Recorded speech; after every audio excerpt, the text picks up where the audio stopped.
how much to take, and warnings you should know before using it. Remember, even OTC medicines you buy without a prescription can cause side effects you don't want. So follow the information listed on the drug facts label. For more information, visit fda.gov/drug facts label. A message from the U.S. Food and Drug Administration. My experience at Strode Orthodontics was amazing. Like most people who had their first round of braces, I forgot to wear my retainer, and so therefore. Bottom of the second here on Johnson County Sports Live.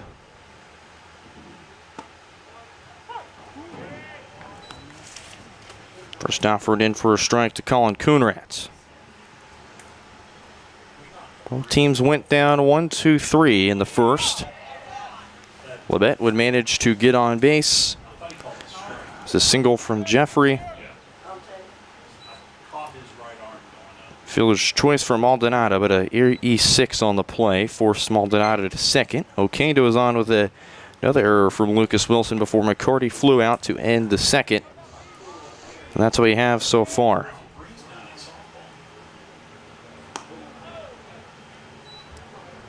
That one misses outside.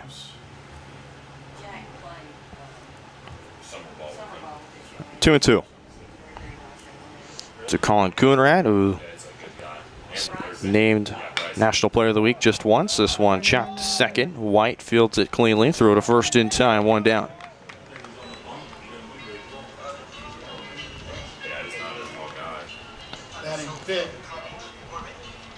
One down for Boston Bruce.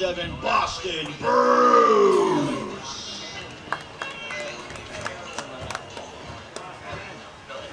Boston Bruce, sophomore from Atchison. One inside, but lands in for a strike. Boston been among one of the best so far in this series. Three for 6, 2 home runs, 2 RBIs, 4 runs scored, and a stolen base. Ball and a strike. Had another productive series against Coffeyville. Went 8 for 12, had 2 extra base hits, 7 RBIs, and 7 runs scored. Walked 4 times, including that first game where he walked 3 times in that one game alone.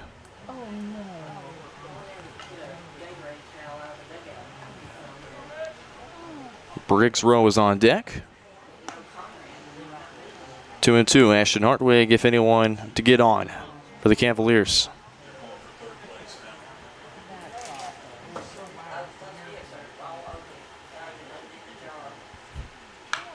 Bruce chops that foul. We'll stay here at 2 balls, 2 strikes.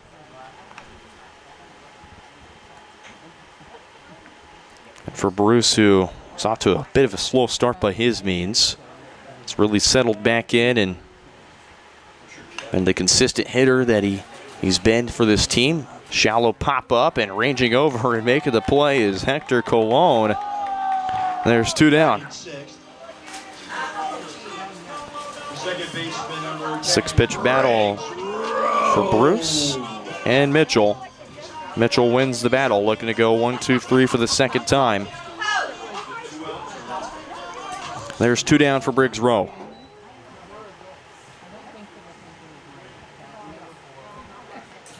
Want a bouncer in the dirt. Briggs will start ahead in the count.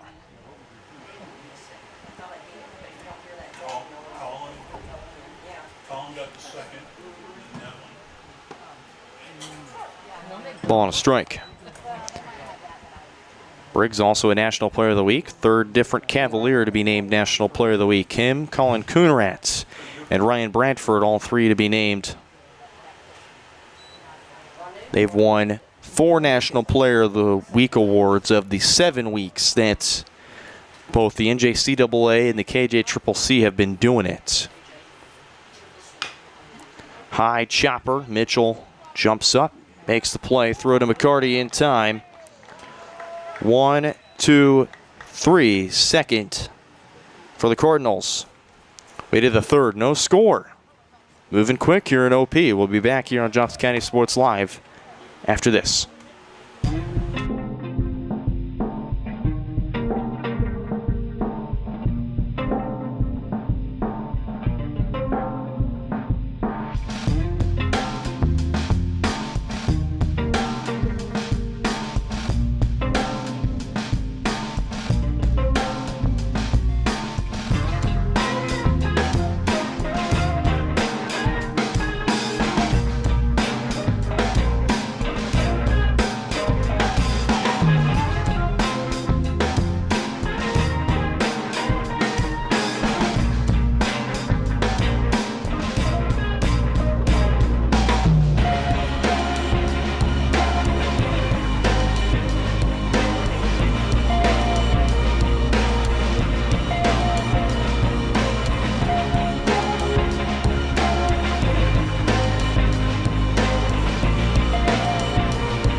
Top of the third.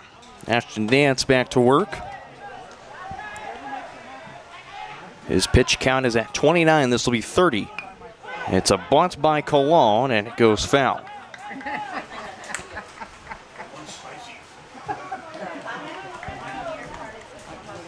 Cologne back to the top of the order with White and Miller. Barrios if anyone gets on. This is Hector Cologne, the freshman from Pembroke Pines, Florida. Ball on a strike.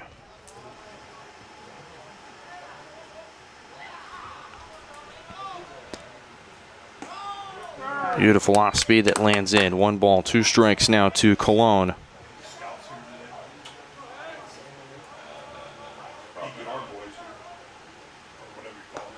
1-2. That one bounces outside. 88 degrees in Overland Park. Feels like 90 right now. Low wind, 7 miles an hour. Wind gusts up to 10 miles per hour, blowing from the southwest. Lined right to Briggs Roll. And there's one down. Just right at Briggs Row. Didn't have to move at all. Maybe just a tiny jump to catch that liner. 1 up, 1 down. Great start in the third. It's back to the top of the order, the Camden White. Flew out to Pamaran his first time up. They'll start off behind the count 0-1.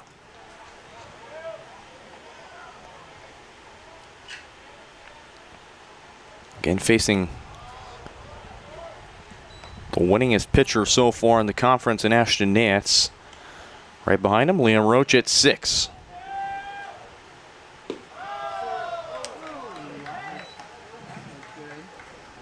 Two and 1 to White.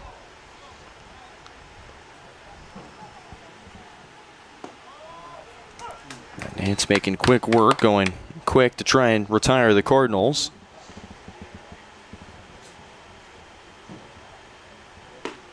And he will do just that. Third strikeout of the day for Nance. Took him 5 pitches, and there's 2 down. Third baseman number 2, Carter Miller. 2 down for Carter Miller. He struck out swinging his first time up. Nance's third strikeout, the second time that somebody's been down swinging.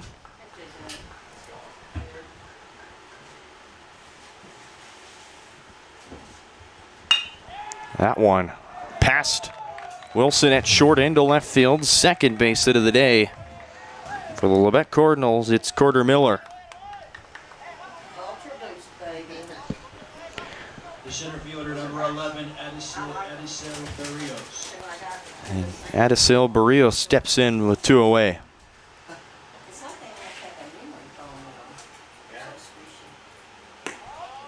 Nance went off speed, and that one just caught the zone.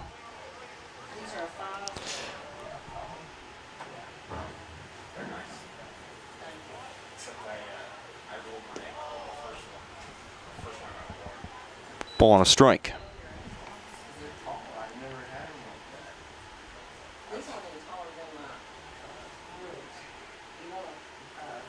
Nance sits tied for 9th in the conference in strikeouts. He's ahead. 1 ball, 2 strikes. 34 strikeouts, and today sits at 37, and Bruce can make it 38. He will.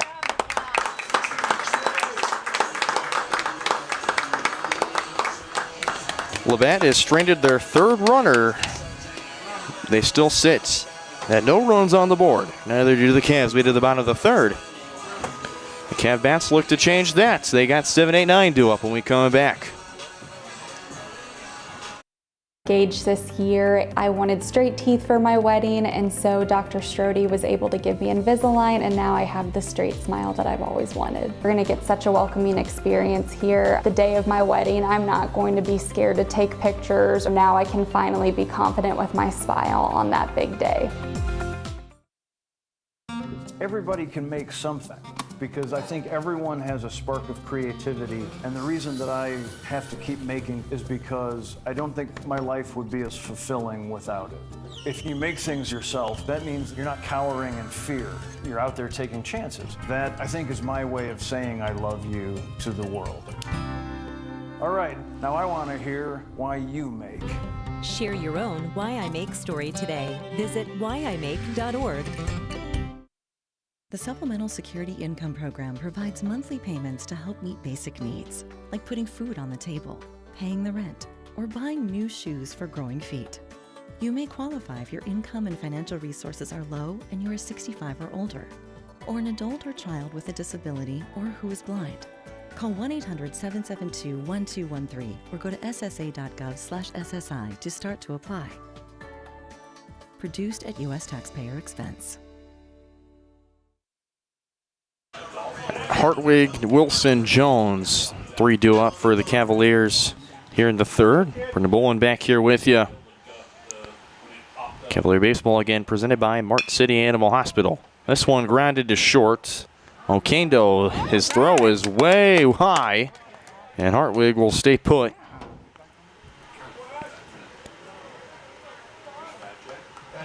And it's the third error so far in this game for both teams. First by the Labette Cardinals, and the Cavaliers will have their first base runner of the day. Then steps in Lucas Wilson. He'll bat from the left side against the right-handed Bryson Mitchell. 2 scoreless no-hit innings so far. Weak chopper. That'll go foul to the first base side. McCarty was ready.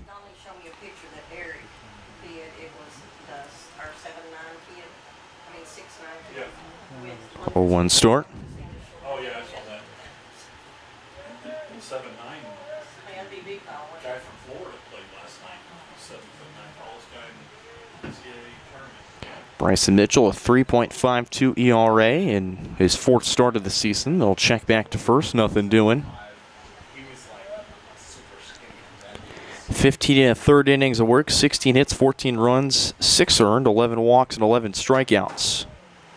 He's given up 1 home run so far this season. Again, he'll throw back to Ashton Hartwig.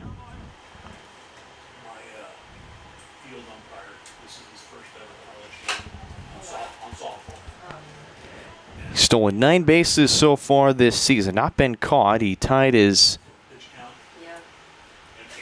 stolen base total from last year, and another foul ball. Count moves to 0-2 on Lucas Wilson. So Hartwig at 18 combined stolen bases and has been caught stealing only once in his Cavalier career.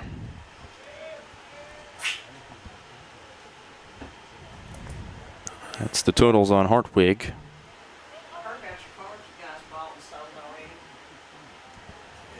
Lucas Wilson, just 3 stolen bases. There goes Hartwig, and that's stolen base number 19 as he advances to second on a throw that was way to the left, and he had to go, the catcher and Jeffrey also had to go way to his left to collect that one. Pitcher's count of 1-2.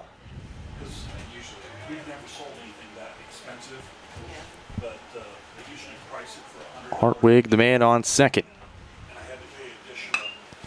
And this one, a little bloop shot into left center, and that's going to get by Barrios. It's all the way to the wall. Wilson wants 3. In to score is Hartwig, and it's an RBI triple for Lucas Wilson, the Cavaliers. First on the board, it's 1-0. Batting ninth, the first baseman number 5, Jack Jones. Perfectly placed ball right there from Lucas Wilson.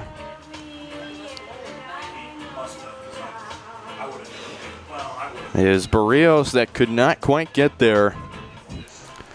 RBI number 20 of the Cavalier career for Lucas Wilson. Scores in Hartwig. It's 1-0 Cavs, and Jack Jones will look to extend that. Step in and take a strike.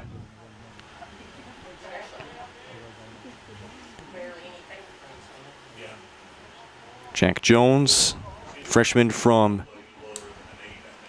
Shawnee, Kansas. High pop-up. And that's going to go out of play. And it must have been behind us because I did not get scared. You get scared? I do get scared, Jim. I do get scared. Well, if it hits off the top of the press box, then yeah. 0-2. Jones rips that one. It goes way foul. Somebody got scared on that. Well, somebody got scared if they were watching soccer, which there is none today. Just practices so far. Bit of spring practices so far. 0-2 just outside. Jeffrey trying to frame that one back in. That might have got the college bowler. Ball and 2 strikes. Jones is 1 for 4 this series with an RBI and a strikeout. Only got 1 hit against Coffeyville in his 7 at-bats. He gets even in the count 2-2. He's driven in 14 runners this season.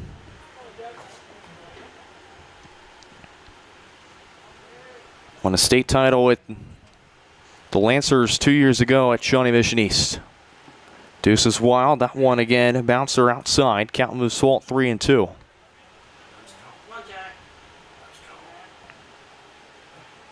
Cavaliers just managed to get runners on base this inning. It was an error. An RBI triple, and Jones with a walk here can get themselves another runner on, and he'll foul it off. Stay here at 3-2.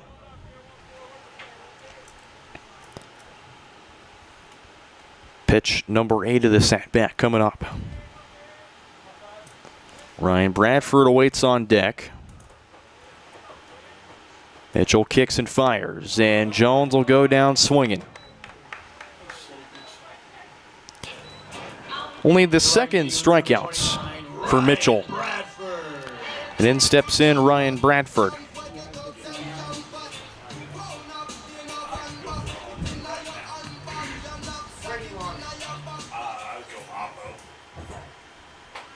Bradford's been retired today. Grounded out to the third baseman, Carter Miller, his first time up.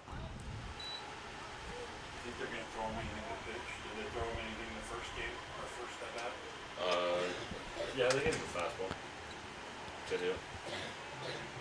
Bradford already hit a home run this series. Sits 3 for 8. And Bradford turns on that one. That's a high pop-up that is going to escape the ballpark. Ball and a strike.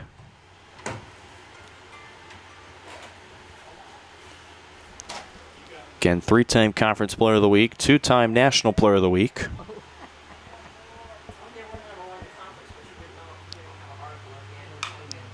Bradford, that one popped up high into the infield. The sun making it a little difficult, and that'll trail to the second baseman and Camden White, 2 down. Center fielder number 1, Isaac Emery. 2 down for Isaac Pamaran.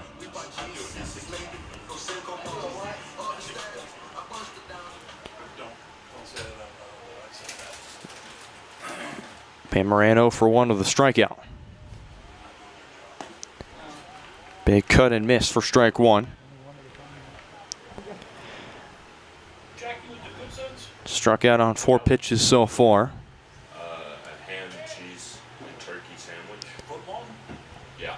4 for 6 this series. Double, triple, 2 RBIs, 4 runs scored. Struck out just his second time today in this series. He's walked twice. Ball and a strike to Pamaran. Struck out 5 times and walked 5 times in the Coffeyville series. Ball and 2 strikes.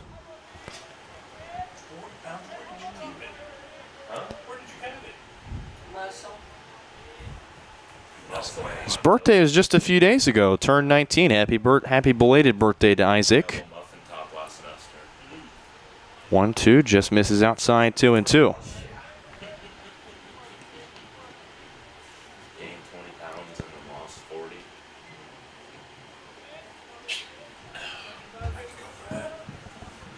There's another Cavalier birthday that'll be happening tomorrow. Braden Giesler's birthday tomorrow on the 22nd.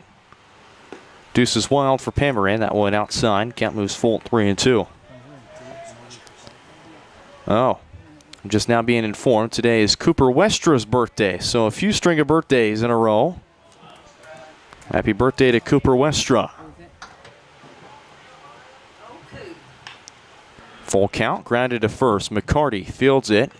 Runs over to the bag himself. And that's how the Cavaliers end their third. They put a run on the board. They start in front 1-0 as we head to the fourth. Here on Johnson County Sports Live. Presented by Martin City Animal Hospital.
Back here in the fourth. 1-0 Cavaliers. 1-0 start to Ethan Bowen, the designated hitter. Nance working quickly per usual. Count moves to an even ball and a strike. Bowen 0 for 1. He flew out to Pamaran his first time up, and it looks like he might do it again. Pamaran cannot track it down. It's off the wall. And I spoke too early as Bowen is in with a leadoff double. Third Cardinal hit today. And Parker Jeffrey steps in.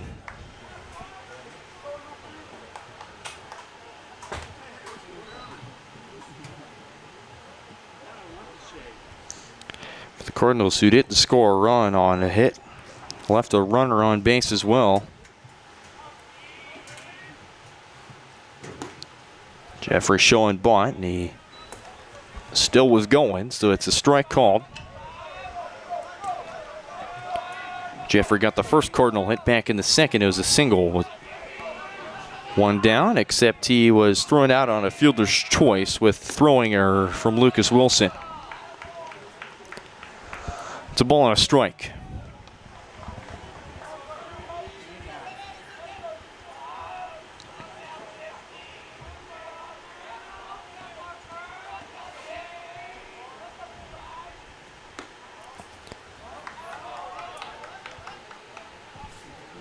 Two and one.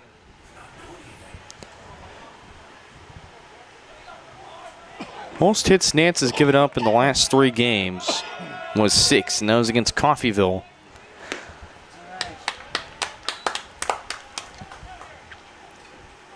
He's looking at 3 hits right now, which is the fewest he's given up since Pratt Metropolitan, where he gave up just 1 hit apiece in those appearances. Grounded to first, and stepping on the bag himself is Jack Jones, 1 down. It'll move that runner over to third, though, and Ethan Bowen. Left fielder number 16, Zaria Maldonado.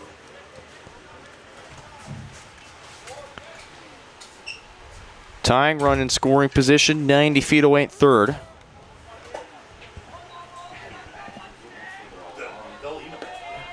And Maldonado steps in and takes one low and outside for ball one.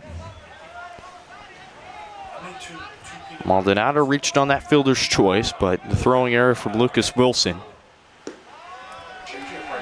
One misses outside, 2-0.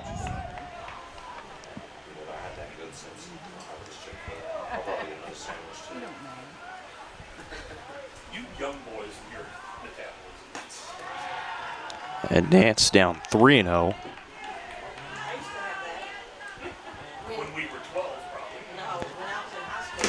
Be his first walk today. And it will be his first walk, a 4-pitch walk. As there's runners on the corners. And kind of had an instinct that Coach Neller would come out and make an appearance, and he does just that.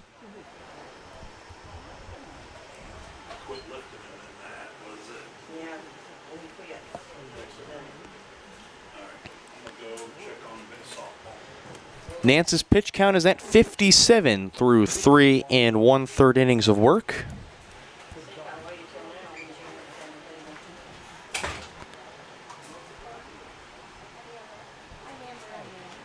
And it looks to be that they will send somebody to the bullpen. That is Braylon Brooks, who will go to the Cavalier bullpen.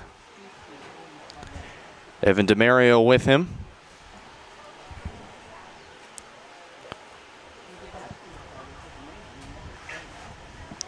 Nance has thrown 4 innings the last 2 games.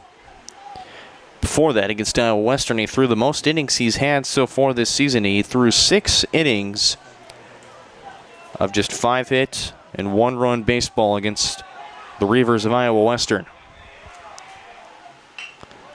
Bunt placed down. Nance flips. Tag. Not there in time. We're tied at 1.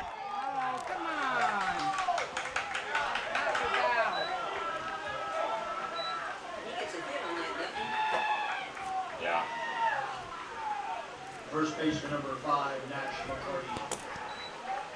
Take it off, boys.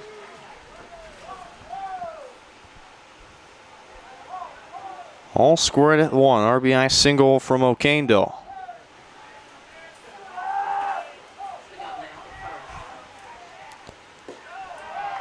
First one outside for a ball to Nash McCarty.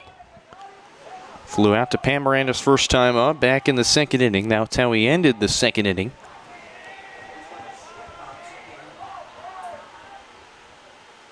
And McCarty behind on that one, ball and a strike.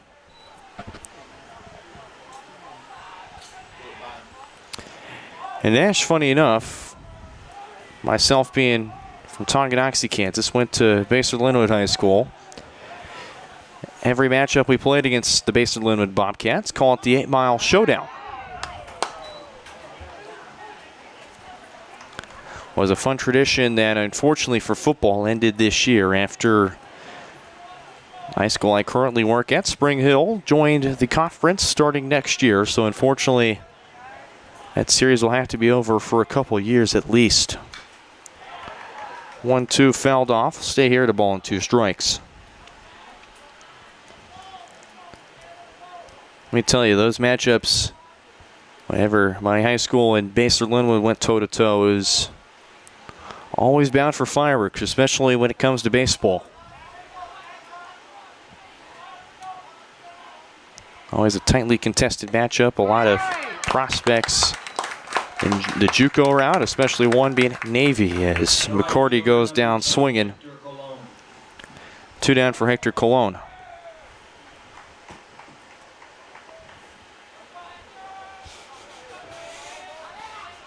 Lined out to Briggs Road to start off the 3rd inning. Check swing. He did go around.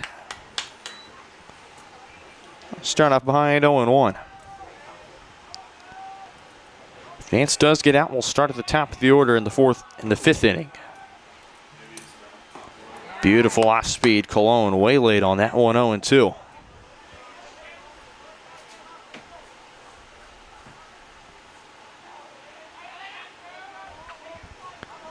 Nance needs to get out of this inning. Bounce through the dirt, 1-2.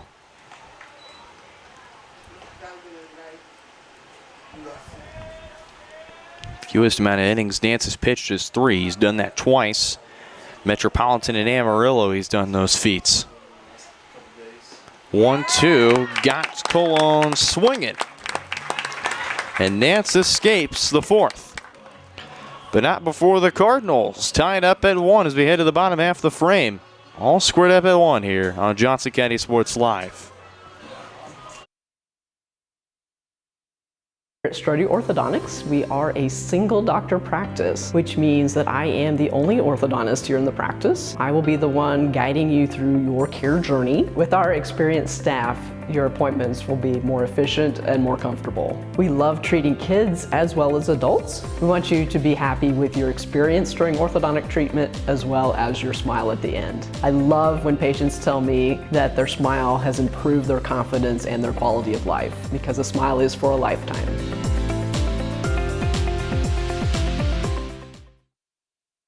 For more than 20 years, Gherkin Rental has been the place to go to get the job done in eastern Kansas and western Missouri. With a huge selection of quality equipment, from roll-offs to trailers, telehandlers to generators, power washers to popcorn makers. Experienced equipment professionals and clean, well-maintained tools to help you get the job done right the first time. Gherkin Rental. Stop by any of their 13 locations across the KC Metro or call 855-GHERKINS. That's 855-437-5367.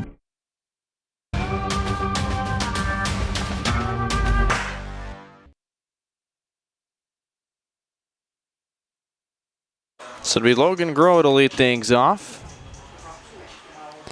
Grow, Coonrat, Bruce, Briggs Rowe if anyone gets on. Here in the bottom half of the 4th, Brendan Bolin back here with you.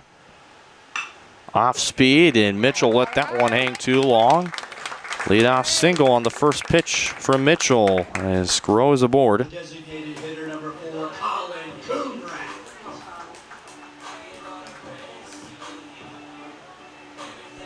Then steps in Colin Coonrat, the DH. And for Labette, they feel like they should be ahead, but you might be asking me why I say that. Well, Labette, so far through their 4 innings of offense, have left 5 runners on base. They didn't leave 1 in the first, but 2 in the second, 1 in the third, and then 2 last inning in the 4th. 5 runners left on base, stranded.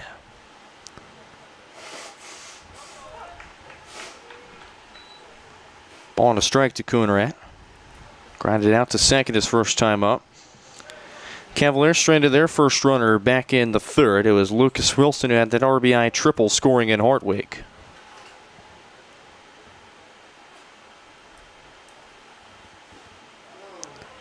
One. They'll defer and no swing awarded. Meanwhile, Grow to second.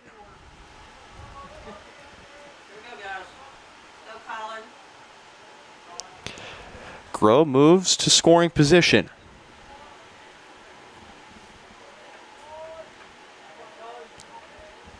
And Logan, who doesn't steal many bases, has out one into right field. They'll hold Grow up at 3rd. It's a single for Colin Coonrat, and there's runners on the corners.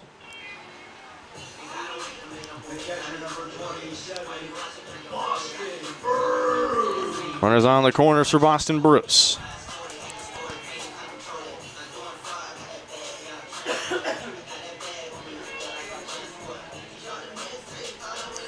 Grow was 4 for 8 against Labette in his time at Cali. 2 RBIs, 4 runs scored, 2 walks and a strikeout. That was the series for Logan Grow. Only a few guys on this roster had played against Labette last year. Boston Bruce being one of them.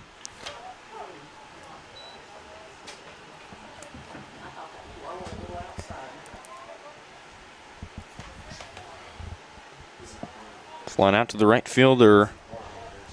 And Hector Colon his first time up.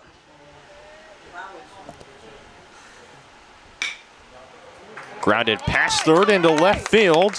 That'll score and grow, and Boston Bruce puts the Cavs on top 2-1.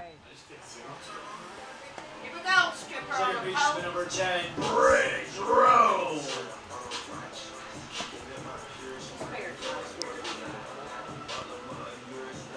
Just the second pitch he saw. Bruce hits it into left field as out comes Coach Alex Coplin.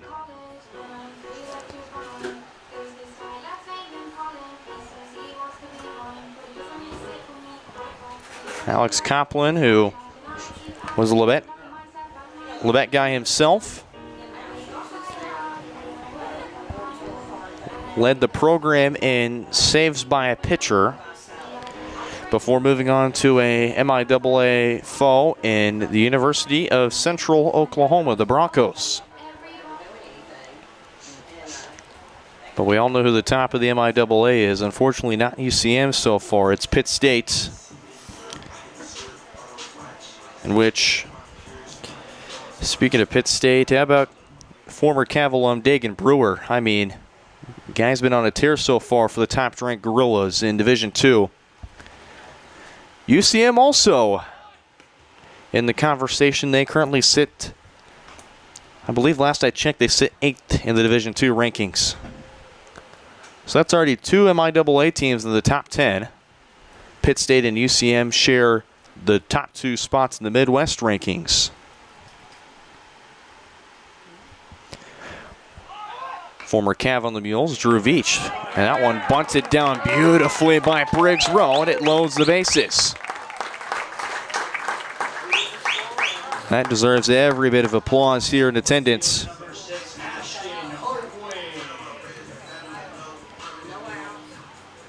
Nobody out. Bases are loaded for Ashton Hartwig.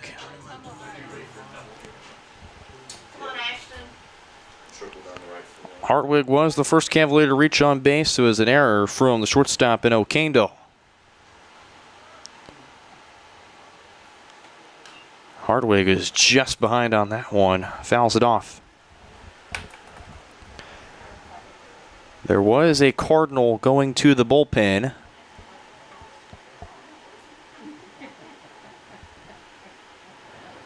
I believe it was Matthew Weimer, sophomore from Pennsylvania. That one way at the head of Hartwig. Mitchell's pitch count is at 47 through his 3 innings of work. Cavaliers have clobbered him so far in this 4th. It's a relatively low count for him, and that's going to hit him. No, I think it might have just gotten off the knob of his bat. I think it did just barely hit Hartwig, but got the knob of the bat first.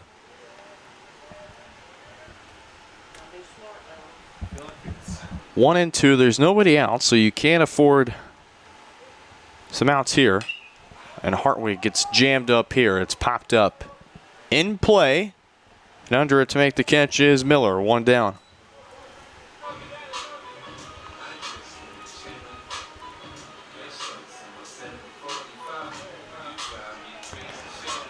One down for Lucas Wilson.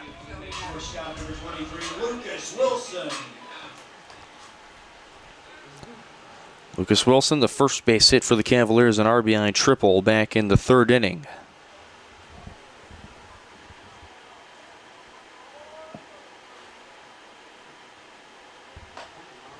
First one outside for a ball.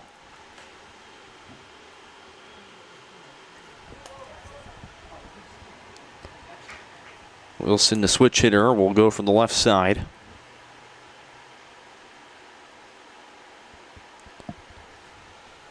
That was his first hit in a matter of 2 games, and that one into center field and tracked down by Berrios. But in to score is Coonrat. Let's call it a sac fly with 2 down. Jack Jones.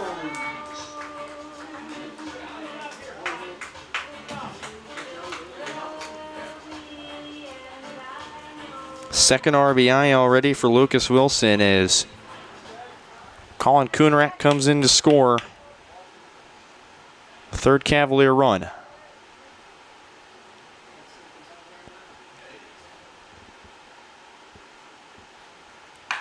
And Jack Jones into the left center field gap. That's down for extra bases into third sliding. His row, RBI double for Jack Jones. Right field, number 29, Ryan Bradford.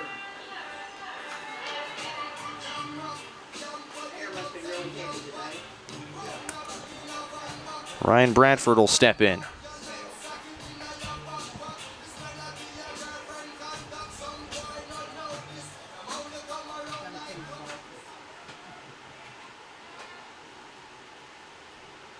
Mitchell just being hit left and right.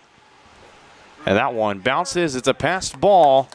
In to score is Briggs. Make it 5 runs on the board. 4 in the fourth for Johnson County.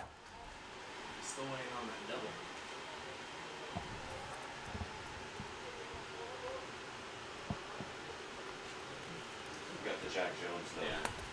Oh yeah, shoot.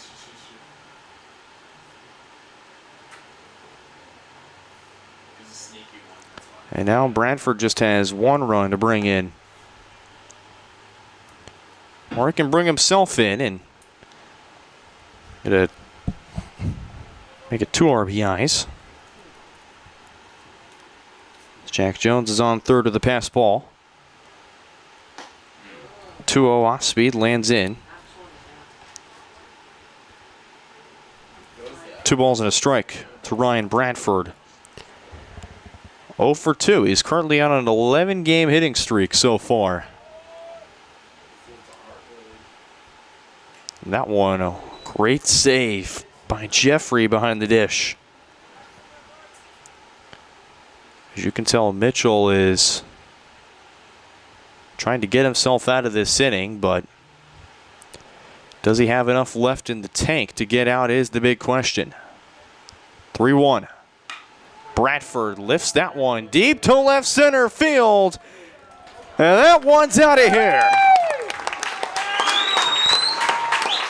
2-run shot for Ryan Bradford. Makes Mitchell pay. 6 runs in the fourth, and it's a 7-1 Cavalier lead. The 16th home run by the freshman Ryan Bradford. The center fielder, number 1, Isaac Pomerane.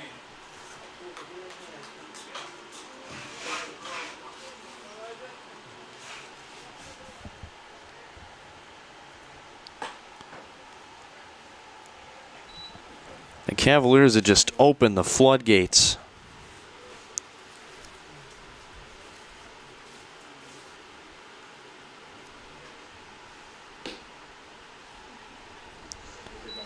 Mitchell quickly down 2-0.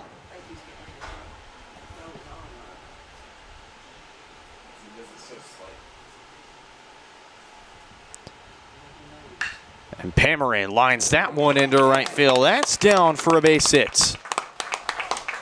And that throw way wild past the cutoff man at second. Third baseman, number 19, Logan.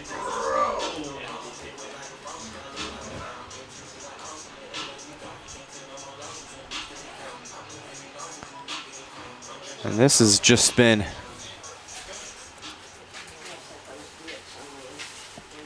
not the best start for Mitchell here in the fourth. Just 2 outs, but has not been able to escape the Cavalier bats. Runner to second in Pomerane, and he's in sliding.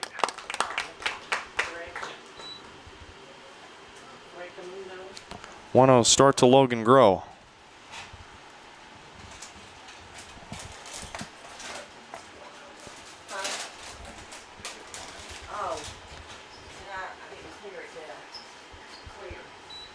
And that off-speed hung in. Deep fly ball to left center. And that one's over the wall and gone. Another 2-run shot. It's Logan Grow this time.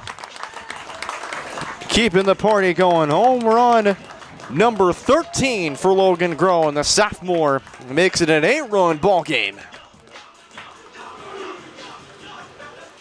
The designated hitter, number 4, Colin Coonrad.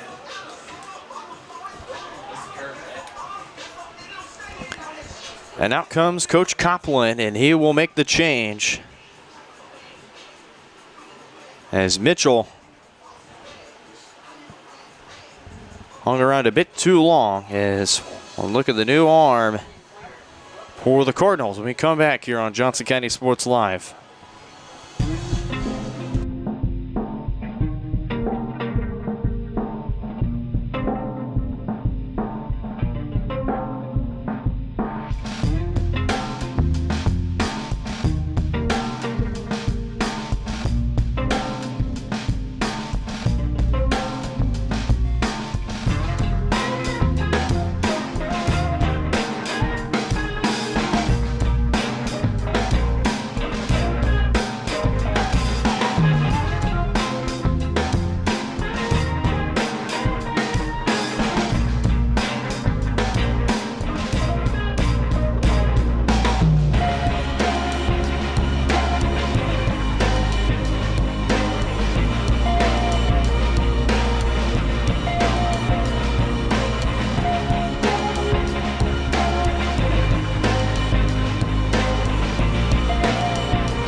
Still here in the bottom of the fourth. Bryson Mitchell, his day is done after 3 2/3 innings of work. Didn't walk a batter, would strike out 2, but the Cavaliers have made an 8-run fourth to make it a 9-1 ball game. So it's our attic storage I-35, I-435 self-storage call to the bullpen. It's Mark Alvarez. As Coonrat flies that one deep to center field, and that one is gone. Coonrat gives Mark Alvarez a big welcome. And it's the 3rd home run in this inning alone for the Cavaliers.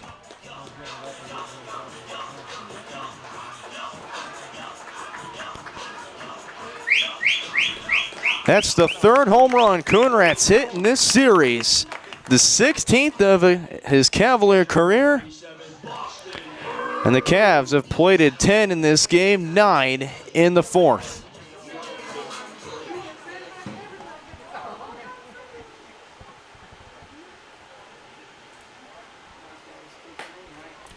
And the first offering high to Boston Bruce.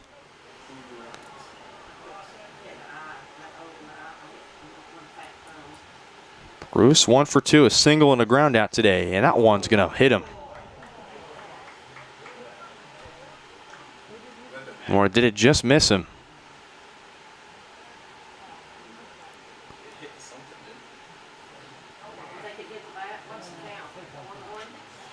So I'd assume it'd be 1-1 if they're saying it hits something. Off speed, misses low, 2 balls and a strike.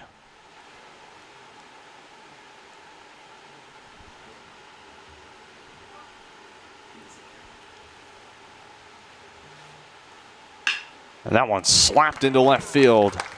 And the hit parade keeps going for the Cavaliers.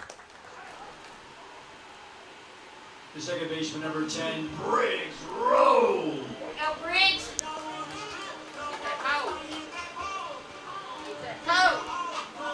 That is the 10th hit of this inning.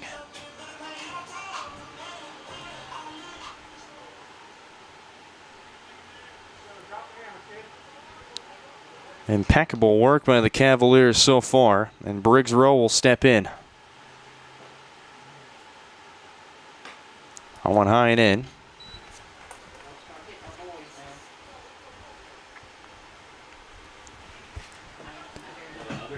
Briggs 1 for 2, a single and a grounded. He scored on a pass ball. And that one in the dirt, and Boston Bruce already to second. See, the batter could complain about that swing is distracting. It's glistening in his eyes.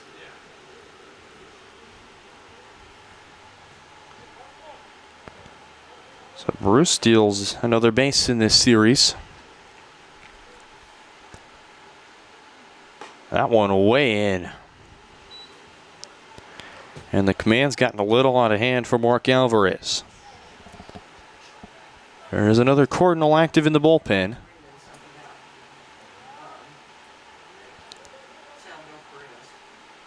How far out head coach Alex Copland will want to go with Alvarez? That's unsure. It's a 4-pitch walk to Briggs Rowe. 2 aboard and 2 down. And Ashton Hartwig will step in.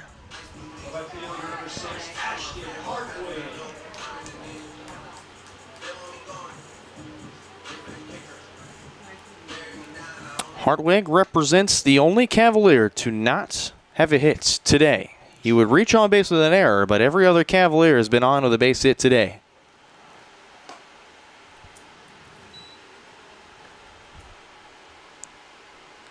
I mean, you can get on base any way you can, but I think it'd be nice if every Cavalier is able to get a hit today. Start ahead 1-0.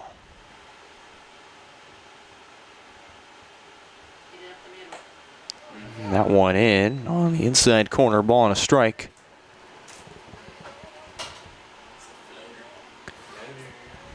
Mark Alvarez's ERA is at 81.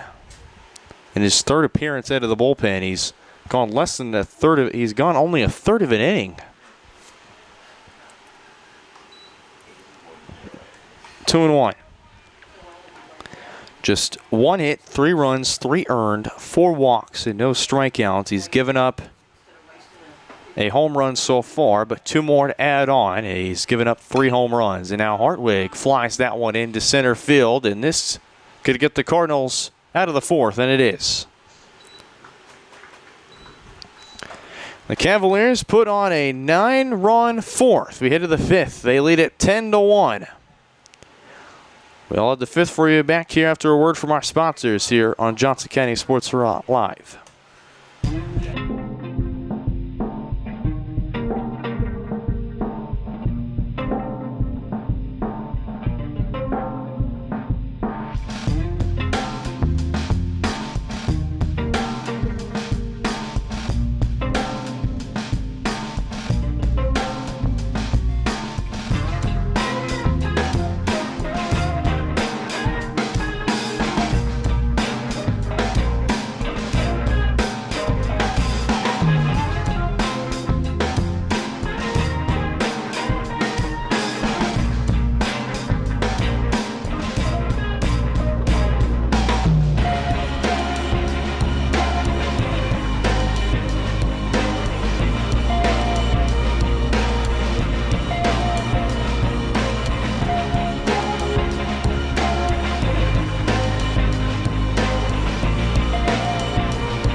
Welcome back to Johnson County Sports Live. It's our Attic I-35, I-435 self-storage call to the bullpen for the Cavaliers.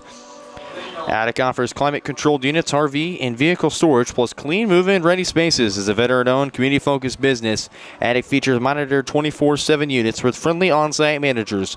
Rent, reserve, and pay online anytime at attic-storage.com. Ashton Dance's day is done after 4 innings of work. They're going to turn to Max Waldschmidt here in the 5th. First one outside for ball 1. White, Miller, Barrios, Bowen if anyone gets on for the Cardinals here in the 5th. Got plenty of work to do. Jam shot foul, and it'll go out of play.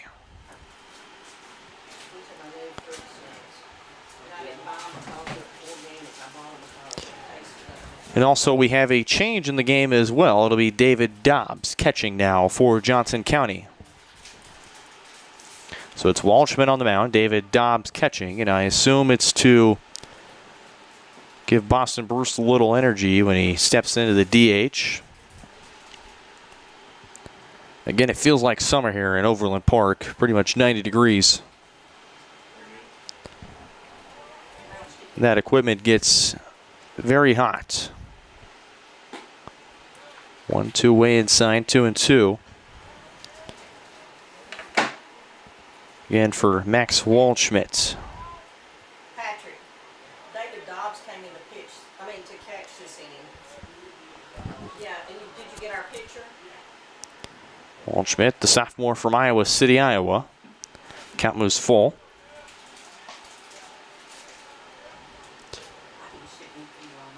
You can tell it's David by his little flow in the back. Count moves full at 3-2. To White, who's 0 for 2, the flat, and a strikeout. And that one's in for a strike. White will go down looking. Third baseman number 2, Carter Miller. One down for Carter Miller.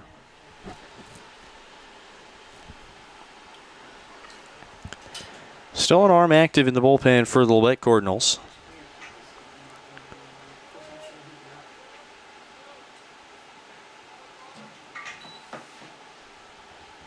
Bouncer in the dirt for ball 1. Cavs just need 1 run here in the next inning. Unless Labette scores, and they might need more, but if they hold Labette shut out here and then score just 1 run next inning, Cavs will end this one in 5, and Miller will keep things going here in the 5th. It's a 1-out single.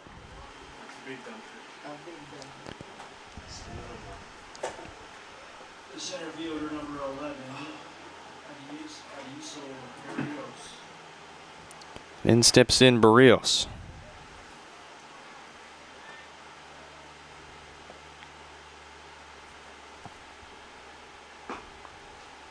First one outside, but lands in for a strike.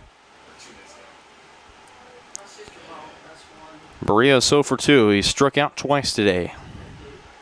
Wanted to drop third strike and a strikeout looking back in the first. I went away outside and way out of hand for Waldschmidt.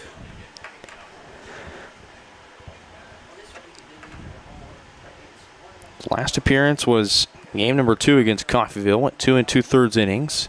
We'd get the win. It was his first win of the season. Make it now his 7th appearance. He's ahead now 1-2 on Barrios. Allowed 1 hit, 1 run, which is earned. Had 4 strikeouts and no walks. Did give up a home run in that game, however. And Barrios will go down swinging. 3rd time he's gone down on strikes today. There's 2 down for Ethan Bowen, the DH.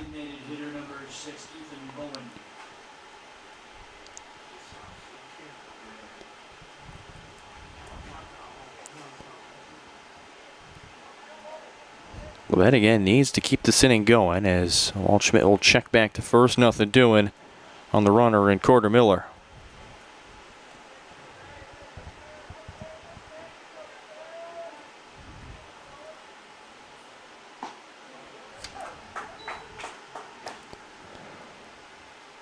0-1 start to Bowen.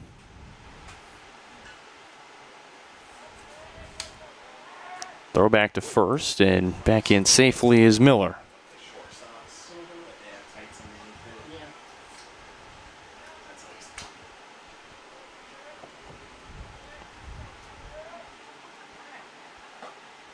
0-1 off speed, misses high, ball on a strike.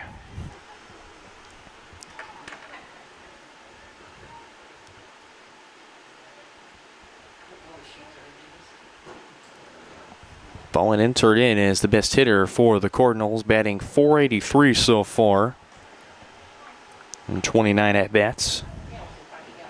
14 hits, 7 extra base hits, 3 doubles and 4 home runs. Struck out only 7 times this season. Chop to third. Long throw for Groh, and it's in time. What a backhand grab from Logan Groh to retire the Cardinals and strand yet another runner. Into the bottom half of the 5th. A run can do it for the Cavs. Find out if they can do it when we come back here on Johnson County Sports Live.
Bottom of the 5th. Again, Cavaliers, 1 run can end this game.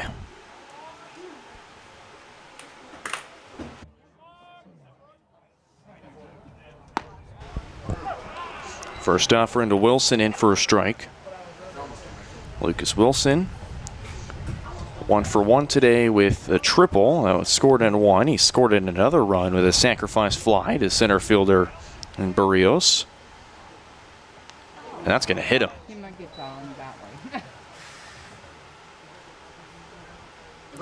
And the umpire made a little bit of an approach to the pitcher.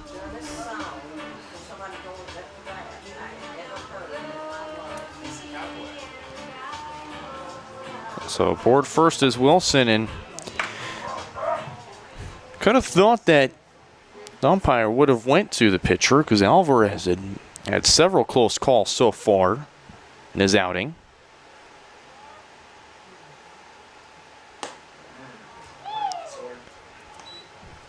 First pitch swinging and missing for strike 1 to Jack Jones.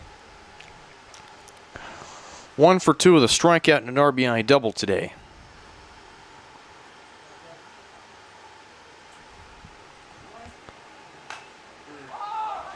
Popped up. It's in play. And Jeffrey snags it. What a play by Jeffrey. Parker Jeffrey making the play. They're going to say he dropped it. Oh, no.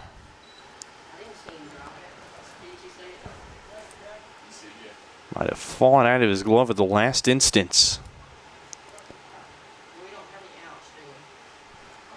0-2, nobody down. Runner on first and Lucas Wilson. Jones fouls it off. Will stay here at 0-2. Wilson, Jones, Bradford. Pamaran if anyone gets on.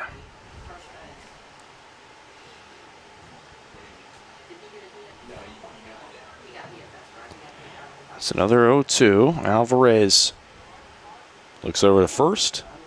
Fires. That one driven in the air. Deep to center field. Back is Barrios, and he makes the catch at the wall. Runs straight into the wall and manages to get the first down for the Cardinals.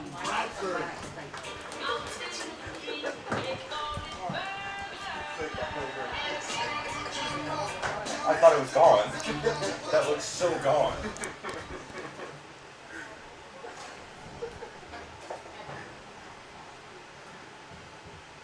Had plenty of distance, and now Bradford fouls that one off. No, yeah, I turned it on for like a split second. Bradford 1 for 3 today. Ground out a pop out and a home run. He had a 2-run home run back in the 4th inning. His 16th home run of the season. That one way high. And into second is Wilson. Winning run on second now for the Cavaliers in scoring position.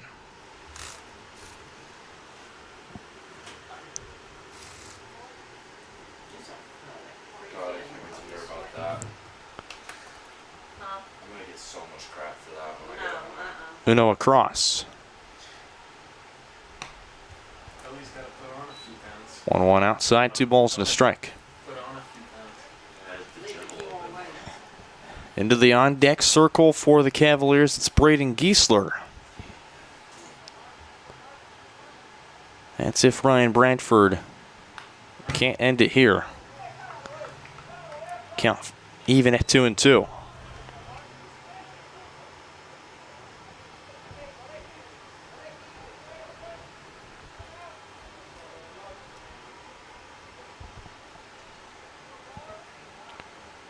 Again, big hit here. Could end this game for the Cavaliers in 5.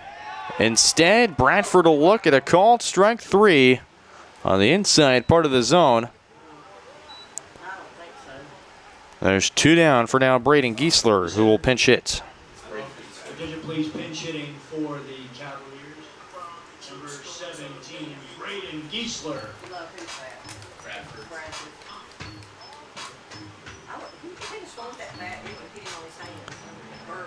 Giesler will bat from the left side, lefty-lefty matchup to start off with 2 down.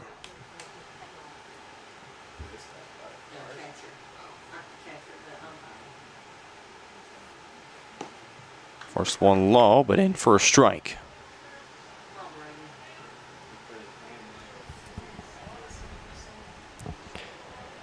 Giesler, the freshman from Jasper, Indiana.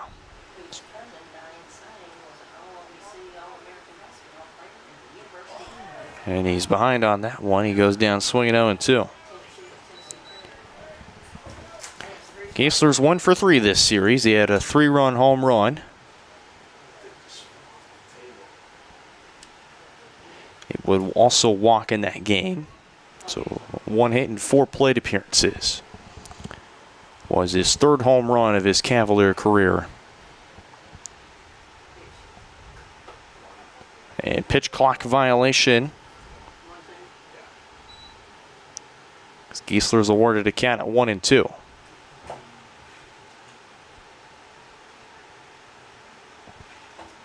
And now they'll call time as Alvarez and Jeffrey not on the same page.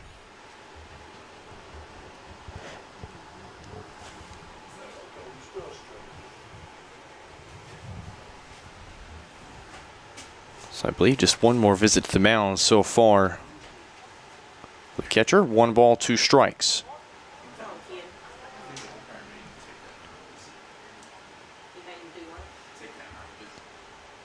1-2, high and in.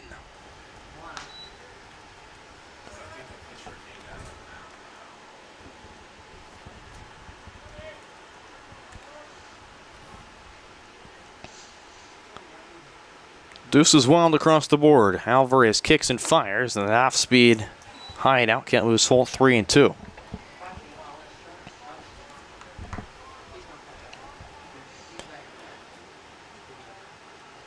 First time ever that baseball and softball are playing at the same time this year. Softball taking on Indian Hills. And Giesler flies that one into center field. Under it to make the catch is Barrios.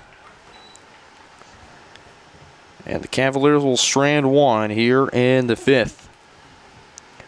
We head to the 6th. Still 10-1, Cavaliers lead it.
It's another Attic Storage call to the bullpen. It's Rocco Lafredo who enters in as Parker Jeffrey, Xavier Maldonado, and Jose Oquendo. 3 due up for the Cardinals here in the 6th.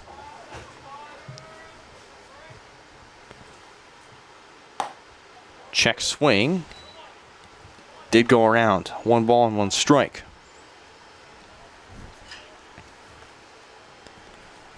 Take a look at what's going on around the KJ-CCC baseball today. Butler and Dodge City have a doubleheader. Coffeyville will take on Kansas City, Kansas Community College. The Blue Devils and the Red Ravens going at it in Kansas City. Neosho will travel to Allen to take on the Red Devils. 2 balls, 2 strikes to Jeffrey. Of course, our game here, Labette and Johnson County. Cloud County will travel to Colby to take on the Trojans. Actually, here we go. I've got the games up here on my screen, and that's going to hit Jeffrey on the hand.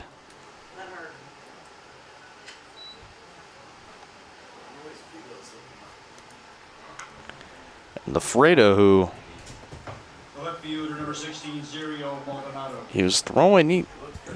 He's throwing a lot of pitches. It was 50-50 on command and zone, and Lafredo there just nails Jeffrey right in the hand.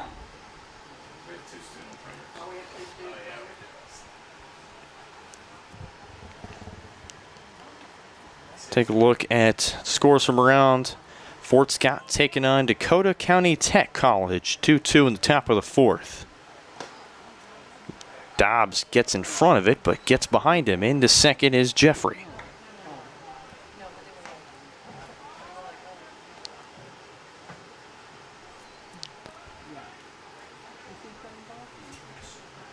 Coach Horner will look to the dugout.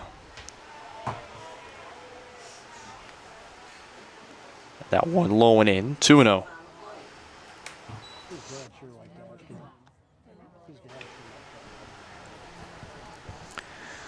Barton Garden City just getting going at Williams Stadium in Garden City, Kansas. No live score yet on Highland at Cowley. Seward County will face Pratt. Opposite field hits. Into left, and that's off the wall. And that's going to escape to the bullpen, so it's a double, RBI double for Xavier Maldonado.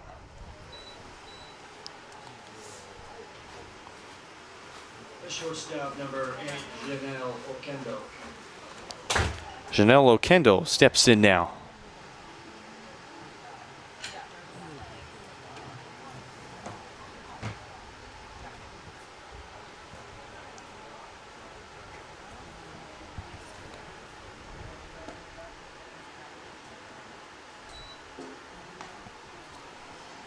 One start to Okendo.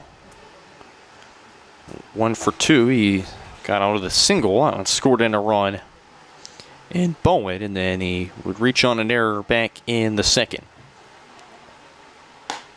2 balls, no strikes. Mr. You have 4 up there. I got, oh, sorry. What is it? 2-0. I didn't clear it from the last time. Thank you. Yes, ma'am. Sorry, Greg, I hadn't looked up here yet. Help if I pay attention. One low and in. 3 balls, no strikes. For Johnson County basketball, the men's side currently playing against Lansing Community College. They currently trail 54-45 in the 7th place game. That's currently being played in Danville, Illinois. 3-0 lands in for a strike. 3 balls, 1 strike. The women unfortunately fell to Pima Community College 69-68, or 67-68, excuse me. They will play for 3rd place. That one into right field for a base hit. They're going to wave around the runner in Maldonado to score. The throw to the plate, not in time and offline. RBI single for Janelle Okendo.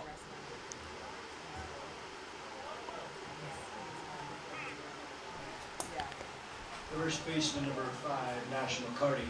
Nash McCarty will step in. Nobody out. Runner on first, 2 already in for the Cardinals.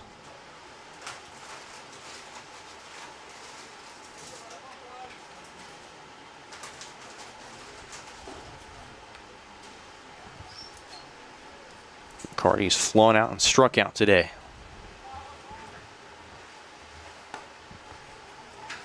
Speed high and in for ball 1.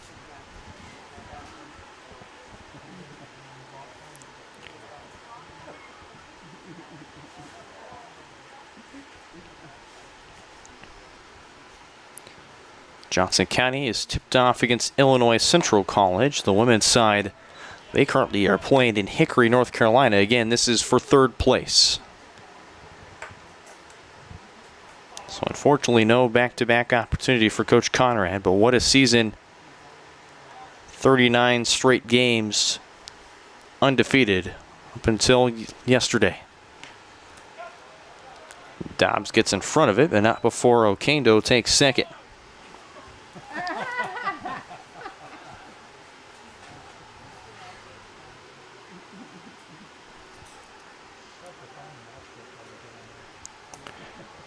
2 balls and a strike on Nash McCarty.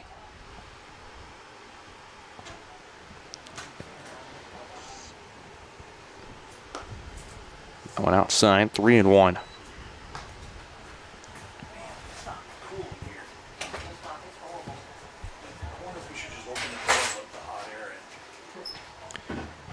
that cool down there?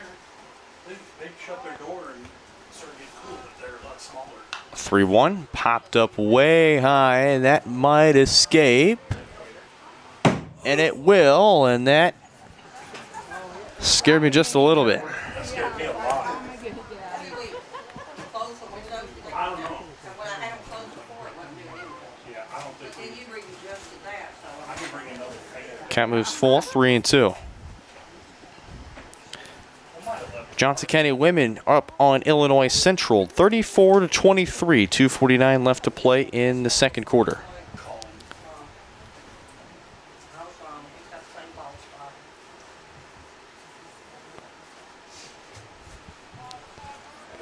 Three and two, Lafredo looking for his first out, and he'll get that as McCarty goes down swinging. One down.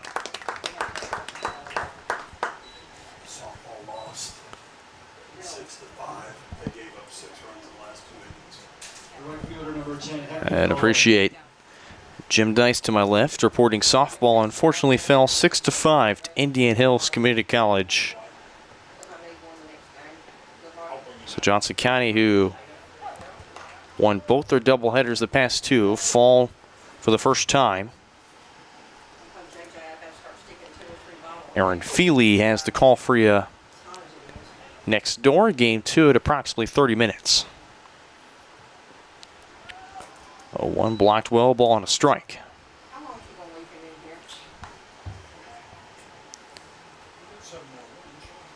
Hector Colon 0 for 2, line out and a strikeout.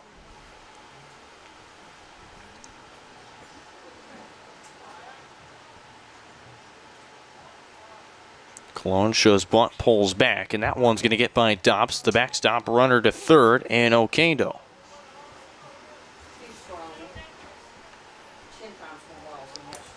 Two balls and a strike.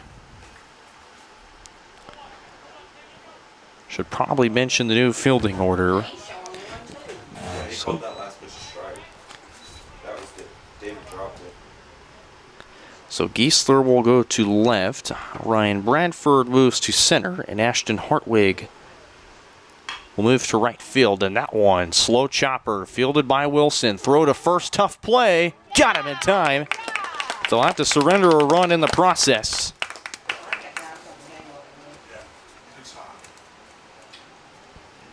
The second baseman number 4, Camden White. It's 10-4.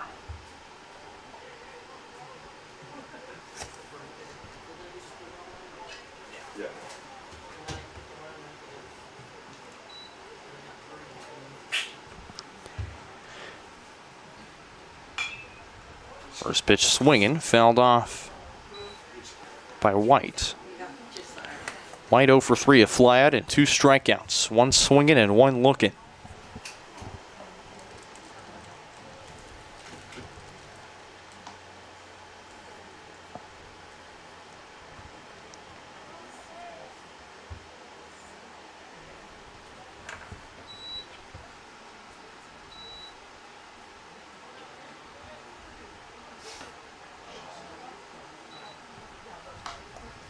Ball and a strike to White.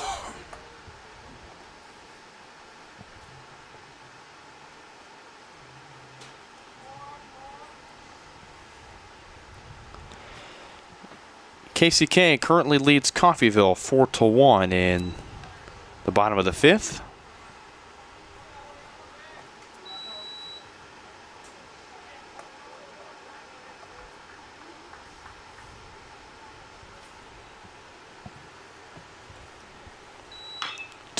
Chop to first and foul. Count moves even at 2 balls and 2 strikes.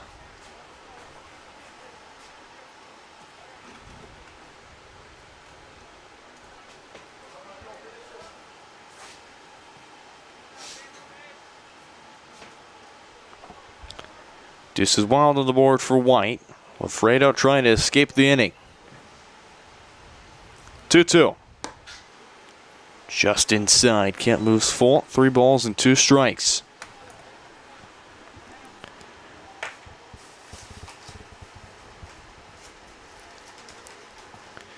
Rocco Lafredo, the kid from Fort Scott. Look at it. Get out of here. This one. High drive. Deep to right field. Back at the wall is Hortwig, and he makes the grab.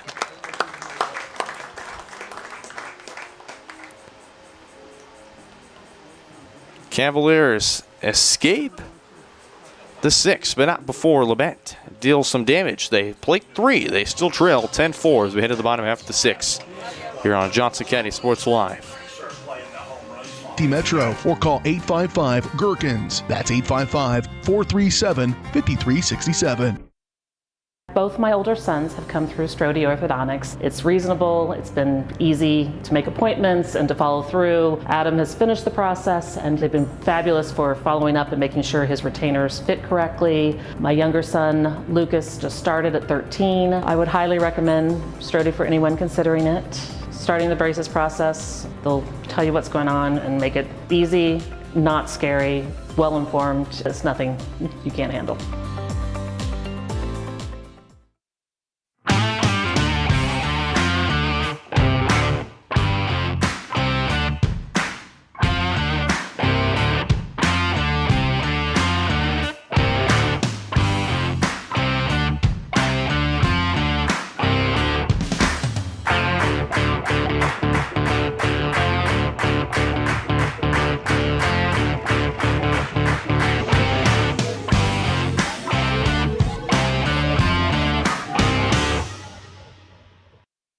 Hey, I'm Mike Rowe, here today to encourage you to connect with 811 before you dig. And I'm Mike Rowe, and I'm here because I love to dig in the dirt. It's true. He's also here because he's very small and not that bright.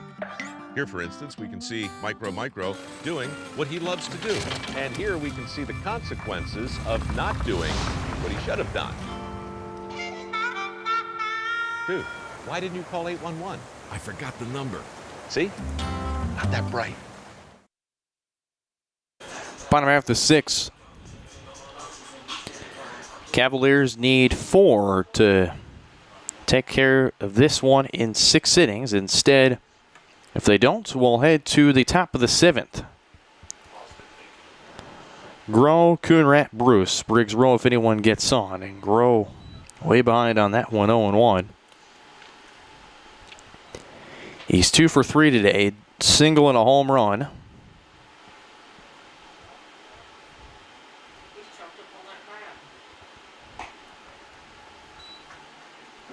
Ball on a strike now to Groh. Labette keeps rolling with Mark Alvarez. They've had a bullpen arm going for the last few, but have not yet to see another change. Again, Alvarez, who entered into the ERA at 81. Going to try and keep it down. Managed to get his first strikeout of the day on Ryan Bradford. It was a 2-2 that he got that off speed right inside the zone. 3 balls and a strike.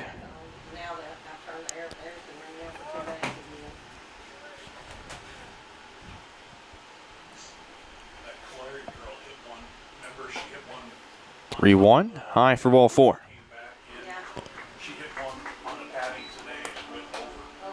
Leadoff walk for Logan Groh. And then steps in Colin Coonrat.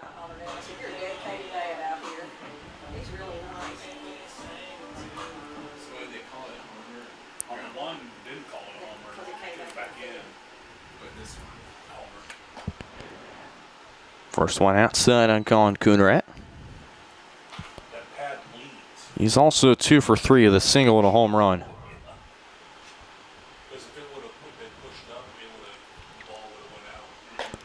1-0 high and out, 2-0. What's the rule on this one if it hits the yellow out there? Is it a home run? David Dobbs stands in on deck. Boston Bruce to conserve energy for game 2. I don't think so. I don't know. Alvarez off speed, high and in, 3-0. Again, Groh, Coonrack, Dobbs roll if anyone gets on for the Cavaliers. 11 hits on 10 runs. 2 errors. 3-0 in for a strike. Looked a little low and out, but I'm not the one behind the dish, so I can't really make the judgment call on that. 3-1. Alvarez trying to avoid back-to-back walks. Coonrack chops this to McCarty. He'll step on the bag for 1, and that's the only play he can make. He'll advance Groh to second. Catcher number 25, David Dobbs.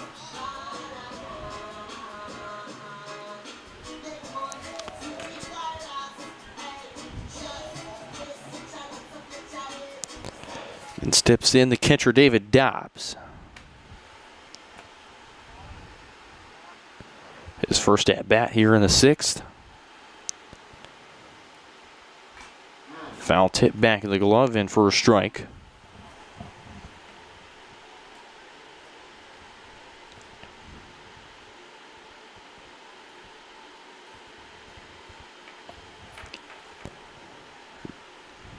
Dobbs, the freshman from Topeka, Capital City, Kansas. He'll get on with a hit by pitch. 2 aboard now for the Cavaliers. As Briggs Rowe will step in. Yeah, it's a good song.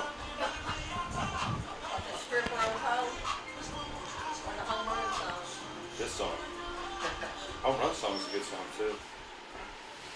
I heard a song last night. So David Dobbs, who was on with a walk, or was on with a walk his last time he faced this Labette team, was on base as he's plunked. 2 on, 1 down for Briggs, who starts behind 0-1. 1 for 2 day for Briggs. He scored today on a pass ball. He singled back in the 4th. He walked back in the 5th. He walked back in the 4th and the second time up, and then he grounded out back in the 2nd. 1s across the board.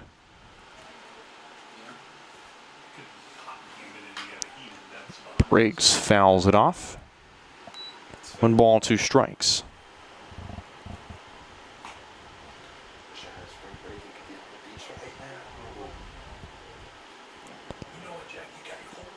Briggs is hitting .474 in conference play. 18 hits and 38 at-bats. Slugging over 1,000 in conference play so far. That one a passed ball. And no play to be made. So both runners now in scoring position for the Cavaliers. Out of that box, unlike the girl at softball yesterday twice. That was Thursday she got ear home. Yeah. One got hit in the elbow, one got hit in the head, I think. Went out of the box so quick. Backed up out of the box, and the catcher was trying to throw down the third. That one high. It was crazy. Is that a ball? Yes. Is it 2-2? 2-2. I'm so good. Look at my water bottle match for my outfit today. Now Briggs having a conversation with the umpire. My sunglasses and glasses match my outfit. And I'm styling. I believe he just showed 3-2. 3-2. You're not old. Is it 2-2 or 3-2? I can't figure out what he's saying. Looked like he held up a 3-2. Fouled back to the backstop. Will stay here. That's a foul ball. That's a foul ball, so you still Oh, that's right. Is it 3-2 or 2-2? Hold your fingers up so we can see it. It's 3-2, Miss Jimmy. It is 3?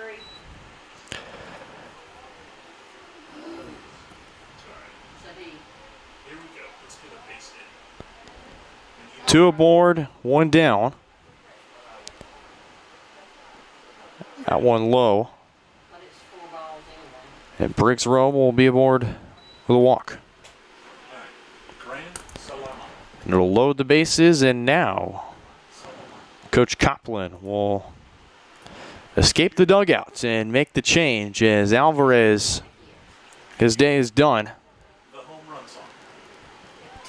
New arm for the Cardinals. When we come back, Hartwig into the box. Up next.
Bases loaded for Ashton Hartwig. Mark Alvarez, his day is done after an inning and 2/3 of work.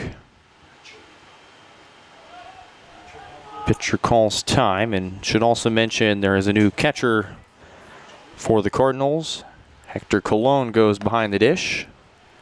And the new arm for Labette is Caden Williams, a sophomore from Pineville, Louisiana.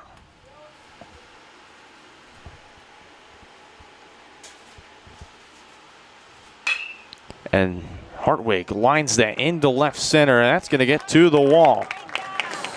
1 run is in, 2 runs are in. Briggs will look to make it 3. Bases clearing RBI triple for Ashton Hartwig.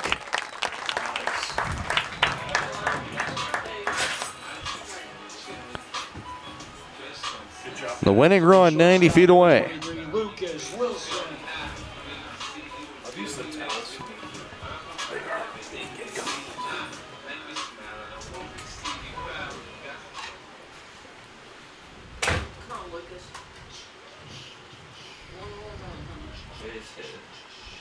And Lucas Wilson step in now. So Caden Williams, he's listed as an infielder, but Labette might not have enough arms to be able to get as much as they want to save for game 4. 2-0. A passed ball and a Hartwig score can take care of it here.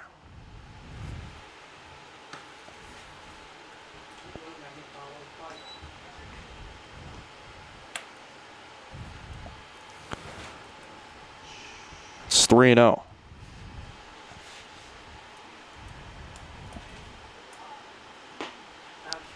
It's 3-0 gimme for 3-1 now.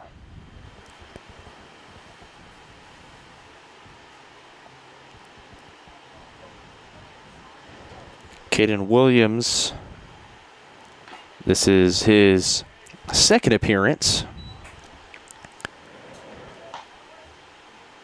Will boast an ERA at 162 and 1/3 of an inning of work. 3 hits, 6 runs, 6 earned, 2 walks, and a strikeout. And he'll end up walking Lucas Wilson to put 2 aboard. First baseman number 5, Jack Jones.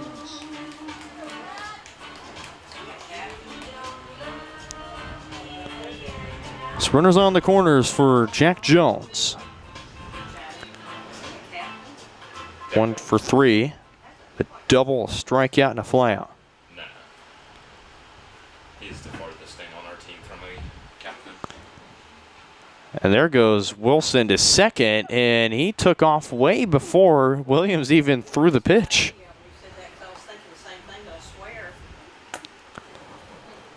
So now both runners move to scoring position.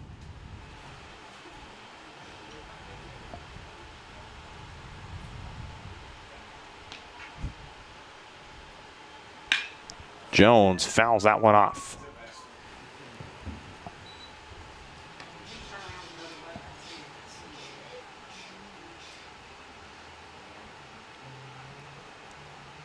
Time called is we'll have to get the baseball out of play and out of the way. Solid crowd here on hand here at Johnson County Community College Baseball Stadium at the Cavaliers Sports Complex here in Overland Park. Foul tip back in the glove. Jack Jones is retired. Center fielder number 29, Ryan Bradford. 2 down for Ryan Bradford, who will look to end this one here. If he doesn't, we'll head to the top of the 7th. Labette will have Miller, Barrios, and Bowen. The next 3 due up for the Cardinals.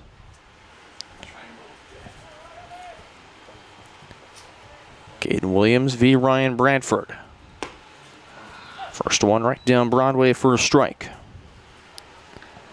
Bradford just 1 hit in his 4 at-bats today. Ground out, pop out, strikeout, and a home run back in the 4th inning. Bradford's 16th home run of the season. Off speed high, ball on a strike.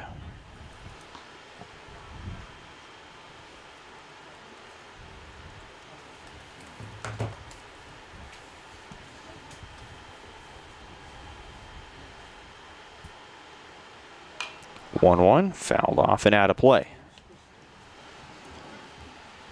1-2, the count now to Bradford.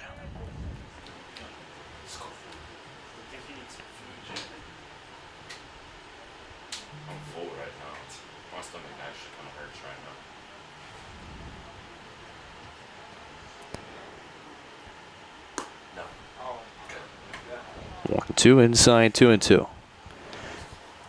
Or excuse me, that was last home run was Bradford's 17th. Bradford now 3 away from the home run leader Yearsley from John A. Logan College. Bradford gets a hold of that one. It's going to bloop into right field and just foul. That was the winner right there if it was just a few feet in.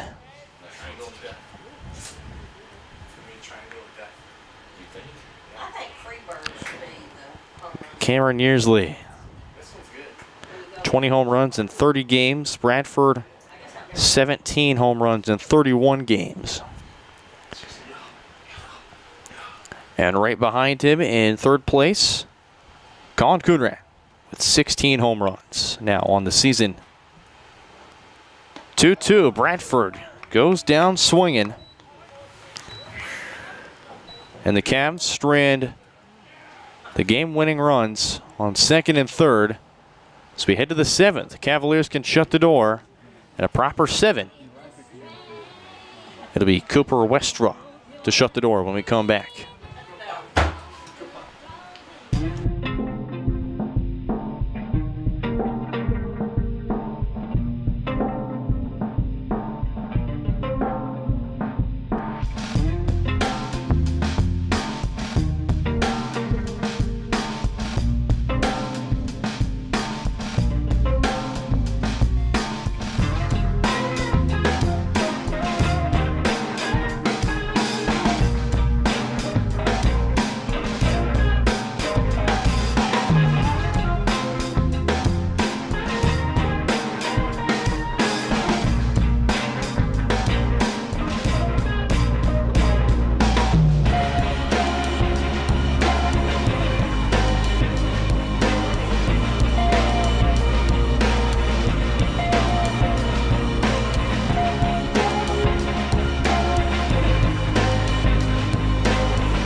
It is the birthday boy, Cooper Westra, attic storage, I-35, I-435 self-storage, called to the bullpen. Cooper Westra.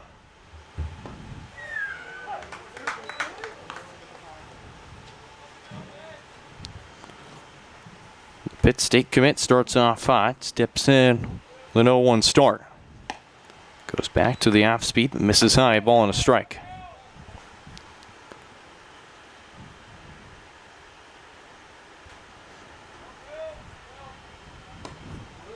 Two balls, one strike now to Miller. Miller, Barrios, Bowen. Jeffrey, if anyone gets on. Cooper Westra, the kid from, he was born right here in Overland Park, Kansas. Turns 20 years old today. Happy birthday, Cooper Westra, from all of us here at Johnson County Sports Live. The big 2-0. Born right here in OP. Count moves full, and you can hear the home crowd. Thought that was in.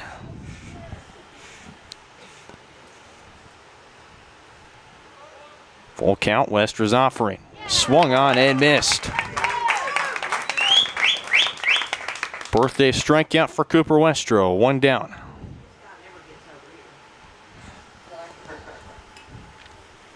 Center fielder number 11, Diesel Barrios. Appeared in 16 games last year, all in relief. A win and a loss. With 6 strikeouts over 12 and 2/3 innings. Finished with an ERA at 3.55. So far, both an ERA at 9 through 3 innings of work. This one lifted to center. Bradford is under it, makes the catch. 2 down, 1 away. The designated hitter number 6, Ethan Bowen. It's on the hands of Ethan Bowen.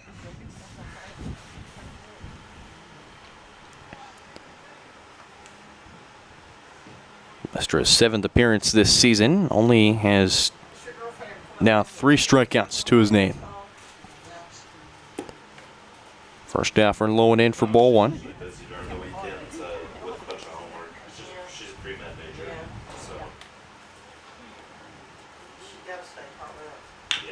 Chopper foul up the third base side.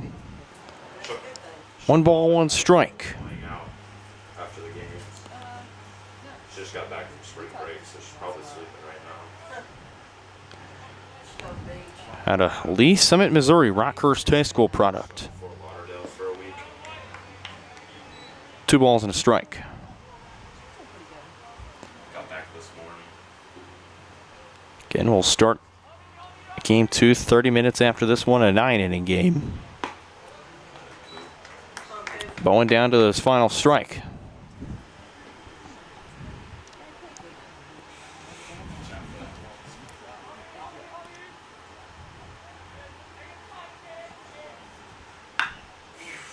And that one fouled off. We'll do it again, 2-2.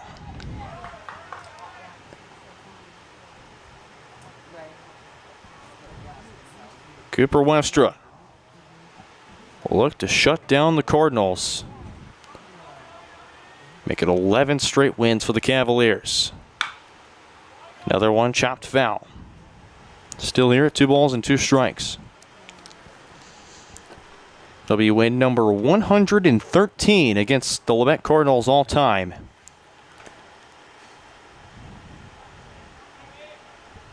And that one outside.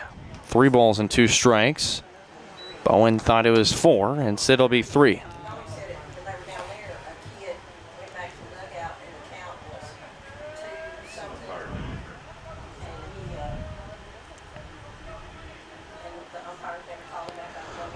Looking to stay undefeated in the month of March.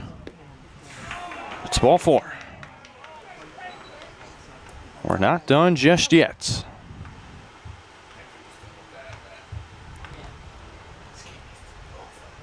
Runner on first now for Labette and Ethan Bowen.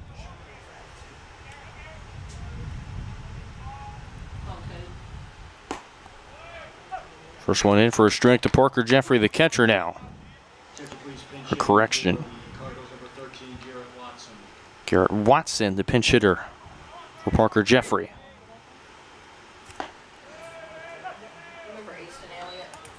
Down to the final strike.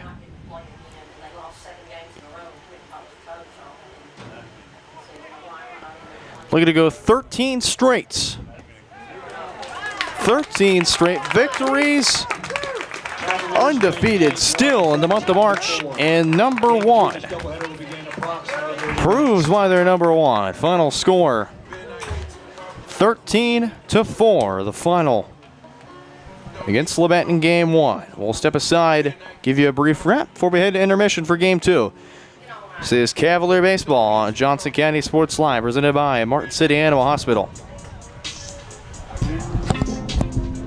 Where are you headed? Gotcha.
Back here on Johnson County Sports Live, here on our post-game show.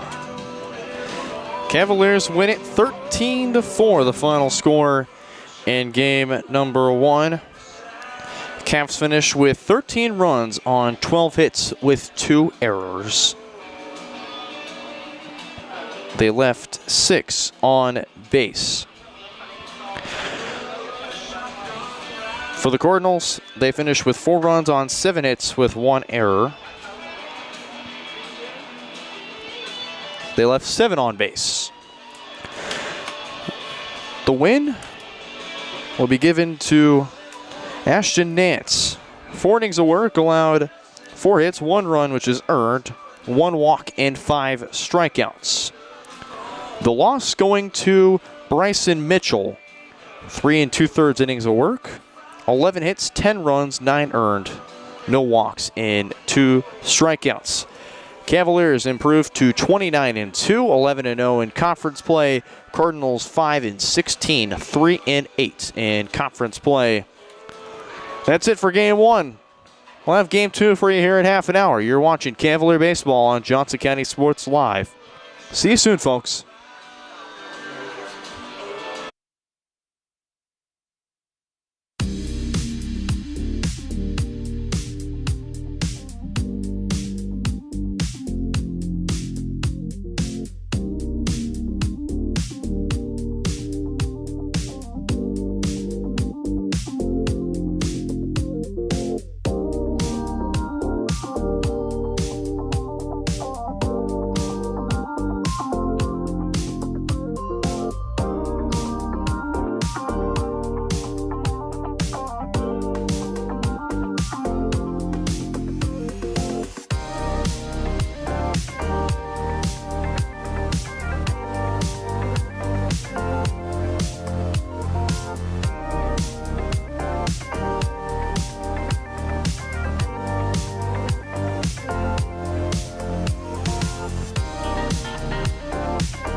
We welcome you to Game 2 here on Johnson County Sports Live.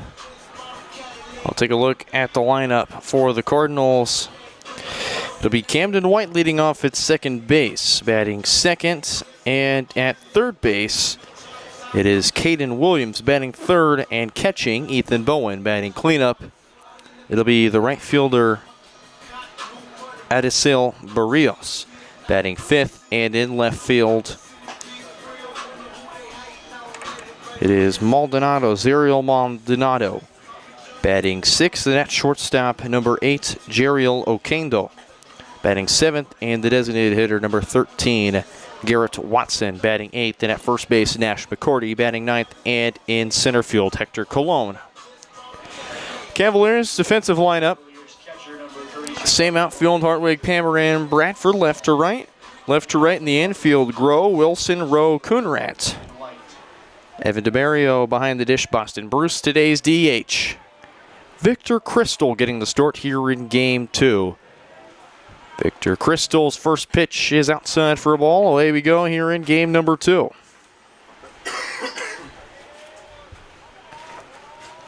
A bit of a delayed start in Game 2. There was a friend that joined us in the press box. His name is Mr. Wasp. He unfortunately had a nice exit.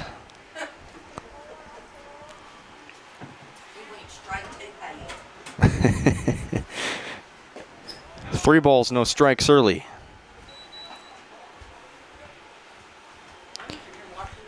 Victor Crystal, the transfer from the University of Missouri. Unfortunately, the Tigers with a home court advantage, and St. Louis would fall to the Miami Hurricanes. That's how we finished the nightcap. Actually, I lied. It was UConn against Furman is how we finished day 1 of the March Madness tournament. Camden White leadoff walk. Start the game for the Cardinals. Batting second, the third baseman, number 20, Caden Williams.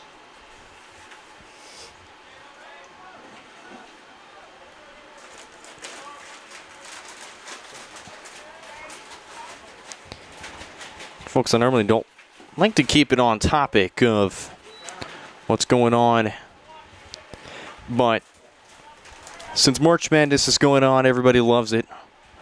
We'll report some scores. Michigan, the 1 seed, takes down St. Louis 95-72, the final on that one. The Billikens with a dominant victory over the Georgia Bulldogs in round 1. Get dominated in round 2 and end their tournament.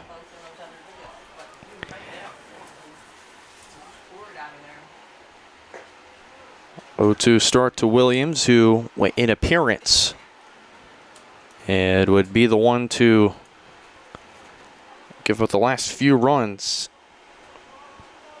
in the game for the Cavaliers. Michigan State on top of Louisville right now. That game, 5 minutes left in the second half, 63-53, Spartans lead. And Williams goes down swinging. One down for Victor Crystal as Ethan Bowen steps in. The catcher, number 6, Ethan Bowen. At 4:25, TCU will take on Duke. Texas A&M in Houston at 5:10. Texas and Gonzaga at 6:10. VCU, Illinois at 7. Vanderbilt takes on Nebraska at 7:45. And High Point against Arkansas at 8:45. That's the cap for March Madness round 2, day 1 of round 2. That's all on the Turner Network channels. TBS, True TV. Forgetting one, CBS is another, of course.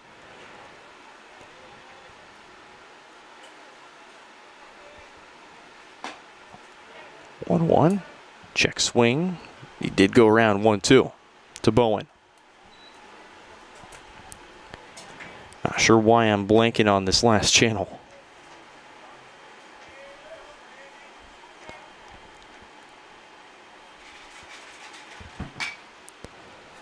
Check swing, fly ball into center. Pamaran has to shield the sun and manages to locate it. There's 2 down. The right fielder, number 11, Adisil Barrios.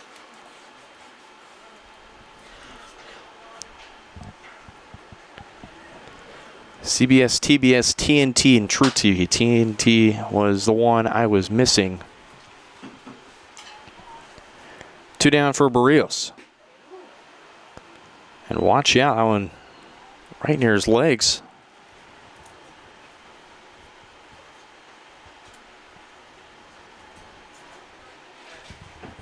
So Barrios starts ahead in the count 1-0. Went 0 for 4, struck out 3 times in that game.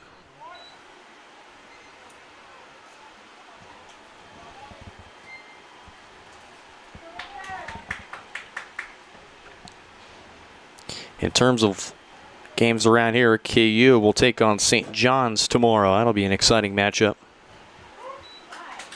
It was a fun watch last night. Kevin Harlan, who is a KU alum himself, got to call that game with Stan Van Gundy, Robbie Thummel.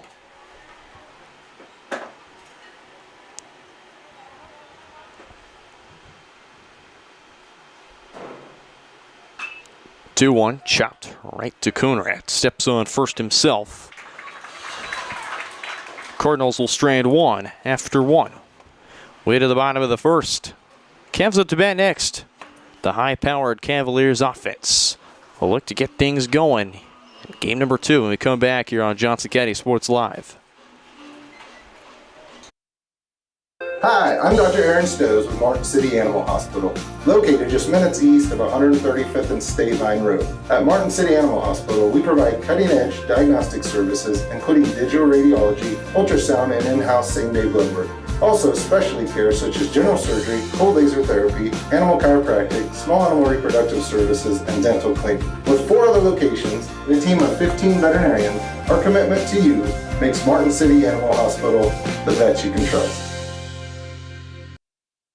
Hers Incorporated in Spring Hill is your area's premier small engine repair shop. Before you replace that faulty trimmer or mower, let our experts get you back to work. And if you are in the market for a new handheld, we carry Maruyama and Red Max trimmers. Plus, Hers is still the best place for hydraulic hoses, cylinder repair, and mechanical control cables. If that's not enough, we're also a UPS drop-off location. To learn more, visit us at hersinc.net, call 913-247-3530, or just stop on by.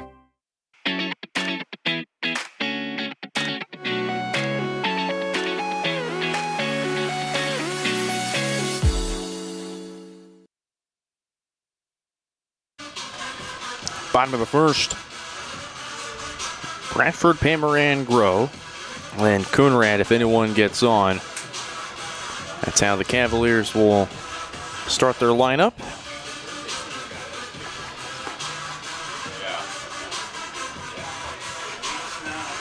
As this is Diego Torres on the bump for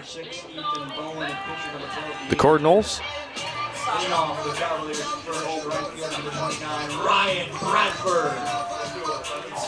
This is the 3rd start for Diego Torres, appearance number 7.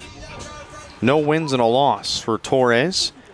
12 2/3 inning of work this season, 19 hits, 20 runs, 15 earned, 17 walks, and 9 strikeouts. Posts an ERA of 10.66.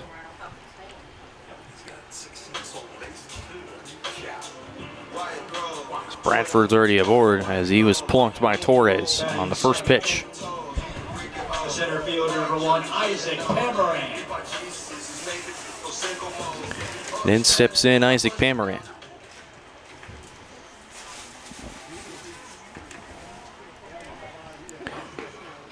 Pamaran cuts through and misses for strike 1.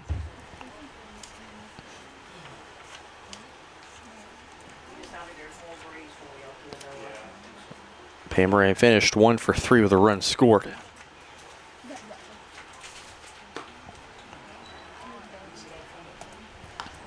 Ball on a strike. On base is Ryan Bradford. He's 2nd in the entire conference in stolen bases with 16.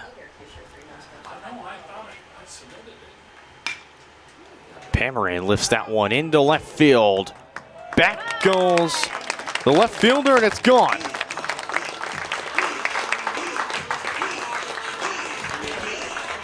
Solo shot, or 2-run shot for Isaac Pamaran. And for the future Seminole, that's home run number 4. 2-0 Cavs. Batting third, the third baseman, number 19, Logan Groh.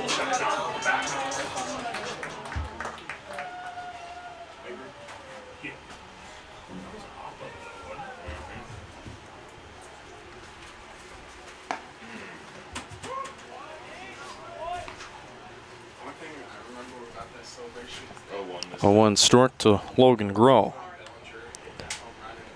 And Isaac Bamery, you talk about the series he's having. This Labette series has been quite a series for him.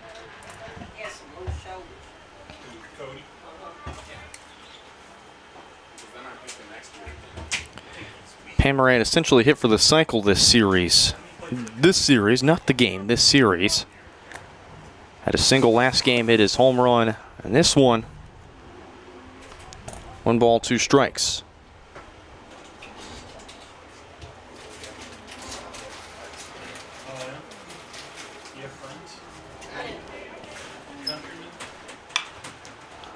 That one fouled off.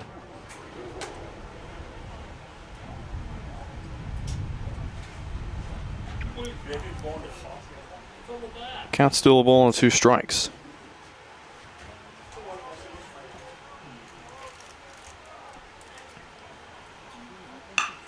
Groh on the ground to third.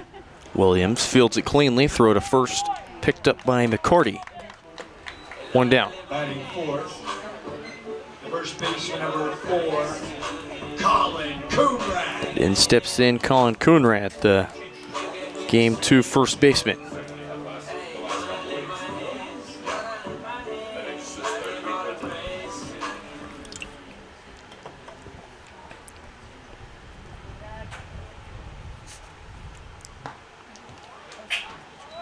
Colin finished 2 for 4 with an RBI, 2 runs scored.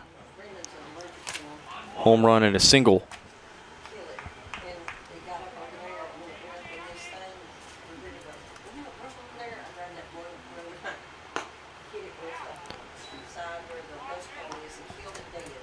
Ball and a strike.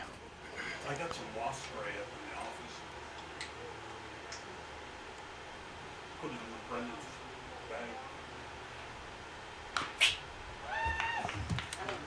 Coonrad fouls it off, ball and 2 strikes.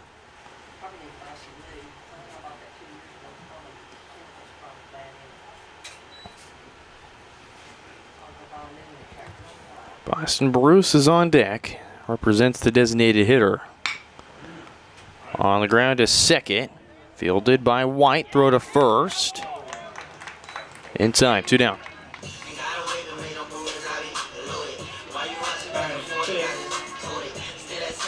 The designated hitter, number 27, Boston Bruce.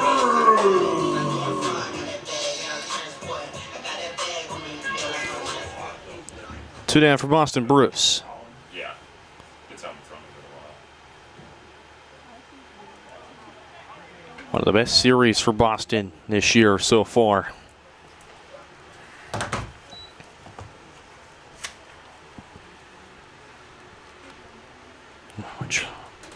Boston into the series 3 for 6 with 2 home runs. He went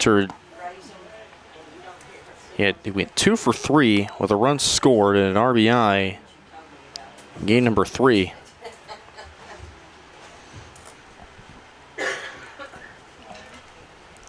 The future St. Louis Billiken steps in ahead 3-0. Fortunately, it won't remind him to score that game. But they represented well. 3-0. High and in for ball 4, 4-pitch walk. And Boston Bruce is aboard first. As in steps in Briggs Rowe. Number 10, Briggs Rowe.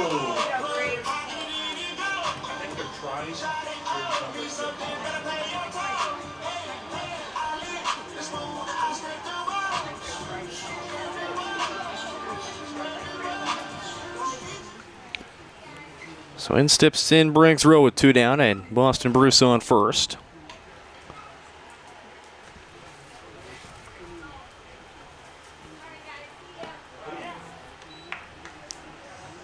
Big hack and miss. First offer in, Bruce has stolen 2 bases already. Stole his 5th base in the doubleheader back on Thursday in Parsons. And Briggs will get down swinging again, 0-2. The count now to Briggs Rowe. Kid from Stillwater, Oklahoma. Transferred out of Kansas State. Couple guys on this roster like Ryan Bradford, who was originally committed to K-State before he changed his mind and went to Johnson County.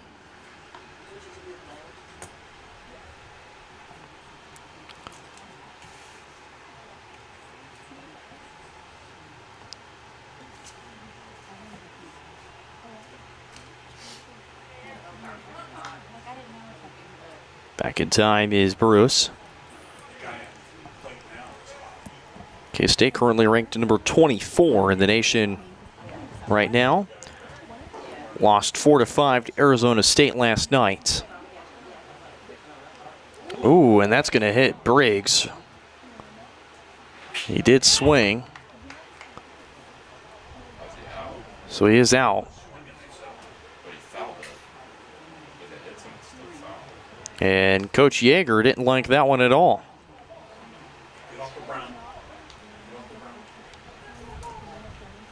So Coach Yeager will have a discussion with the umpire, and now both umpires are going to go to each other.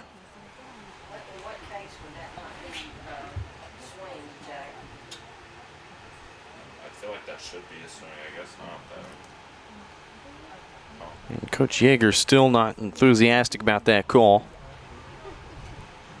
So he'll head to the dugout with no success. We're through 1 here in Overland Park. 2-0. Head to the second here next.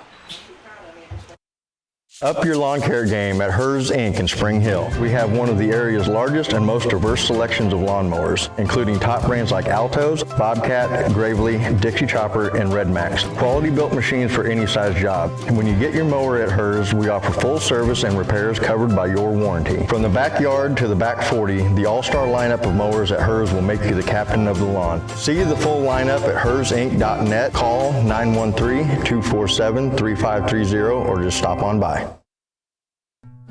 Number one, obviously, is safety.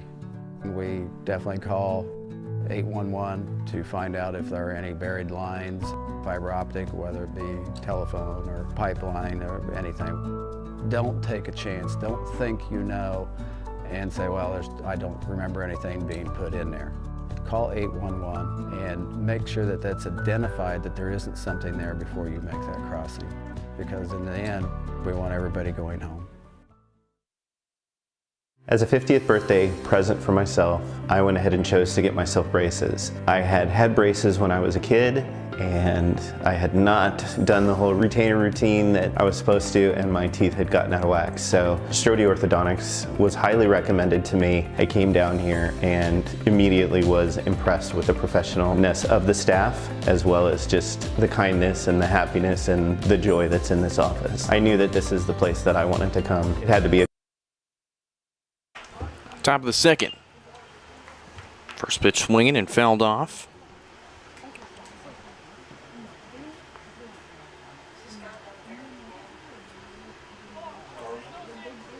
This is Maldonado. Went around, but kind of second-guessed himself there. Count moves to 0-2. Ariel Maldonado again for Las Piedras, Puerto Rico. Ball and 2 strikes.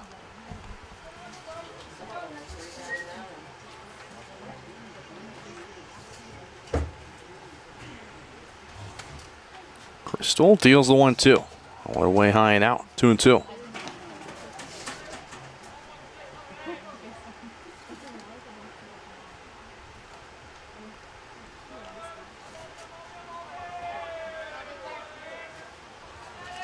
Crystal's got a 2-2. Curveball way high and out. Can't move full. 3 balls, 2 strikes.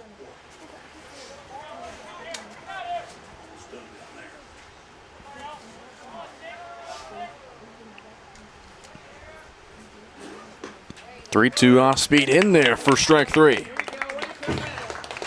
Strikeout number 2 for Victor Crystal. There's one down.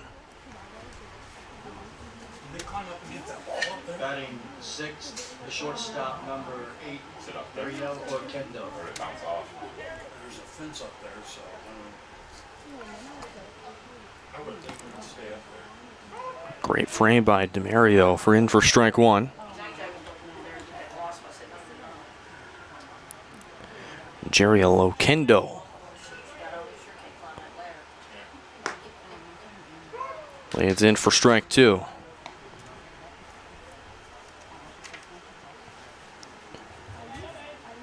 Lokendo is 2 for 3 with an RBI and a run scored. 2 singles. Jam shot foul towards the Cavalier dugout.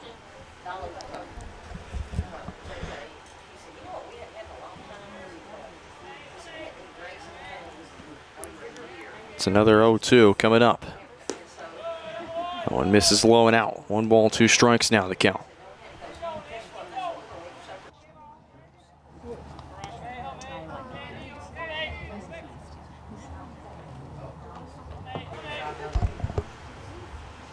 One, 2 from Crystal.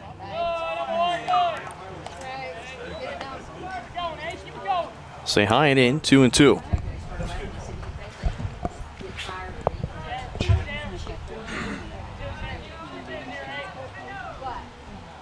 Crystal even in the count. That one fouled right at the netting. Count still 2 balls, 2 strikes.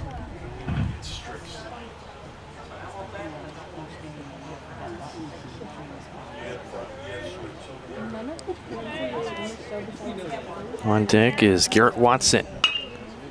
This one flown into right. Bradford is under it and makes the catch. 2 down.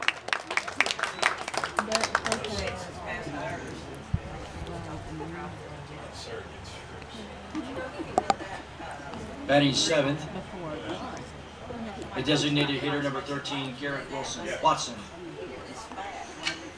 And in steps in Garrett Watson.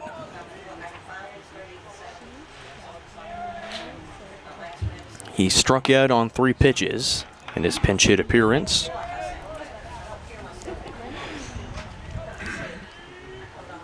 The redshirt freshman from Caney, Kansas.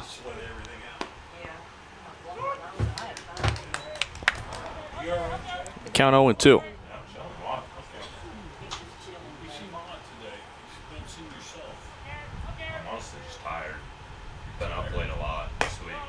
That one misses outside. 2 balls and a strike. Yeah, she was in Fort Lauderdale, so I was just waiting for her to get back to the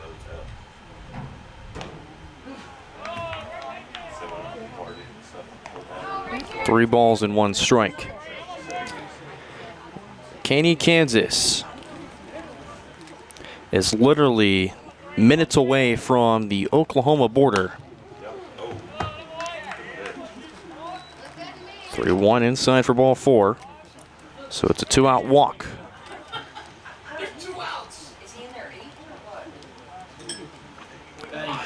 And out comes the first base coach, who, it's interesting enough, he waits until somebody gets on first or second base before he makes his way out. He did it yesterday too. He wouldn't go over there until we got a run on base. Really? Yeah. First out for Nanash McCarty in for a strike. McCarty flew out and struck out twice. 0 for 3 day for McCarty. 0-2.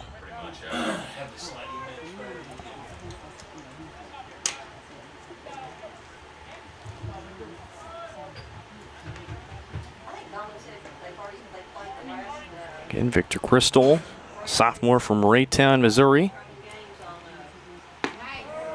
It's a 3-pitch strikeout. McCarty strikes out for the 3rd time today. 2-0. Cavaliers will be headed to the bottom of the second here on Johnson County Sports Live.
Bottom of the second.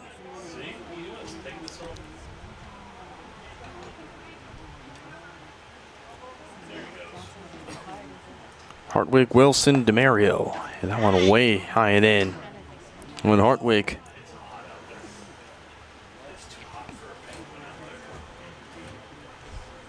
Diego Torres, a sophomore from San Lorenzo, Puerto Rico.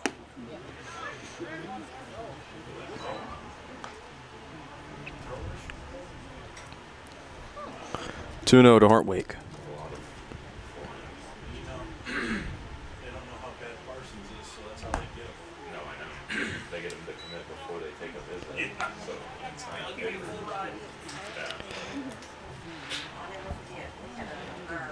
Total of 8 players from Puerto Rico on the roster of Labette. 3-0 in for a strike, 3 balls and 1 strike.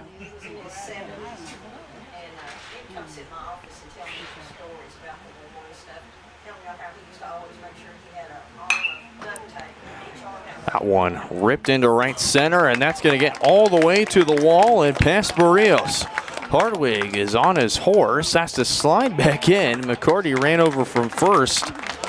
And Ashton Hartwig, leadoff double to start things off here in the second.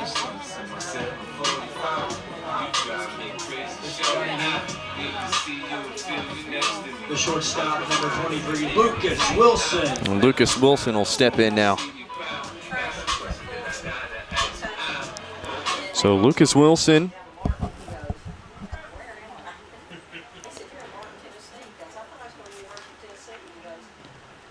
Had 2 RBIs last game. I'm gonna go get some more. I'm good. I'm gonna get some ice too. Down in the concession stand. Big old chunky ice. You want some ice? Wilson, his first multi-RBI game since the game against Thailand, the Game 4 game. As soon as we score a run, I'm gonna go 2 balls, no strikes. see who JJ's friend is.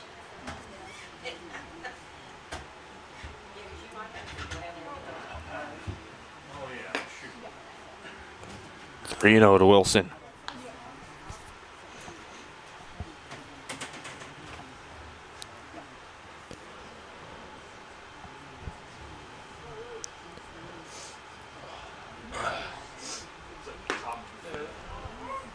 We're in 1.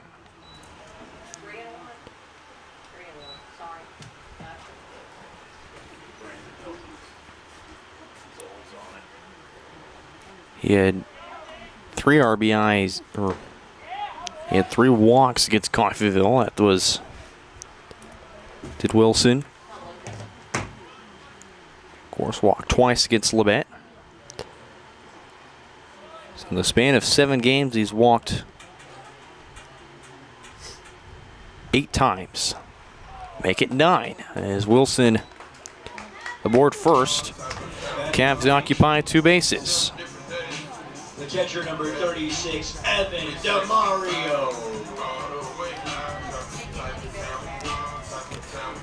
And in steps in Evan DeMario.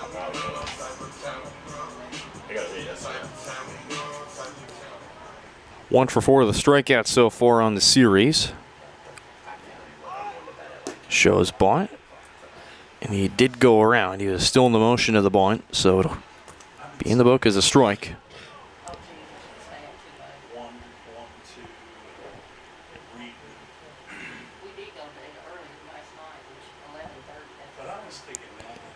He went 2 for 4 in the series against Coffeyville at 3 RBIs. And DeMario will be forced to swing away here as he's behind 0-2.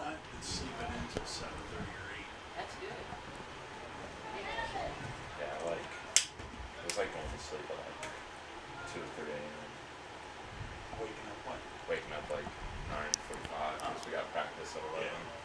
It's not too bad. No. But you're young, you're growing. But you still need at least 0-2, and that's going to hit him.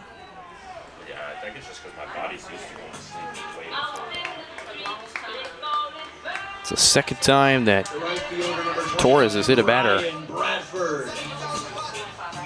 Now the bases are loaded for Ryan Bradford.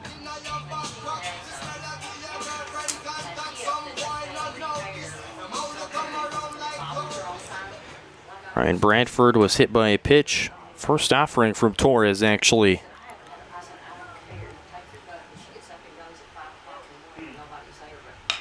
Bradford fouls it off. Coach Yeager trying to go for the bare hand grab. Right along the third base side, just misses it.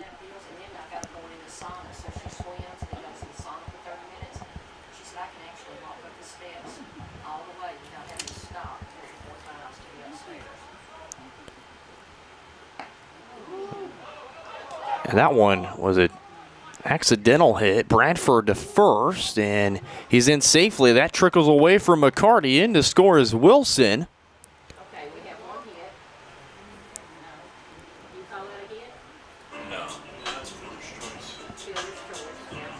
The center fielder, number 1, Isaac Pammer. So Hartwig out.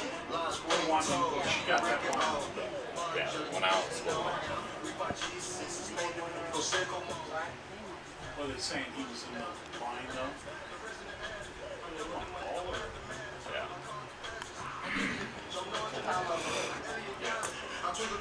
So runners on the corners. If he stays up past 10 o'clock,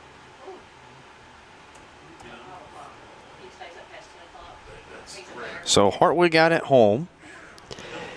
Wilson will score on the throwing error by the catcher in Bowen.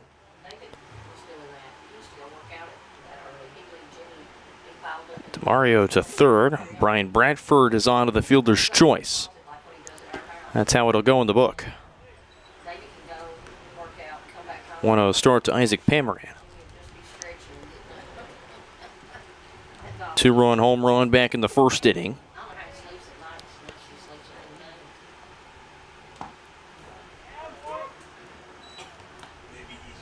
Count even at ball and strike.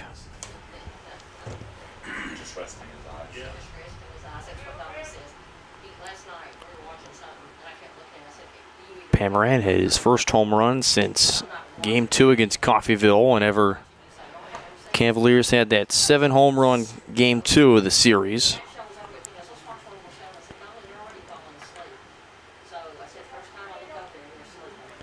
And before that even, Metropolitan was the last time he hit a home run. 3-1 to the future Seminole and Isaac Pamaran.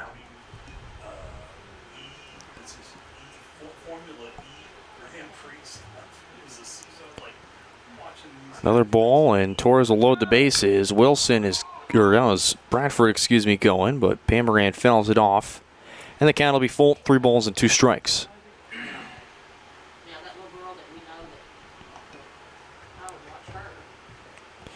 Get Bradford on first. Evan DeMario on third.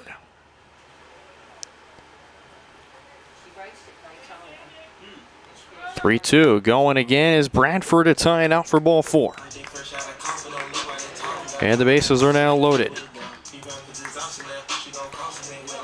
Third baseman, number 19, Logan Grow. In steps in Logan Grow. As Matthew Weimer will head to the bullpen for the Cardinals.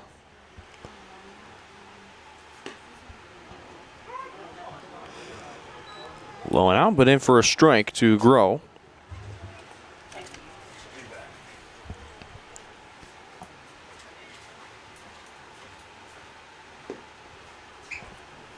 Kilos to 1-1. Grow grounded out to third baseman.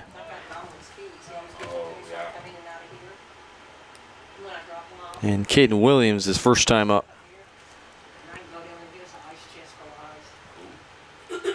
That one head level high. DeMario racing home, and he slides in safely. Pamaran to second. Bradford to third.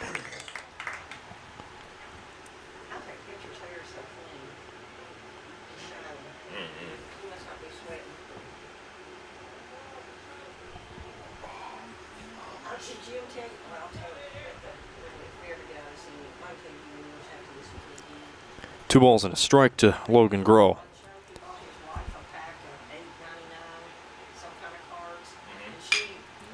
Grow flies that one deep into center. Under it is Cologne. He makes the catch. In to score is Bradford. To third goes Pamaran. Cavaliers planted their third run in the second. 5-0.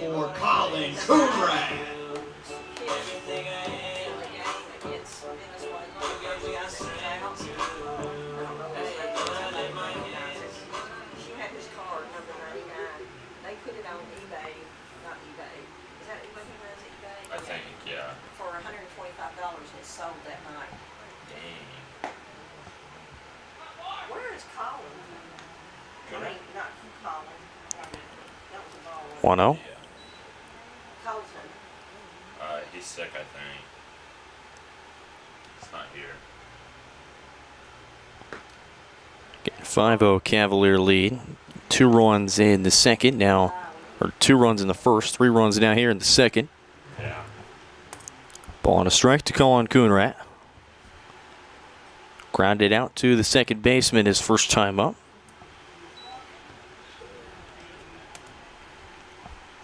Steps ahead 2-1. It was down 1-2 his first time up before grounding out to Camden White. One low and in. 3-1 the count. And Coonrat right now, probably the best conference player of the week mentioned. 3 home runs in this series. And he'll walk on 5 pitches. Runners on the corners for Boston Bruce. And out comes Coach Copland.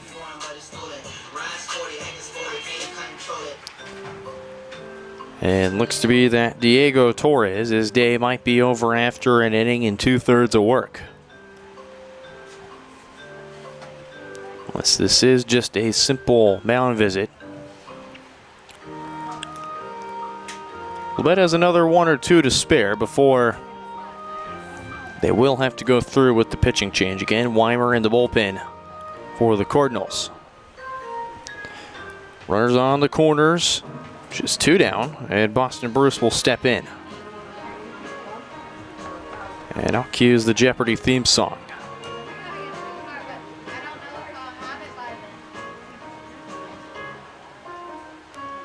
So Coach Copland will not make the change. The designated hitter, number 27, Boston Bruce. Back in goes Boston Bruce. For Boston, who's on to the walk his first time up back in the first inning. And that one, gap shot into right center. That's going to get down for extra bases. Bruce is going for second. It's going to dribble all the way around the wall. Boston Bruce wants 3. And 3 he will get. 2-run RBI triple for Boston Bruce. And the Cavs have 7 on the board. The second baseman, number 10, Briggs Rose. In high school, now I was trying to get recruited. I like sent out like emails and DMs and stuff to like just get out there. And I DM'd him and he never answered me back. He just read it and left it unopened. So, You know, his loss. yeah, for real. My game. And steps in Briggs Rowe. First pitch swings, chops foul. Briggs struck out on 4 pitches his first time up.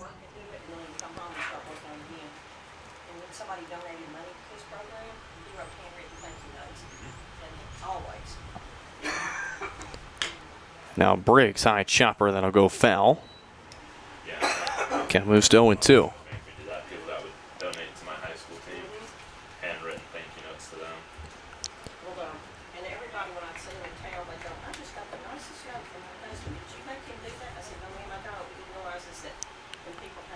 Cavs have 3 hits. 0-2. Nice job by Bowen to keep it in front of him. Moves to 1-2.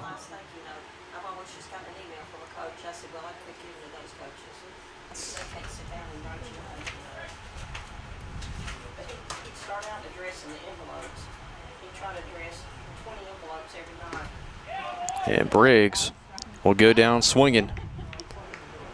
Second time he goes down on strikes. Cavs bat through the order. They plate 5 here in the second. They lead at 7-0 after 2.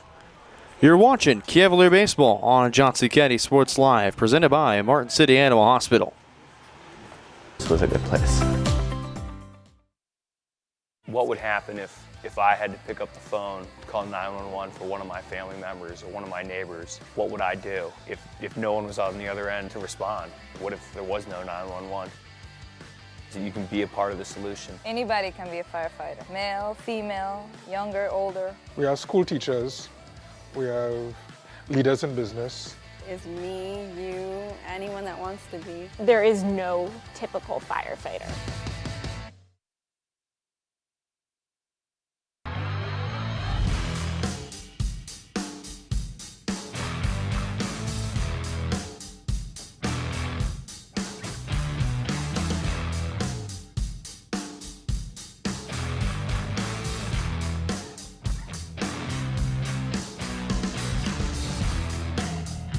See the full lineup at hersinc.net. Call 913-247-3530 or just stop on by.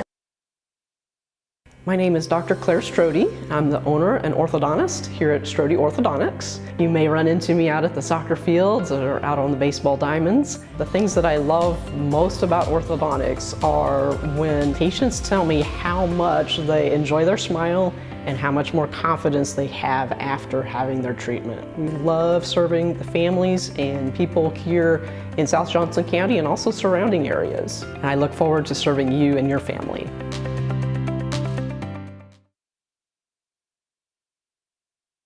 First pitch to the backstop as we're back here on Johnson County Sports Live. Victor Crystal to work here in the 3rd inning. Cologne, White, Williams, Bowen, if anyone gets on for Labette here in the top of the 3rd. That one at head level. 2-0.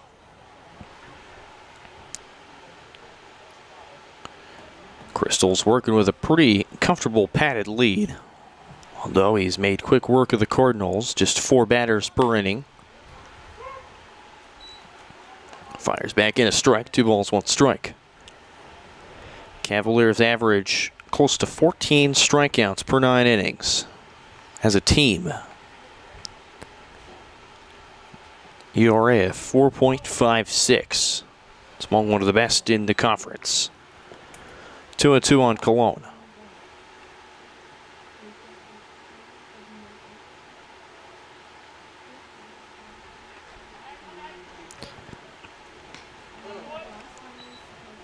Count full, 3-2.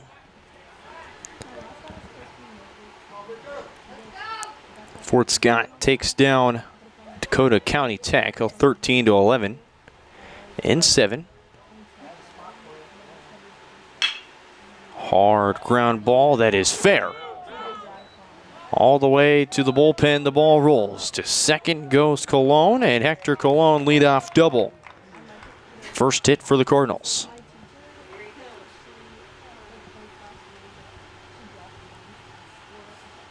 The second baseman, number 4, Camden White.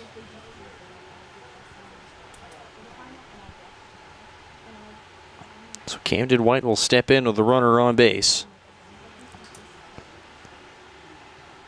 He would walk on 5 pitches his first time up.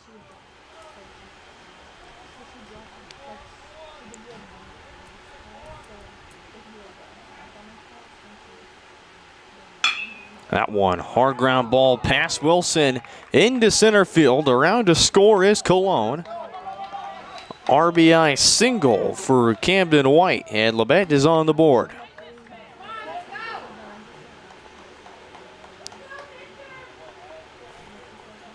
The third baseman, number 20, Caden Williams.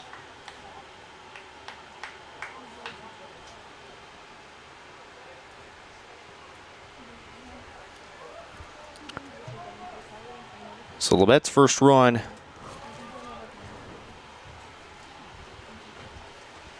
comes in the fashion in the 3rd inning on an RBI single.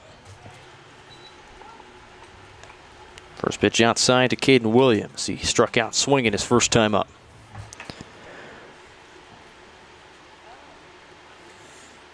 Barton takes down Garden City 12-8. Cali takes game 1 against Highland 16-3.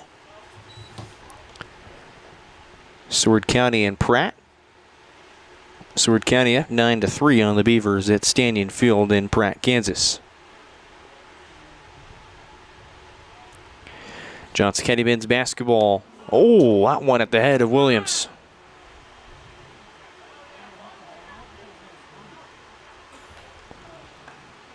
And now the coach telling him stay back as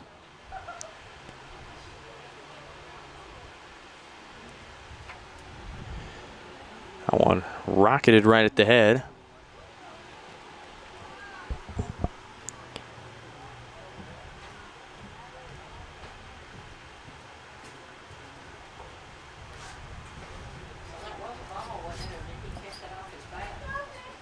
Yeah. I think it got off his bat. They're saying it got off his bat just in time. 2-1 the count to Williams.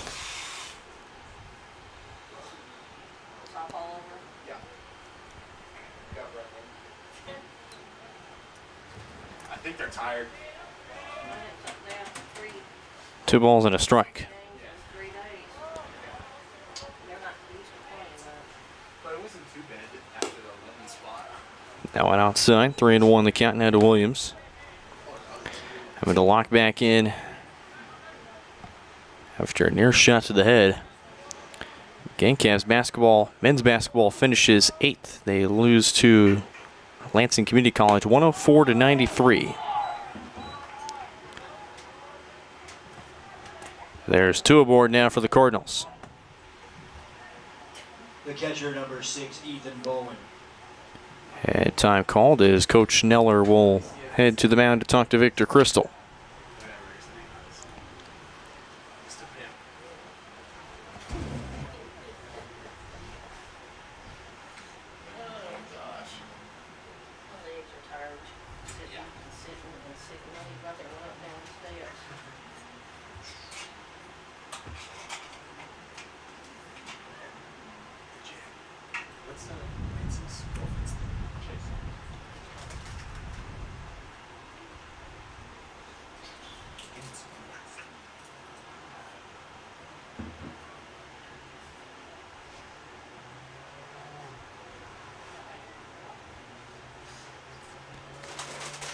So mound visit over after a plate umpire breaks it up.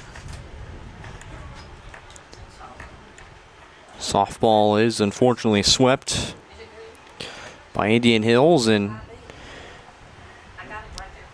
It definitely has to hurt whenever you play 6 games in a span of 3 days, back-to-back-to-back doubleheaders due to scheduling conflicts. Definitely can take a toll. Johnson County women's basketball, they will finish 3rd in the nation. They defeat Illinois Central 77-68. Ball on a strike. Extending our congratulations to Coach Conrad, Coach Chappell, and their squads on a phenomenal basketball season. Special squads that did special things. Both teams undefeated up until the men's side unfortunately dropped to Fort Scott in the conference championship, a team they already beat twice, especially the one game where it lasted close to 3 hours. Dylan Funk and myself had the call on that one. 1-2, ball gets away from DeMario. Both runners advance to scoring position.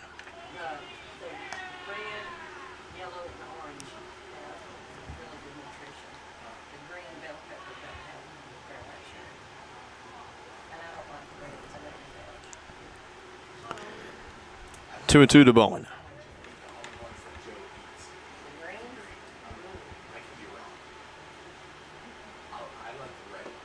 And a big swing and a miss as Bowen will go down swinging.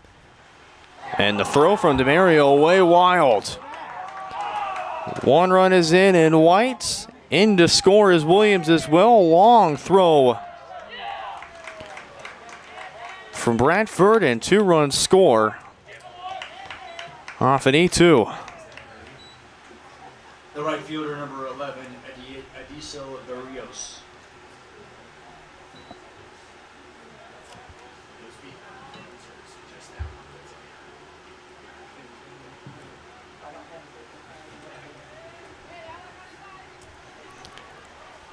Labette will get 2 more runs in. It's 7-3.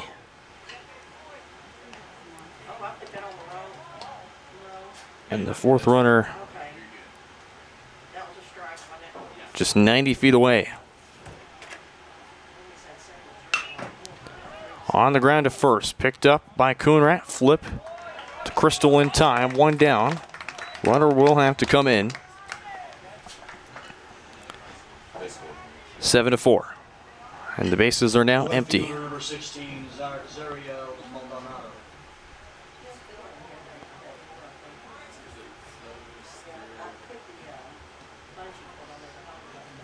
There is action now in the Cavalier bullpen.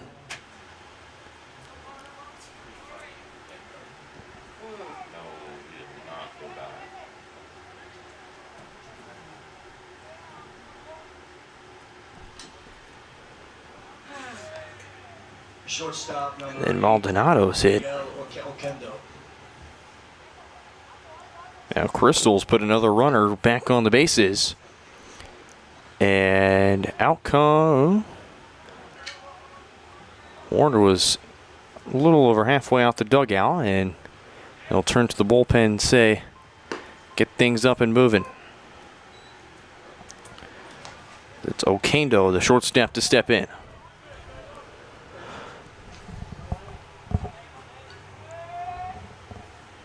Flew out to Bradford his first time up back in the 2nd inning. This one on the ground into the right field. And that's going to get by Bradford as well. That's going to go all the way to the fence.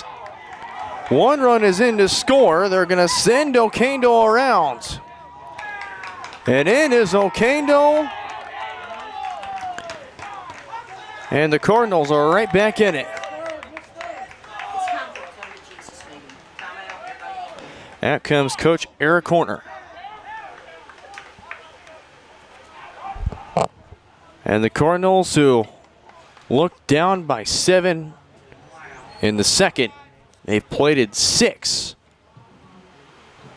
in the 3rd. And Victor Crystal's day is done, as we'll turn to a new arm out of the pen. Take a look at it when we come back here on Johnson County Sports Live.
Started off as a 7-0 lead for the Cavaliers. Labette has turned things around and has plated 6.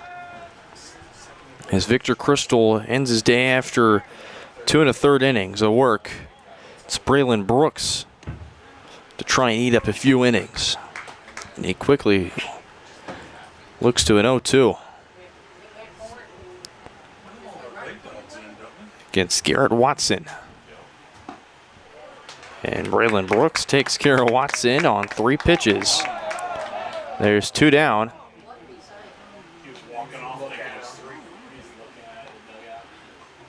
And Braylon Brooks. First baseman number 5, Nash McCarty. Let the Cardinals know, and he's going to be warned.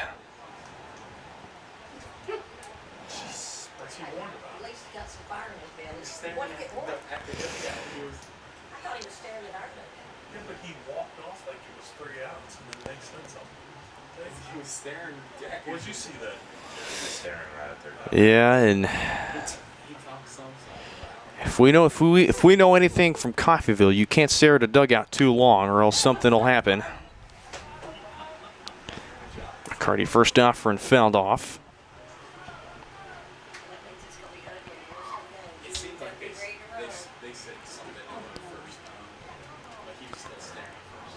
Labette dugout, although quiet, is been really active as McCarty swings. Count moves to 0-2. Braylon Brooks moving around, nodding his head.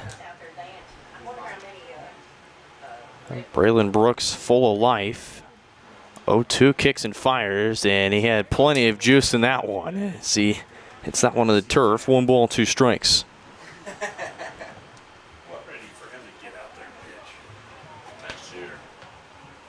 Man, oh man, if there's anybody with a lot of energy, it's Braylon Brooks.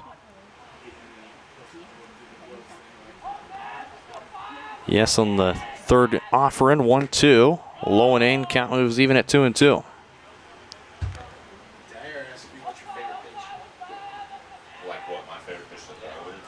Nash McCarty 0 for 1 of the strikeouts. Struck out on 3 pitches. Deuce is wild. Brooks is offering outside. Count moves full at 3-2. It's more like a sweeper. What's your favorite pitch? Kind of like a curveball. It's called I call it my curveball, but it's more like a sweeper.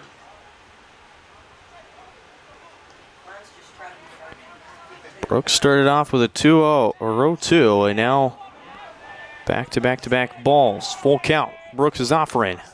Goes to the fastball, and McCarty fouls it off.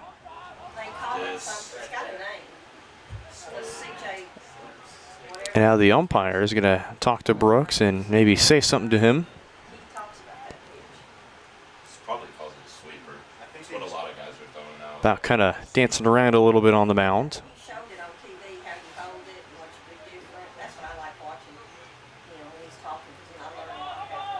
Brooks gets set quick, fires another. That's fouled off. Stay here at 3-2. This will be the 8th pitch between Brooks and McCarty.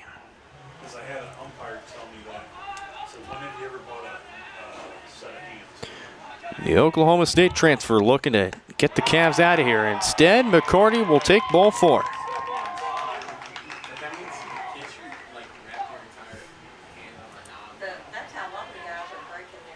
The center fielder number 10, Hector Colon.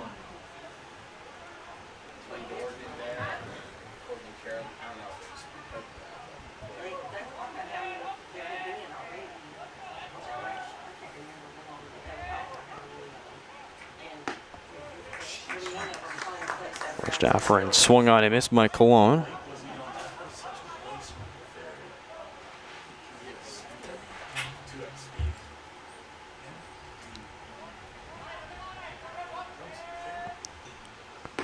And Cologne laid on that one. Count moves to 0-2.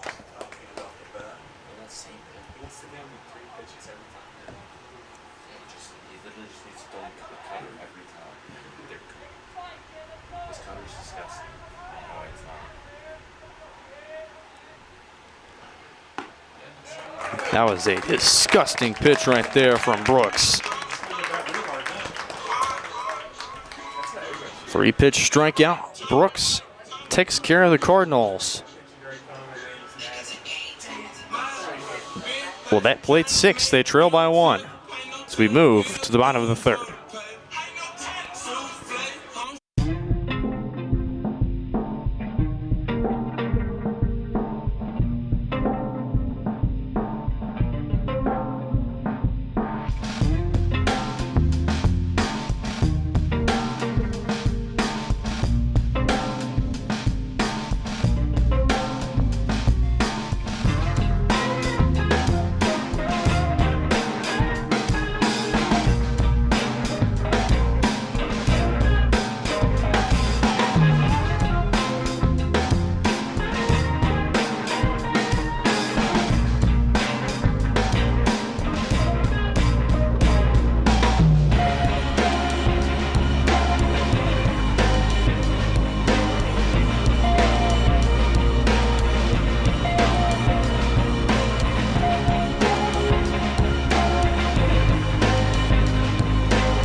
Back here, bottom of the 3rd, it's Hartwig to lead things off.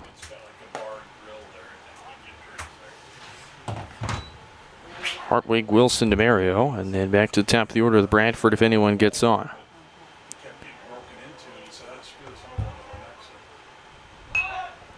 Hartwig shows bunt, plays beautifully, but just a bit too choppy.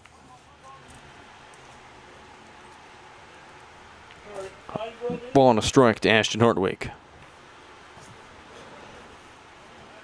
I always like the 2-seat heater. I don't know if he did anything. Oh, 2-seat, yeah. I don't even throw a 4-seat. I don't like throwing a 2-seat. Was my changeup any good? That one in the air, in the left. Under it is Maldonado to make the catch, 1 down.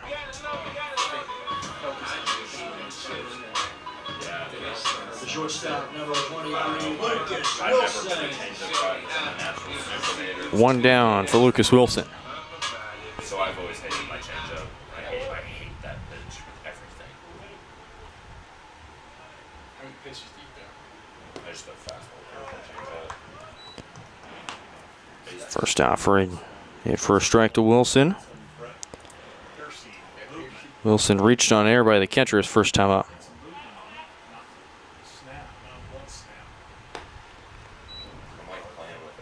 Ball on a strike. Cutter's what Braylon's doing. It's like it's like a fastball kind of, but it's going this way. So like my 2-seam. Mario on deck for the Cavaliers. So righty would go. So for say it's facing 2-1. It's gonna go away from or into the for my cutter.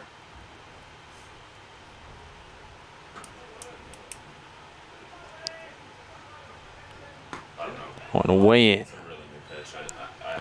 3 balls and a strike. He would get onto the walk, but would score an error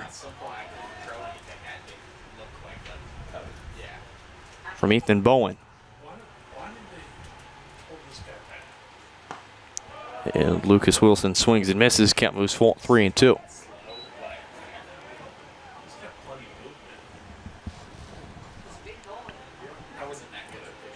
This Matthew Weimer will be our attic storage at I-35, I-435 call to the pin as Wilson beyond the walk with 1 down. Catcher number 36, Evan Demario. I should have been on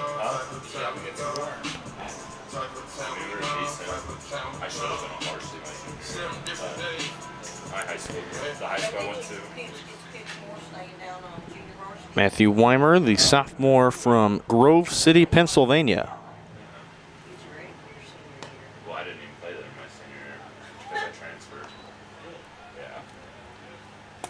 Starts 1-0 to Evan DeMario. Was hit by a pitch his first time up back in the 2nd. Runner goes to second and Wilson. Throw down. Not in time. So how many teams did your first school have? 3 or 1 ball, 1 strike to count.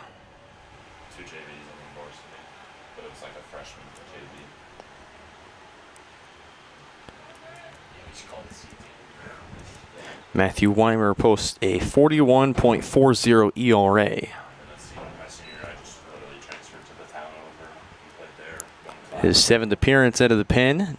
No wins and 2 losses. Through 5 innings of work, 14 hits, 24 runs, 23 earned, 12 walks, and 6 strikeouts.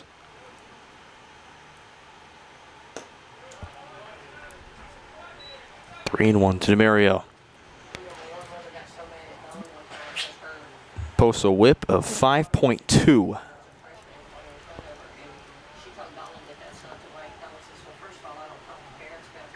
He's faced a combined 46 batters this season. 3-1 in for strike 2. Cat moves full on DeMario.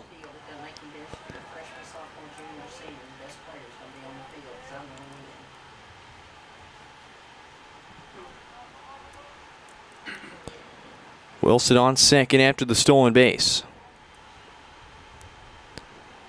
Weimer takes a few looks. There goes Wilson to third, and meanwhile, that one flown foul. I've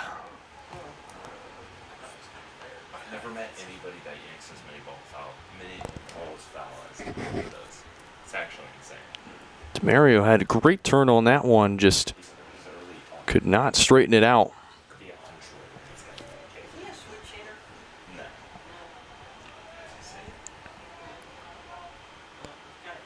Another 3-2, that one outside for ball 4. 2 on and 1 out for Ryan Bradford.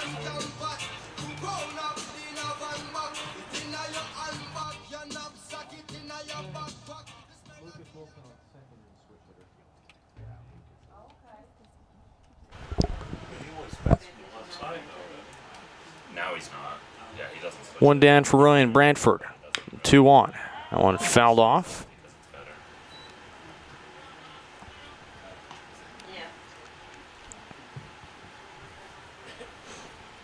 Bradford 0 for 1. He was hit by a pitch and he grounded into a fielder's choice.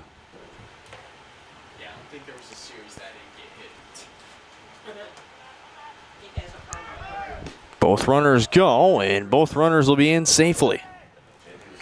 I throw every Monday, and then I DH the rest of the week. It was the life.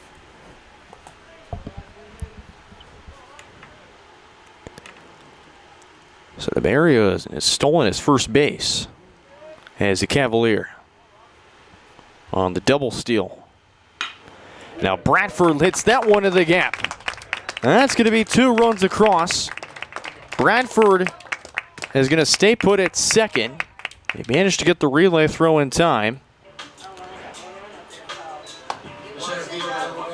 It's a 2-run RBI double for Ryan Bradford. The Cavaliers continue to put runs on the board.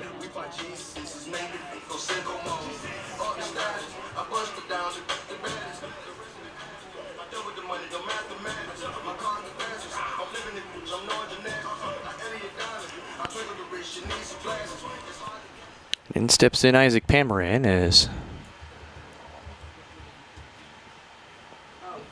they'll wait for someone to get off the field.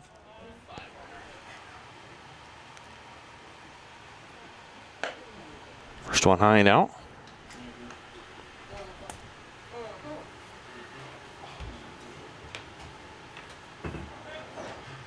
That was Logan Booth they were waiting for to get off the field. 2-0. Pamaran 1 for 1, a home run and a walk today. And Alex Copland is going to head out as he doesn't want to use another arm today.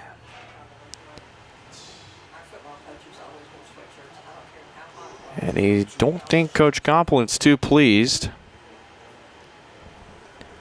You work your way back in from being down 7 to down 1, and now you're down 3 after the Cavaliers for the 3rd straight inning plate runs. 2 in the first, 5 in the second, and now 2 here so far in the third. And the home plate umpire will slowly make his way to the mound to try and end this visit.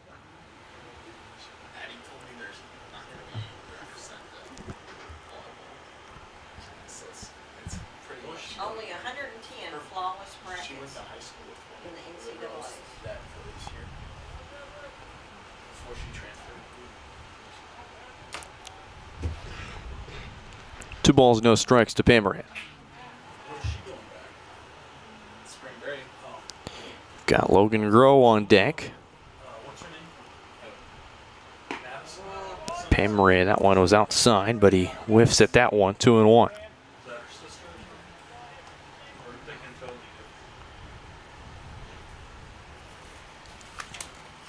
Pamaran's driven in a total of 2 runs today. It's one of the few that, and that's going to be a balk.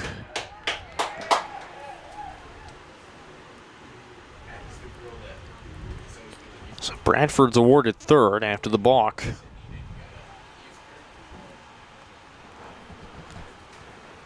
Kind of stepped off awkwardly, but didn't realize that there's nobody really coming over to play at second. So now you have a runner 90 feet away and a 3-1 count to Pamaran. And then on deck you have a guy who certainly can make you pay in Logan Groh.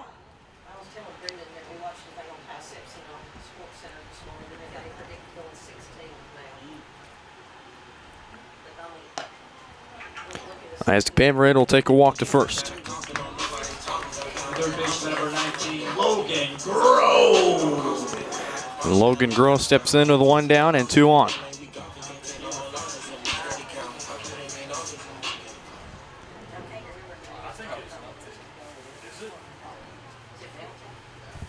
And this time getting the gear will be Chase Bradbury. Runner goes, and Groh will foul it off. Groh's 0 for 1. He grounded out to Williams his first time up, and then he was able to score in a run.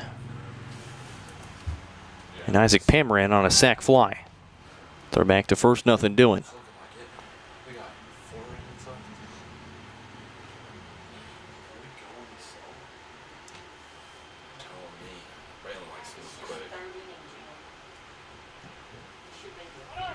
There goes Pamaran to second. The throw down, that one way offline, and that's going to go in the outfield.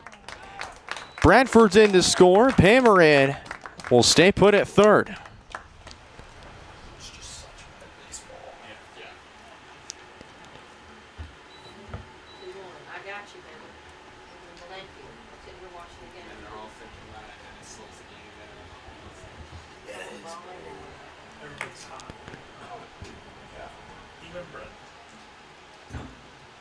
Two 2-1, and that's going to hit Groh.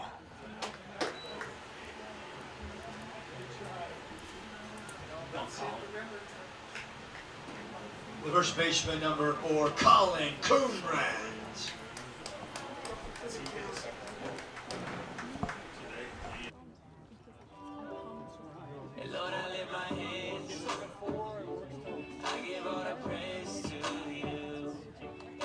So no, oh, he threw it. Threw it into the outfield. Yeah, I think that was a hard catch for anybody to get either side. yeah, so I defer over, and it'll be in the book as an E2 on the throw. 10-6 runners on the corners. New pitcher for the Cardinals. We'll take a look at him when we come back.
Runners on the corners, only one down. It's our Attic Storage I-35, I-435 call to the bullpen.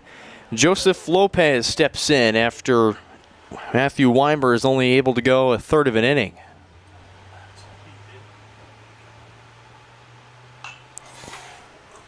First effort fouled off by Coonrat.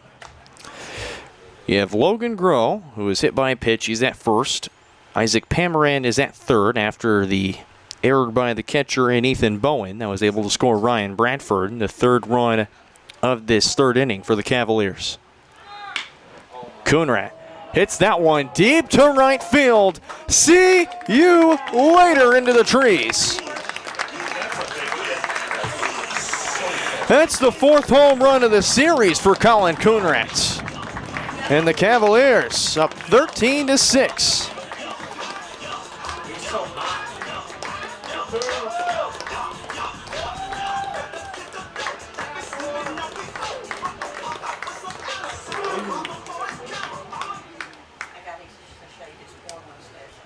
The designated hitter, number 27, Boston Bruce. That's a walk into our house moment for Joseph Lopez. Coonrat drives in 3. Those trees are far away. No, yeah, that ball was hit far. That was 400 plus. Let's take a look at the board. 2 in the first, 5 in the second, 6 in the third. And the Cavaliers are rolling, and it's only the third pitch from Lopez, and he got hammered there. That was the 7th home run that Joseph Lopez has given up this season.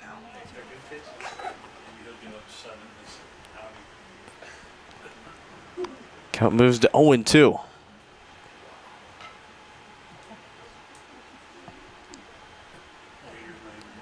Boston Bruce, he's 1 for 1. Walk and a triple. He's driven in 2 runs so far. And that one way, way away. My goodness. And Lopez during the warm-ups, he was kind of all around with his arm slot. Kind of went 3/4. A little bit of a little bit of sidearm. That's what he's kind of working with right there. That one misses outside. He's quickly up 0-2, and now it's 2-2 the count. Cavs need just 3 more runs and to hang on for another couple innings before they can secure this one. 2-2, out one low. Count is full 3-2.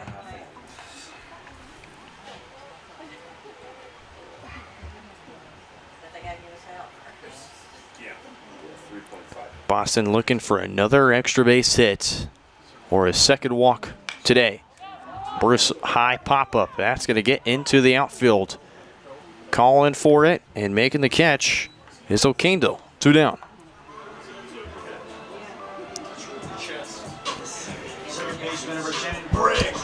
This will be the 9th batter for the Cavaliers. It's Briggs Rowe. 2 down.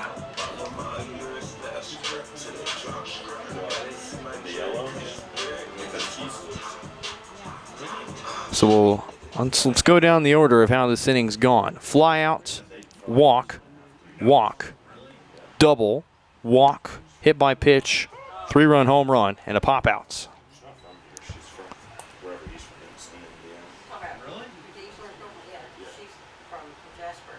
0-1 to Briggs Rowe. He struck out twice today. On the ground, past second into right center field. And Briggs Rowe took a hard turn past first. He has to retreat back. And Briggs Rowe is his first hit of the game. No, I think she flew down. I think we picked her up yesterday from the airport. Where did she go? I think she's in high school still. I think she's senior. I think she's senior. So in steps in Ashton Hartwig. Runner goes to second. Briggs is in safely. No contest there at all.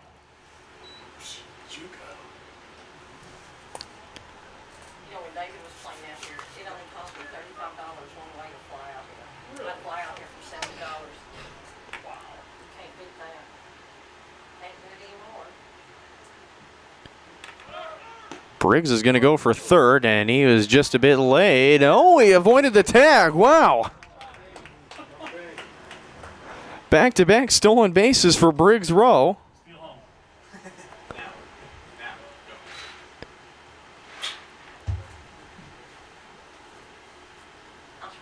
And Briggs has stolen now 12 bases this season.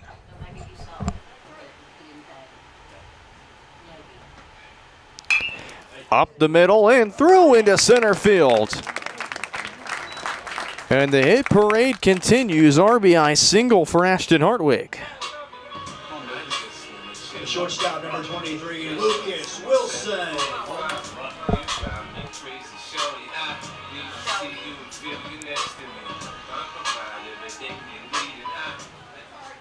They can have 7 runs here in this third inning. Throw back to first, nothing doing.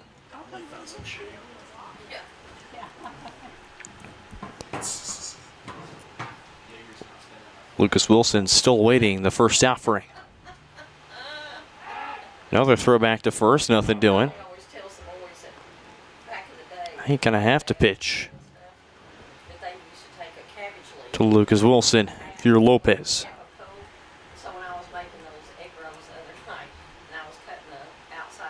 They'll throw back to first, nothing doing there. And he has to throw here now.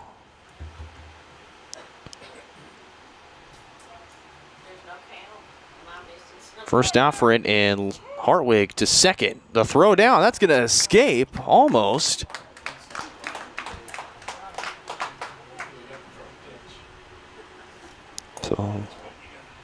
So Lopez had to throw. He gets a strike, but Ashton Hartwig is in safely.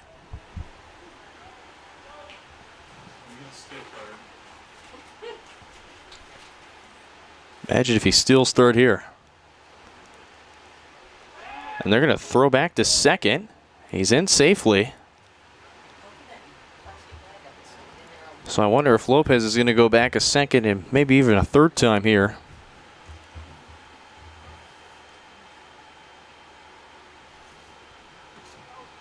Lopez looks back to second. He will fire to Wilson, and that's in for a strike. 0-2 to Lucas Wilson. This is like the only comfortable way to sit right now with my head. He's walked twice.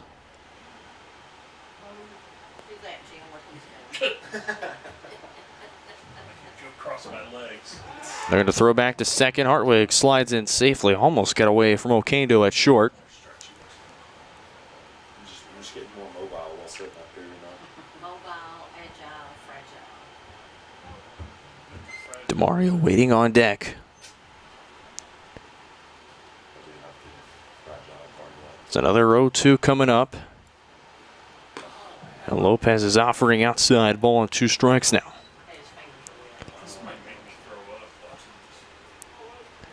14-6 our score. Runner on second and Ashton Hartwig. Lopez looking back once again. And there he goes. Wilson flies that one into center field. Back is Colon. He leaps and he makes the catch in center.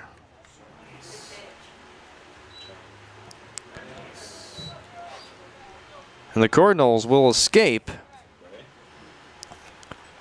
the third inning, but a lot of damage dealt. A 7-run third for the Cavs. We into the fourth. 14-6 our score after 3 innings.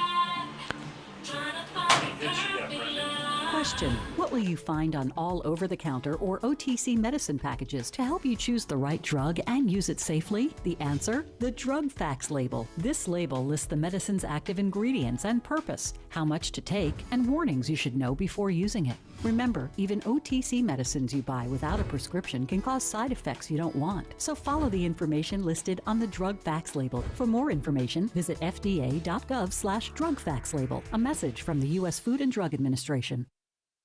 My experience at Strode Orthodontics was amazing. Like most people who had their first round of braces, I forgot to wear my retainer and so therefore had crooked teeth. I got engaged this year. I wanted straight teeth for my wedding, and so Dr. Strode was able to give me Invisalign, and now I have the straight smile that I've always wanted. We're gonna get such a welcoming experience here. The day of my wedding, I'm not going to be scared to take pictures. Now I can finally be confident with my smile on that big day. Everybody can make something.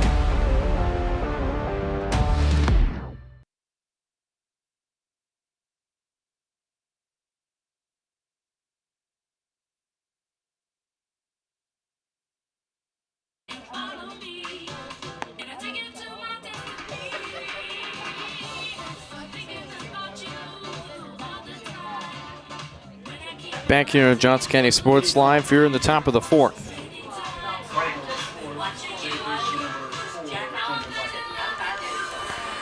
Top of the order for the Cardinals: White, Williams, Bowen, Barrios if anyone gets on. My scorebook is all sorts of messed up.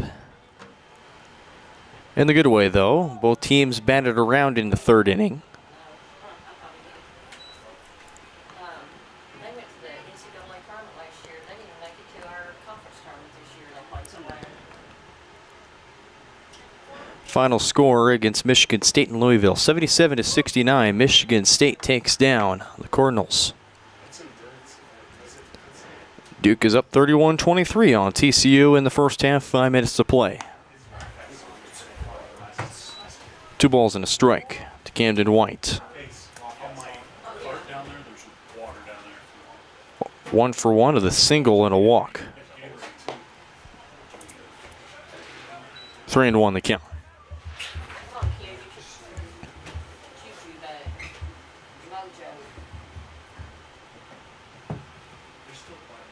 Braylon Brooks is off-ran sky high into left center and back to make the catch all the way from short is Lucas Wilson, 1 down.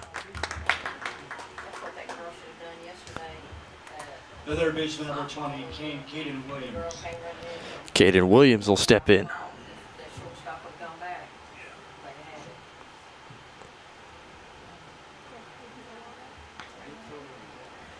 It's Caden Williams. Start off here in the fourth.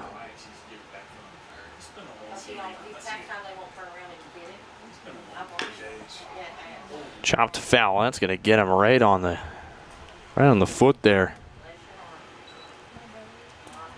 He's in a lot of pain.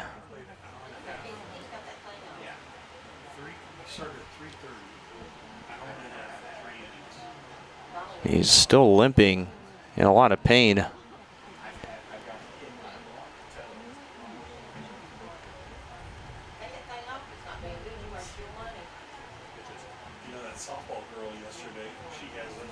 Making sure his swing's good.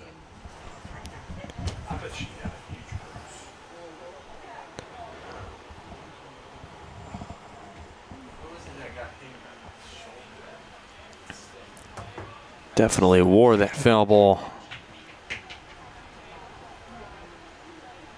Count 0-1. Beautiful curveball that lands in for a strike. 0-2.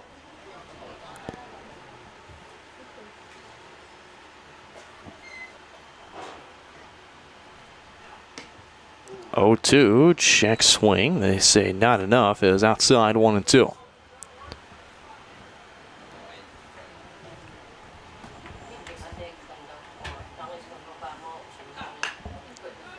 Popped up. Into right center. Bradford ranges over to make the catch, 2 down. The catcher, number 6, Ethan Bowen. 2 down, Ethan Bowen to step in. And for Brooks, this is appearance number 8 for him. He's appeared in 9 2/3 innings, has 2 saves on the season. While at 5 hits, 3 runs, 2 earned, 4 walks, and 13 strikeouts.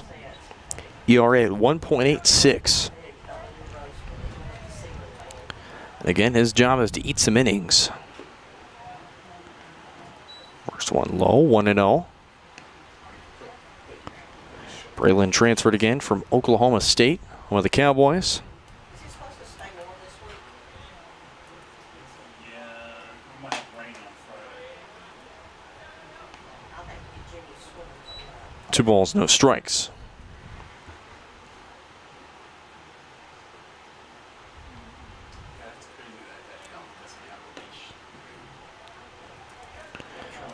Quickly to a 3-0.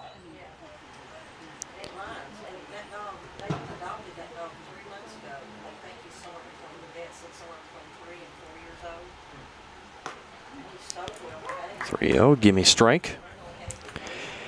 An Oklahoma State, a familiar program. 2 Cavaliers are currently on the roster. Josiah Golden, a part of last year's team, and then you go back to 2023, Colin Brueggemann, who was one of the more regular starters for the Cowboys.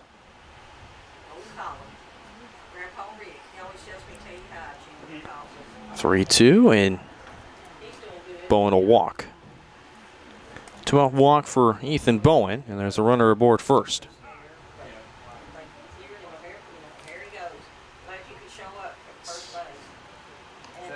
And out comes the base coach, Adisel Barrios. Is in at first.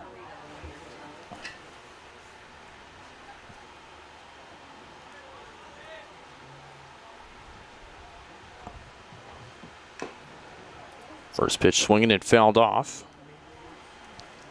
Barrios grounded out twice today. First time was unassisted to Colin Coonerap. The second time was also to Colin Coonerap, but it was a flip to Victor Crystal to escape. The third. 0-2. Actually, it was the first out of the third inning.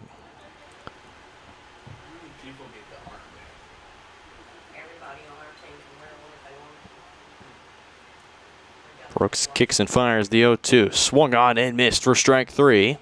DeMario completes the strike 3 play.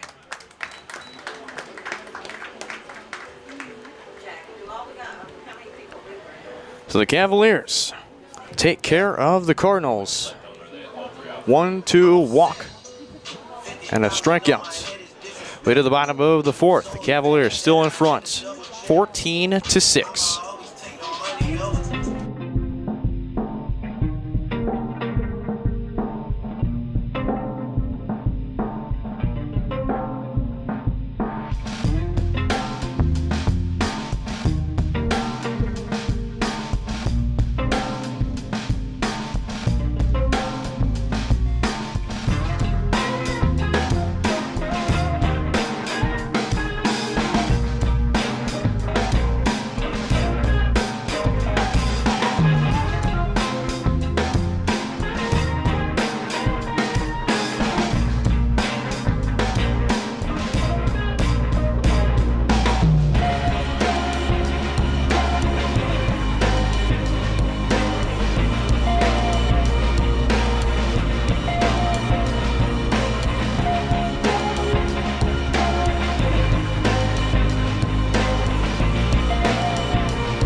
Back here, bottom of the 4th.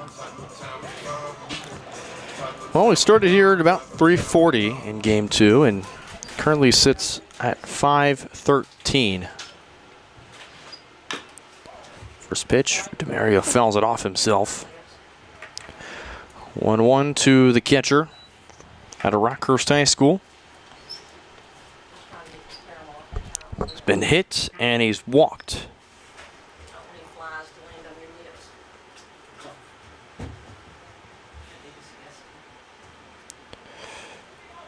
Scorebook all sorts of filled up. A 1 high and in. 1 ball, 1 strike now.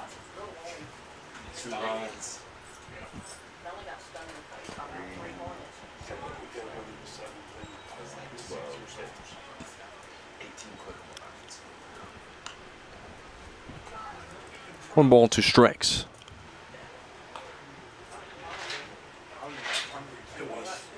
Or 2-1, sorry. Thought I heard something off the bat. It was 2-1.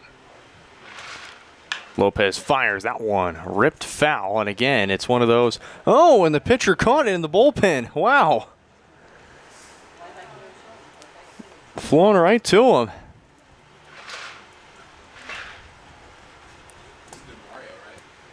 Two and two.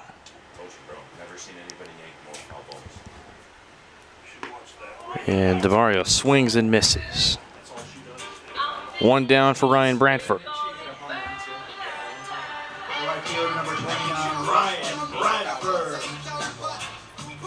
And the baseball delivery from none other than Brett Piercy, BP.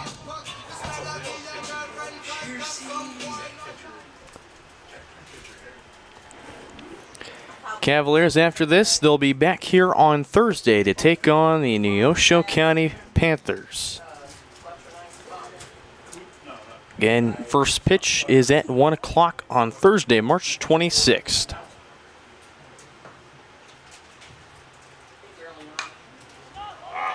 Swung on and flown into right. Under it to make the catch is Barrios, 2 down. 2 down for Isaac Pamaran.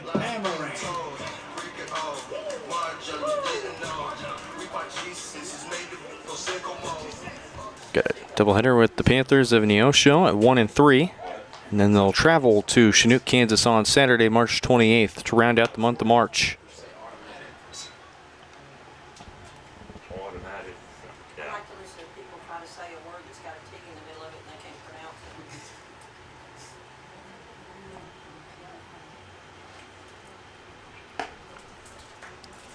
Waddle upstairs, 2 balls and no strikes.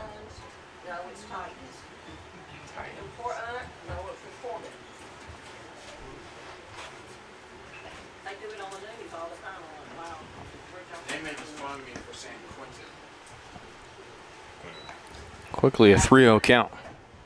Yeah, but I would say Quentin.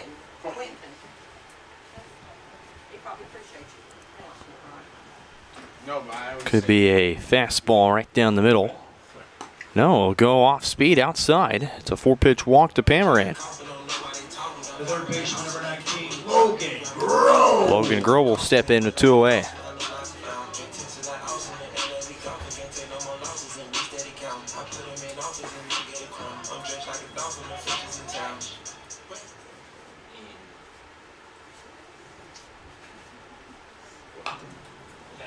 Grove flies this one into left center field.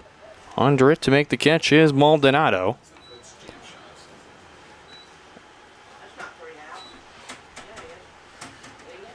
Calf strand 1. After the flyouts from Grove, we head to the bottom or the top of the 5th. 14-6, Cavaliers on top.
First pitch to Maldonado is low for ball one. Maldonado came to Watson. McCourty, if anyone gets on, that's how we'll do the fifth here for the Cardinals. Ball on a strike. Been a relatively quick last few innings after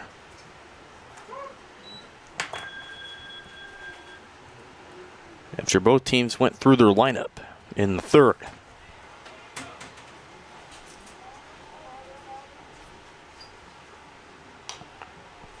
Check swing, fouled off.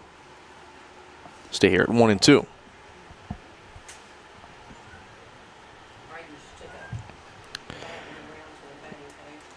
Cavaliers, they continue to stay hot in the month of March.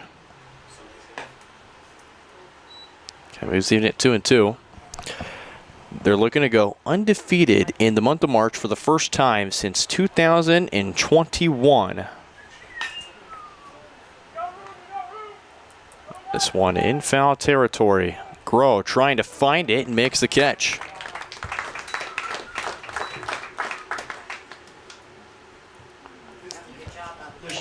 One down. As Uriel Okendo steps in.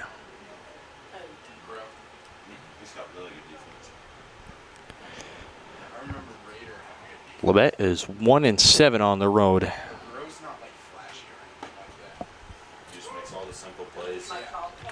Okendo's behind 0-1. And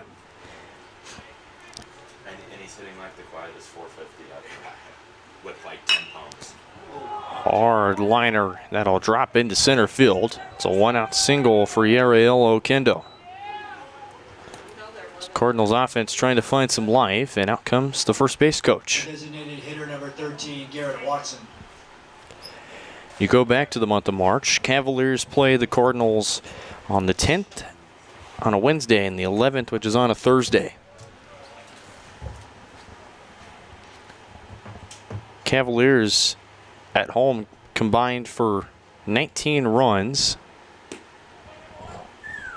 And then on the road in Parsons, again, they played 5 and 7 inning games back in the one-year post-COVID shortened season. They played 33 in Parsons, Kansas.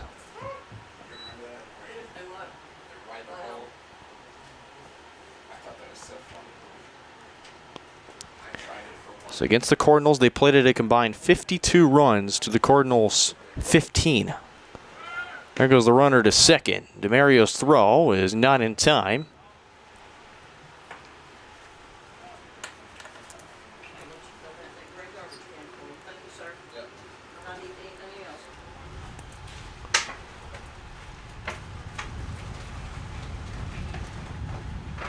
Two balls and a strike to Watson.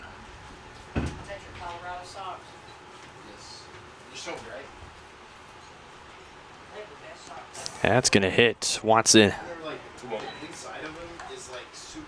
Two aboard down for Labette. The first baseman, number 5, Nash McCarty. Braylon Brooks will try and look for another squeaky clean inning.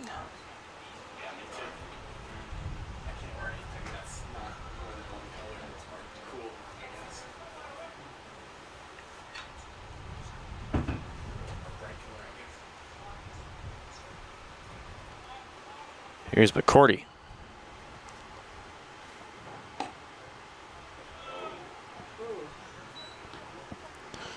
1-0 start.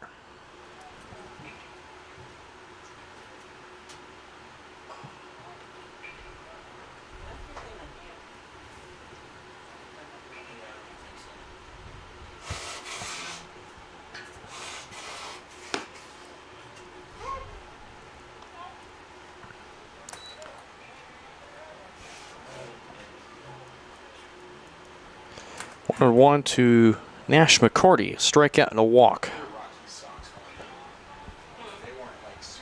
2 on, 1 away. One's across the board. McCourty laid on that one, cuts and misses. Count to a ball and 2 strikes.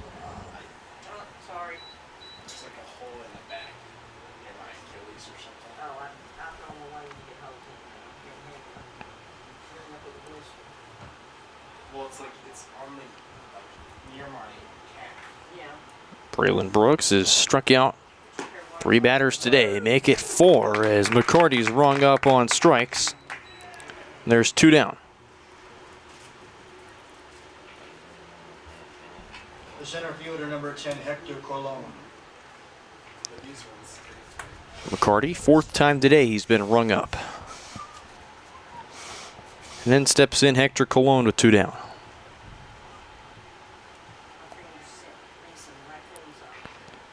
Braylon Brooks will step off and check back to first.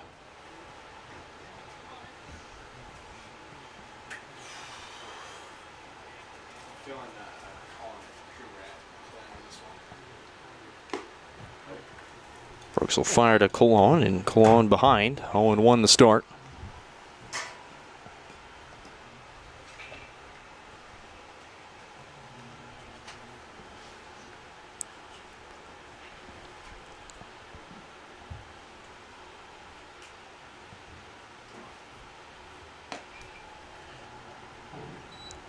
High and in, 1-1. What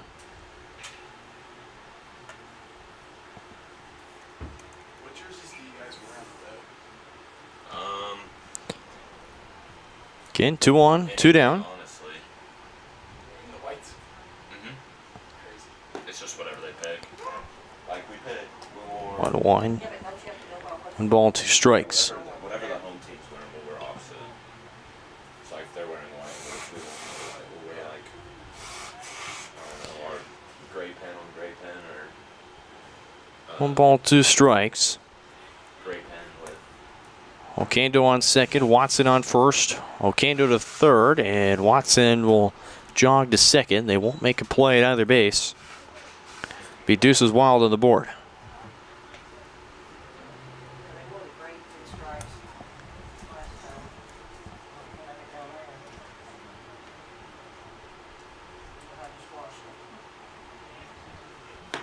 Yeah. 2-2 high to the home plate umpire. Count moves full.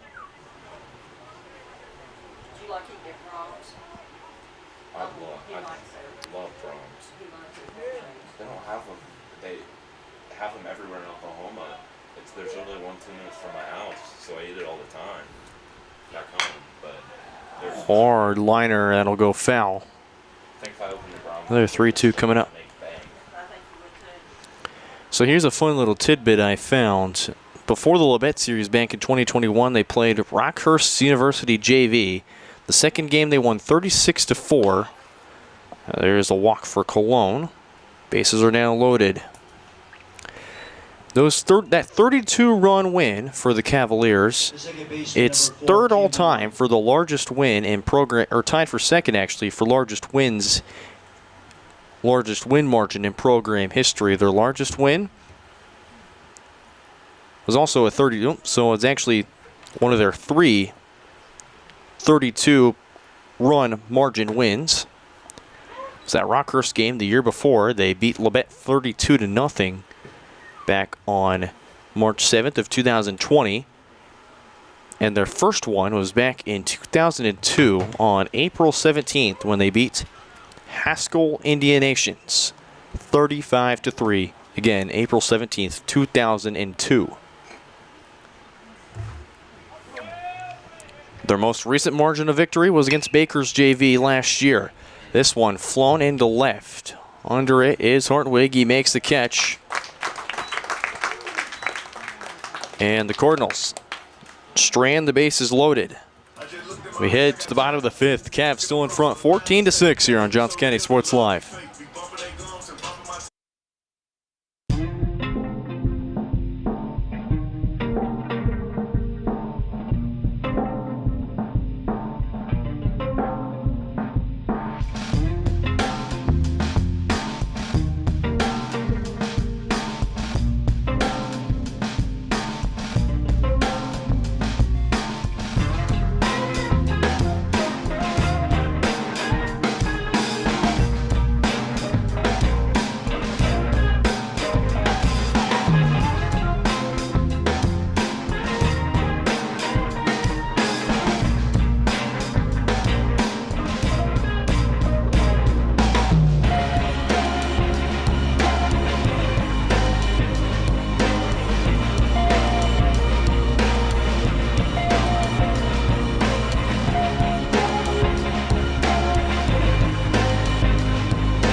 Back here on Johnson County Sports Live, bottom of the 5th.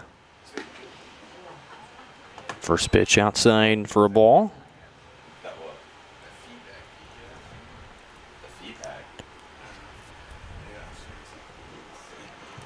To Colin Coonrat. Coonrat, Bruce Rowe. Ashton Hartwig, if anyone gets on.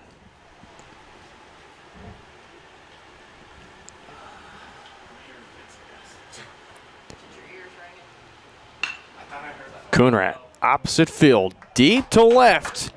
See ya!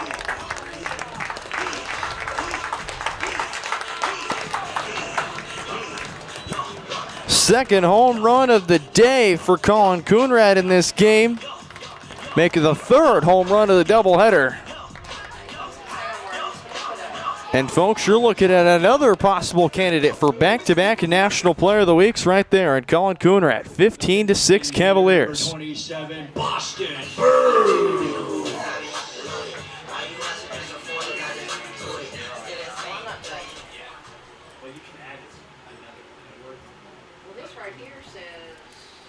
In steps in Boston Bruce.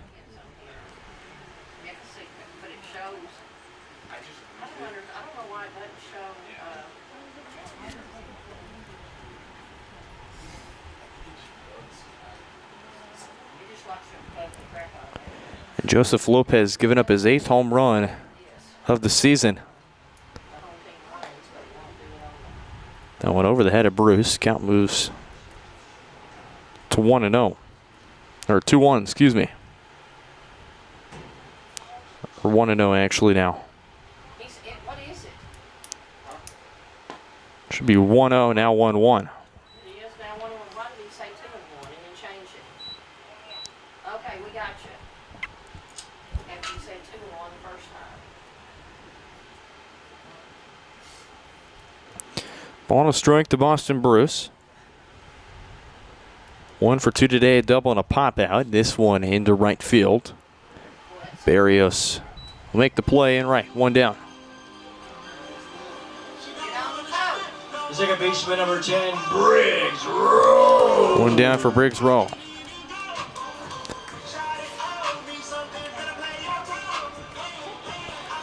Coonrat, 3 home runs in the doubleheader, 2 in this game alone. And Collins hit a combined 5 home runs in this series.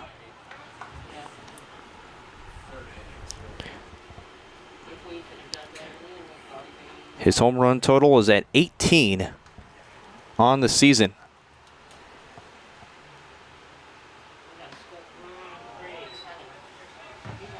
Briggs is down 0-2. He struck out twice already. He managed to get his first hit of game 2. It was a single back in the 3rd. He'd come around to score after stealing 2nd and 3rd on back-to-back pitches. That one into center field, and that's going to get down for the 2nd hit of the day for Briggs Rowe. The left fielder, number 6, Ashton Hartwig. Now the Cavalier bats are being rediscovered. After a big parade back in the 3rd. Took a bit of sleep in the 4th, but getting back to it. Hartwig, fly ball deep to left center. No doubt about that.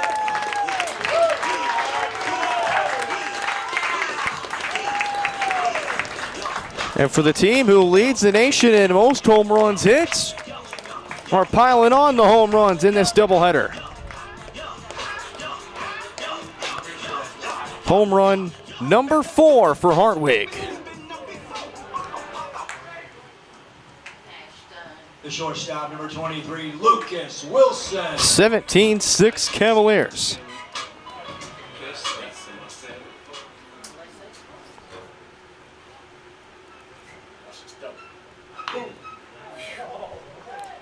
And Wilson fouls it off, and that one had home run distance there. That's now the 9th home run given up by Lopez this season. Another arm active in the pen for the Cardinals.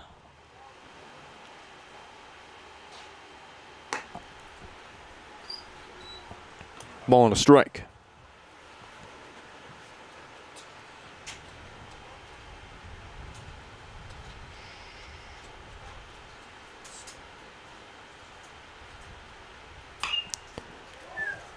Opposite field, into left, and that one's going to hit the face of Maldonado. The second is Wilson, and he's in safely. The catcher, number 36, Evan DeMario. The ball dropped in front of Maldonado, and he took one right in the face. He's being helped back over.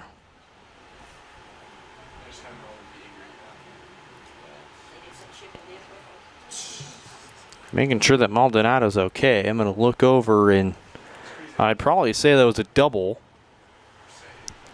Yeah. So Lucas Wilson aboard of the double.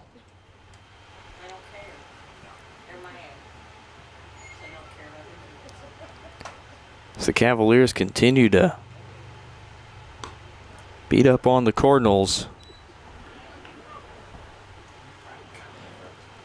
2 in the first, 5 in the second, 7 in the third, none in the fourth, and now currently 3 in the fifth with 1 down. It's been the Johnson County offense today.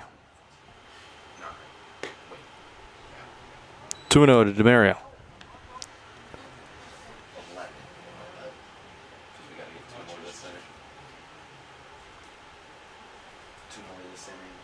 You went from 6 to 9 to 11, yeah. We gotta get them out 6. 2-0 just lands in for a strike. It's just barely in, but nice frame job by Bowen to frame it back in even more to sway the umpire. 2-1, high fly ball into center. And that one's off the wall. Colon was waiting to see if it'd go over into second safely as DeMario. Wilson hangs on at third. DeMario in safely at second. And in comes a pinch hitter for Ryan Bradford. It's Braden Giesler.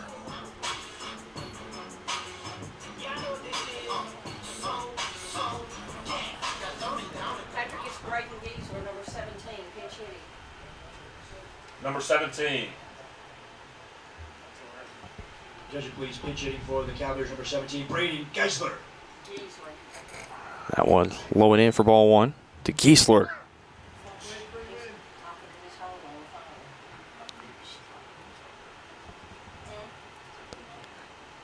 So Giesler gets his second pinch hit appearance. Check swing, didn't go fully through, 2-0. So this could look to be about the time where Coach Horner will look to make several changes in the lineup due to the 11-run lead the Cavaliers have.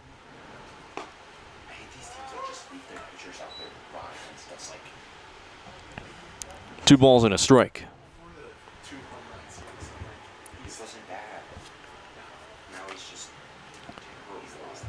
Giesler flew out to the center fielder. Count was even at 2-2. The Jasper, Indiana native. So far, 1 for 4 this series. And he swings and misses. Managed to get a piece of it. Count still at 2-2.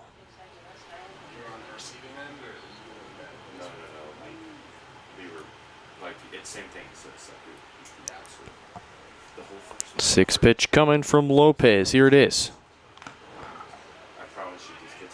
That one, another one fouled off. Count still remains at 2-2.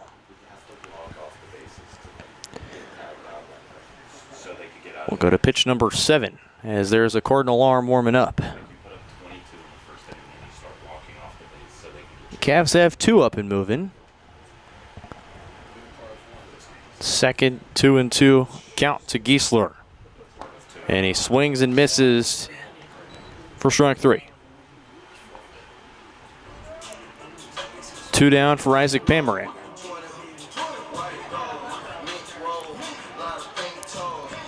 If Pamaran is on, it'll be Trent Cornell to enter the game.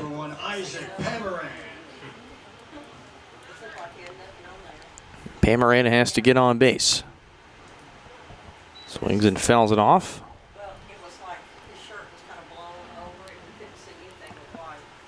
Pamaran 1 for 1 of the home run. He's walked twice. He's scored every time he's been on except back in the 4th inning, where he walked a 3rd time actually, so he's walked 3 times today. Ball on a strike. Yep, big T.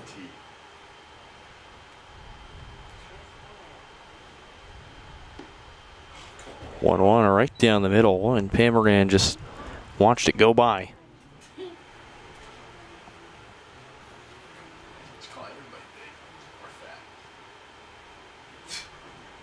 We just low-key say big T. 1-2 in there for strike 3. Pamaran trying to go out of the way to try and get it in, but he'll go down looking as Labette escapes another scary inning. They give up 3. The Cavaliers lead it 17-6. We're through 5. Got a bit more baseball to go. Stick around, folks. More Cavalier baseball comes your way next. A spark of creativity, and the reason that I have to keep making is because I don't think my life would be as fulfilling without it. If you make things yourself, that means you're not cowering in fear. You're out there taking chances. That, I think, is my way of saying I love you to the world. All right, now I want to hear why you make. Share your own Why I Make story today. Visit whyimake.org. The Supplemental Security Income Program provides monthly payments to help meet basic needs, like putting food on the table, paying the rent, or buying new shoes for growing feet. You may qualify if your income and financial resources are low and you are 65 or older, or an adult or child with a disability or who is blind. Call 1-800-772-1213 or go to ssa.gov/SSI to start to apply. Produced at U.S. taxpayer expense. Here at Strode Orthodontics, we are a single doctor practice, which means that I am the only orthodontist here in the practice. I will be the one guiding you through your care journey. With our experienced staff, your appointments will be more efficient and more comfortable. We love treating kids as well as adults. We want you to be happy with your experience during orthodontic treatment as well as your smile at the end. I love when patients tell me that their smile has improved their confidence and their quality of life, because a smile is for a lifetime.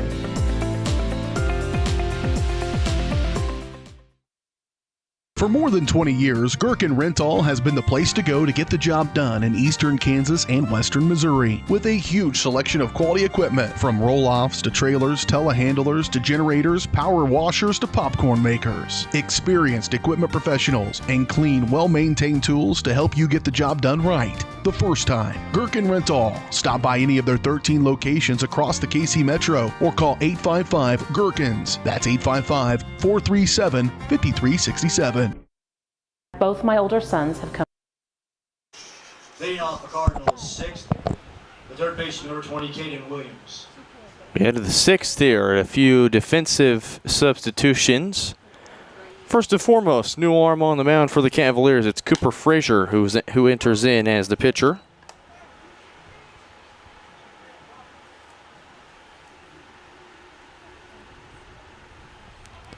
Williams, Bowen, Barrios, Maldonado if anyone gets on. Frazier quickly works to an 0-2. Braden Giesler remains in the game. He is in left field. Ashton Hartwig moves to right. Isaac Pamaran remains in center, of course. And Logan Groh does come out of the game. Trent Cornell, who is on deck, is in at third. He will lead off in the bottom of the 6th. It's the breakdown of what's going on in the game right now. 2-2 to to the third baseman in Caden Williams. 0 for 2, strikeout, fly out, and a walk for him today so far. 2-2, check swing. Did he go around? No, he did not. And the groan of the Cavalier fans is, it felt like he did go around.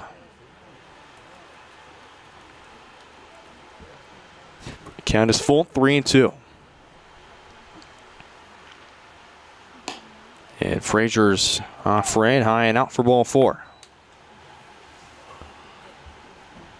The catcher, number 6, Ethan Bowen. Now Ethan Bowen, the catcher, steps in.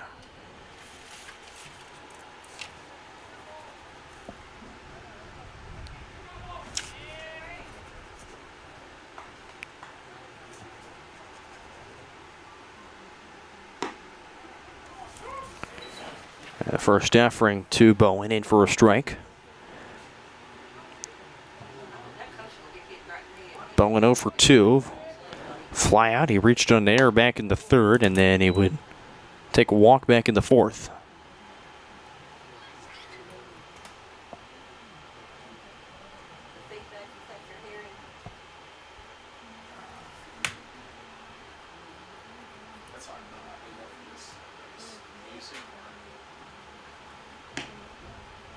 One outside. 1 ball, 2 strikes. Cardinals 2 innings scoreless. They haven't scored since the third inning when they plated 6 runs. Check swing. Bowen went around, and the third strike complete.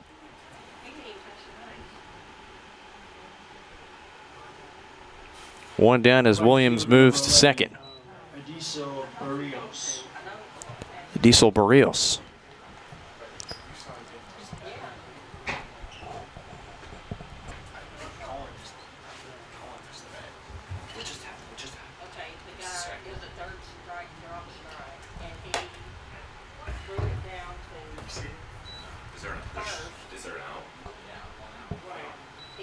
First one high to Diesel Barrios. Great pitch from Frazier. Count was even at a ball and a strike. Right fielder Barrios 0 for 3, 2 ground outs and a strikeout. He struck out on 3 pitches back in the fourth.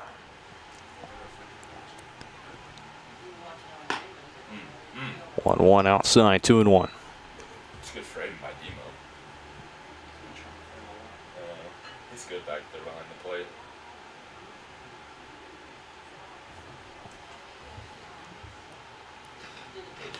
Two one, that one way in. He's definitely up there.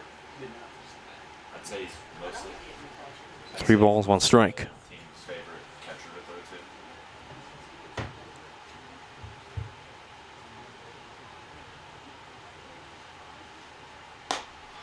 That one high and out for ball 4. Well, that guy's already out anyway. Base was occupied. There's 2 on and 1 down, and in steps in Maldonado. That's just automatic out because it's first base is occupied. So if he would have thrown down, I don't know why he threw that to first. It's just stupid. Should have I thrown think it was because that kid was stealing, and I don't know if he, I guess he should have known that we would leave it $5 for stealing. Maldonado is 0 for 2. He's been hit by a pitch. He struck out and he's popped out to Logan Groh. Sets up the double play ball here. Cat moves to 0-2. Can make a play at any base. Turn 2 to end the top of the 6th. Turn 1 or 2, I think. On the ground, this could be 2. Second for 1 on to first. They're not going to get the double play there. So Maldonado will ground into a fielder's choice. Shortstop, number 8, Uriel Okendo.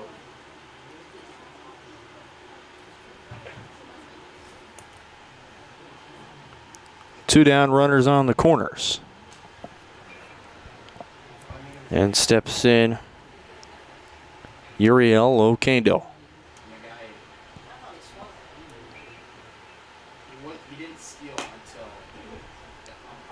First one outside for ball one to Oquendo. 2 base hits today for Oquendo. He stole 2 bases back in the 5th inning. It was on the second offering he saw from Braylon Brooks. Outside from DeMario, 2-0.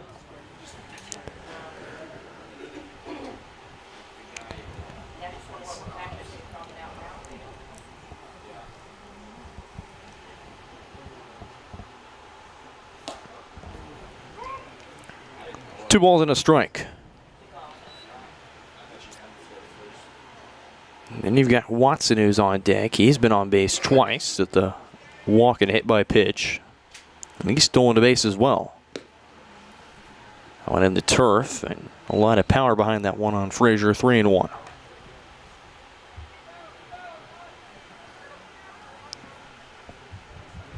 Cavs really looking to try and keep this game at 7 innings.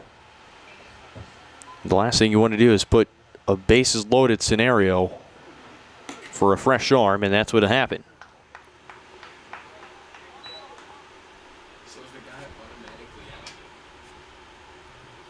The designated hitter number 13, Garrett Watson. Bases are now loaded as out comes pitching coach Wally Neller.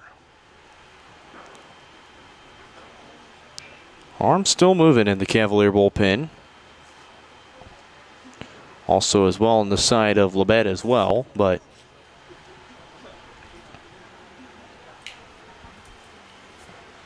you have Lopez, who's gone enough. Eating up a majority of the Labette innings.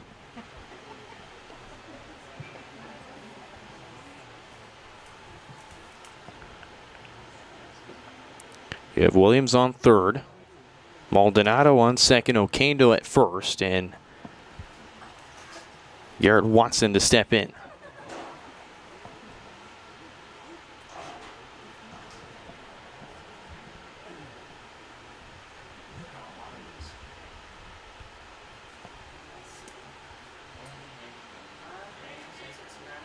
Again, Watson 0 for 1 today. Starts off ahead, 1-0. There's a nice breeze out there.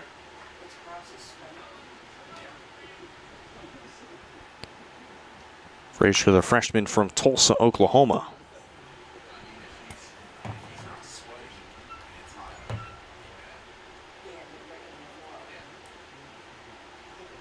Graduated from Bishop Kelly High School. 7th appearance this season. 2-1.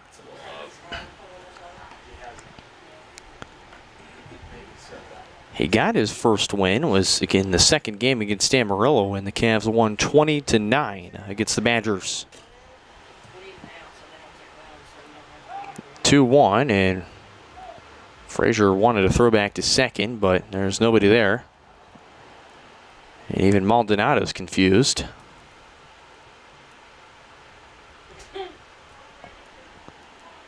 It's like, they really trying to throw back to second and nobody's covering?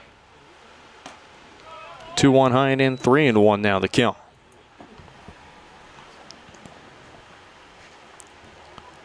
Most he's ever been used for is an inning, but you go to the last game against Coffeyville. It's game 3, they used him for 2 2/3 innings of work. And Cooper Frazier will walk in a run.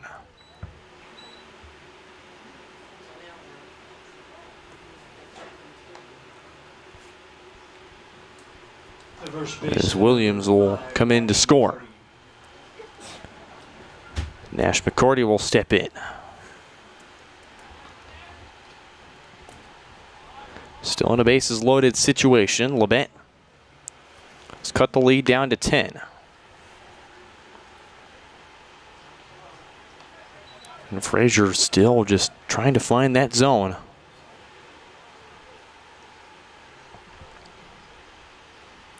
Last thing you want is your lead cut down to 9, and now could be forced to play 9 innings. Can't even hit a ball on a strike. Frazier in that last game where he went at 2 2/3 innings, allowed 2 hits, 1 run, which is earned. Had 2 strikeouts and no walks. ERA at an even 4.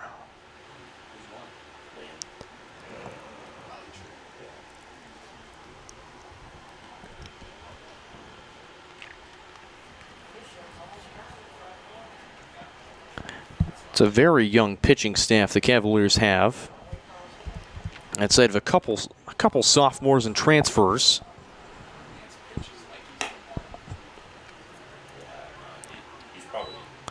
I say young due to the amount of transfers and first years they bring in.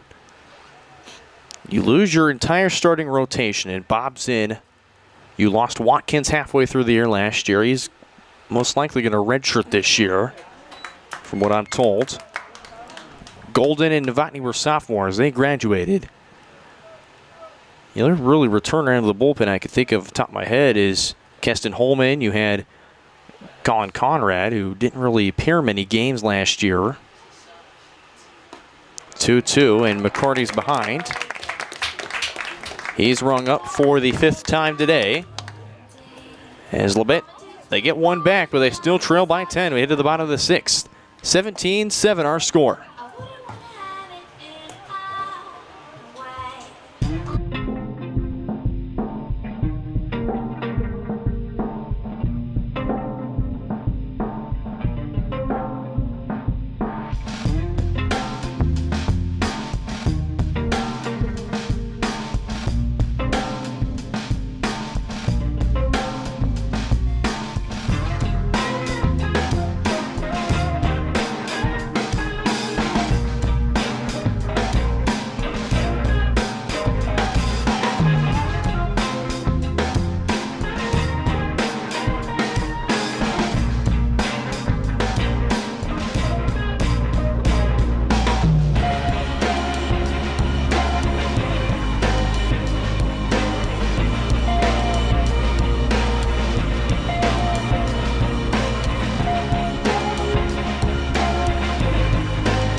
Back here on Johnson County Sports Live.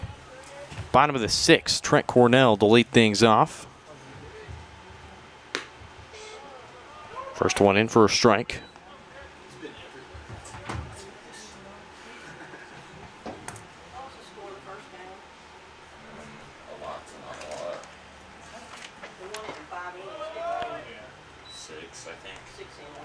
Cavs winners of game 1, 13-4 in 6 innings.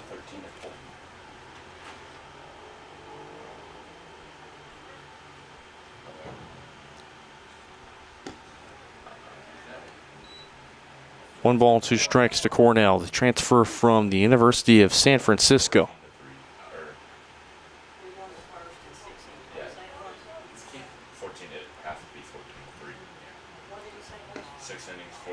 And Cornell looks at a called strike 3, 1 down. That's Joseph Lopez, who is still out there despite being shelled for the most part.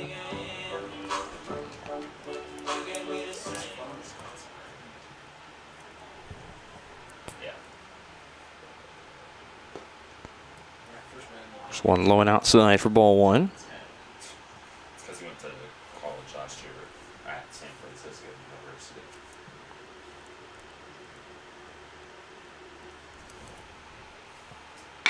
1-0 off the middle and through for a base hit.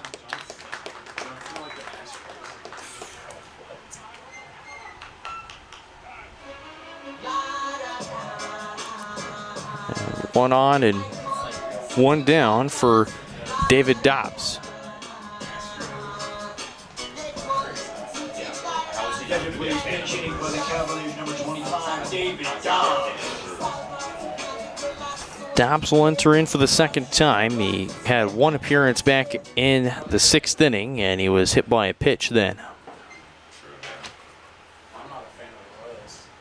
I've been to all my life. That's fair. I guess it's just who you grow up liking. Like who your parents. First one in for a strike. They love the Royals. No, we got one.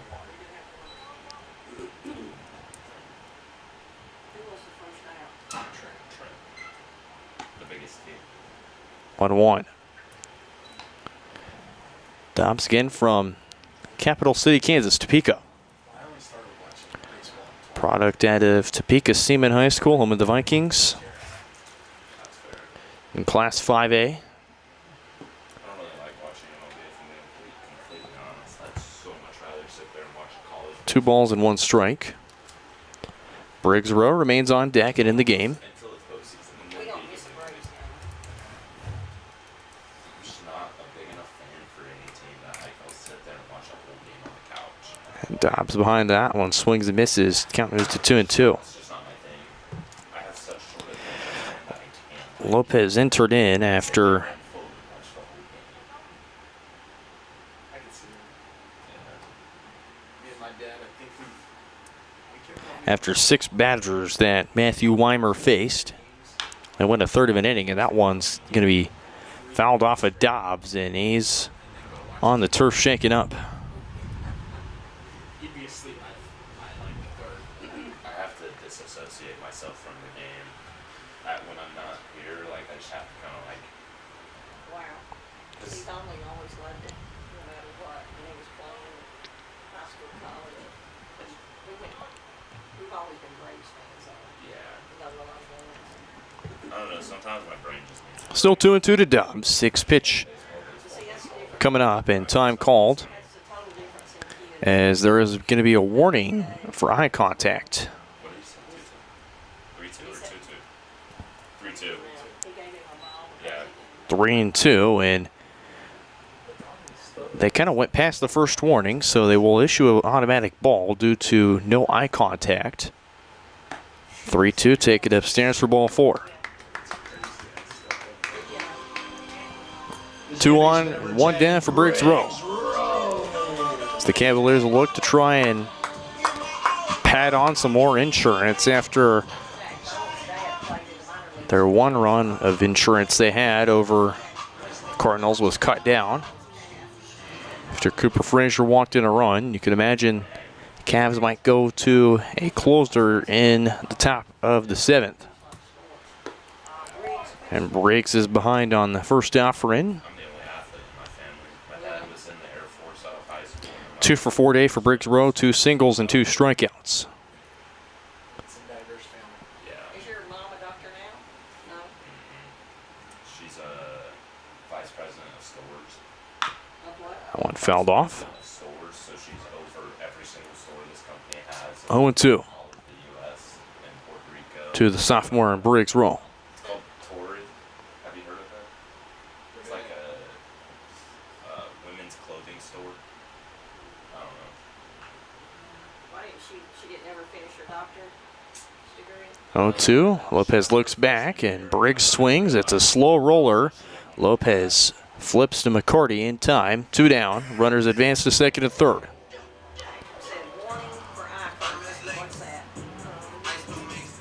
The right fielder, number 6, Ashton Hartwig. Yeah, before he can start his motion. Ashton Hartwig will stay in the game. He went to right field after Giesler pinch hit for Ryan Bradford. Giesler left, Hartwig, the right fielder now.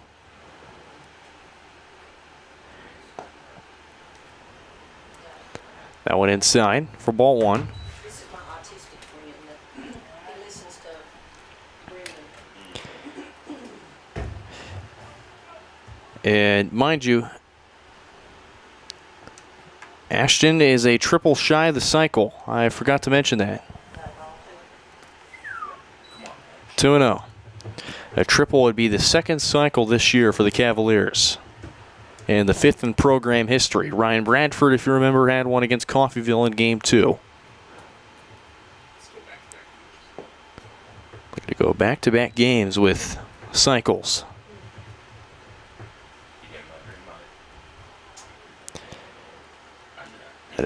And I'm sure when the Cavaliers score runs, he'll have a green light if he hits it in the gap, and he's got the wheels to do it. Instead, he will walk on 4 pitches, and the bases are now loaded. The shortstop, number 23, Lucas Wilson. Lucas Wilson, with the bases loaded, has an RBI opportunity.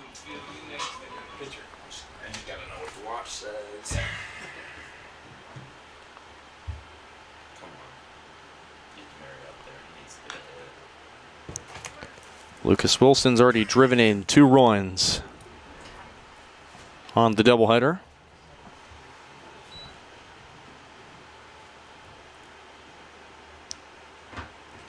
He's not been out of the hit. He's walked twice today, though. Ball on a strike to Lucas Wilson.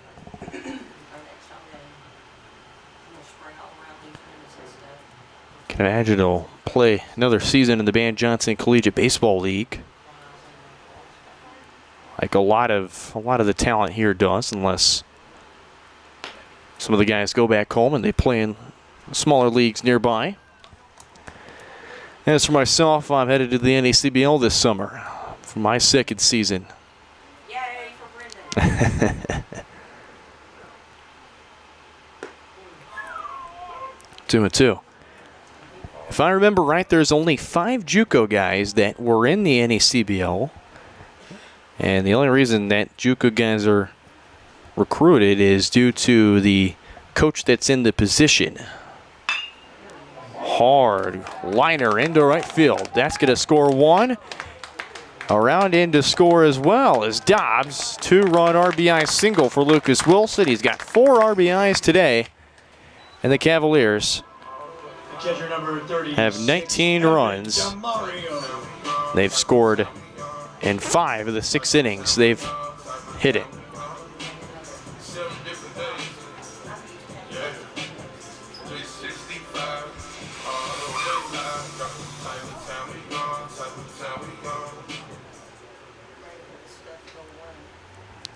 Evan DeMario steps in with 2 down.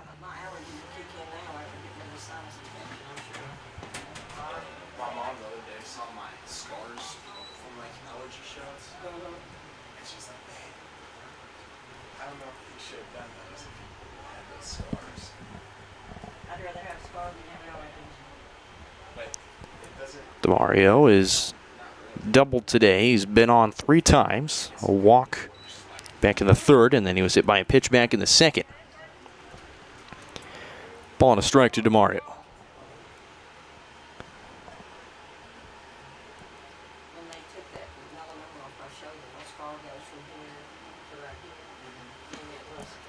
One outside, 2-1.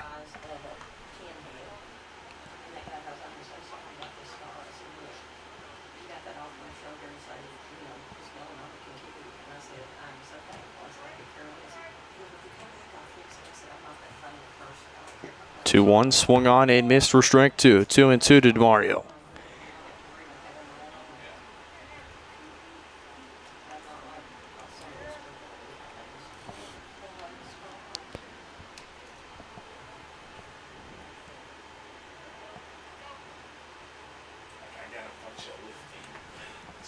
Deuce is wild on the board. Lopez offers, and it's failed off. We'll stay here at 2-2.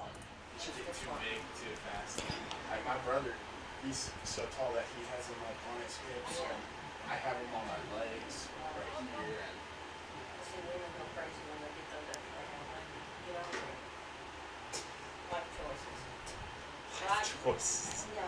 Again, Cavaliers looking to stay undefeated and prove to their 30th win as DeMario goes down swinging for the second time.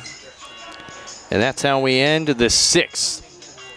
Cavs are 3 outs away from taking this one in 7. We have a new arm to shut the door and go for the complete sweep when we come back here on Johnson County Sports Live for the 7th inning.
Leadoff single for Hector Colon as we're back here on Johnson County Sports Live.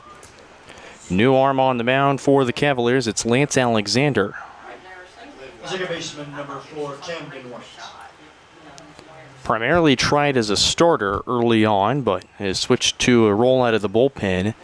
Kind of moved a few arms around. Ronan Vicente has gotten some looks as a starter. He normally came out of the pen a couple times. First offer and fouled off by Camden White.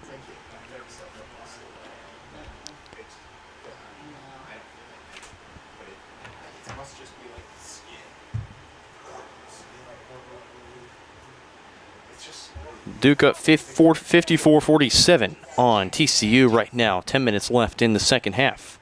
At halftime, Houston leads Texas A&M 46-28. And then one more game has just started.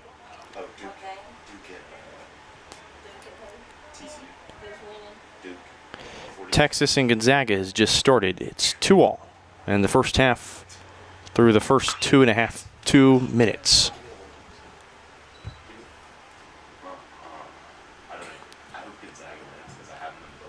One and two.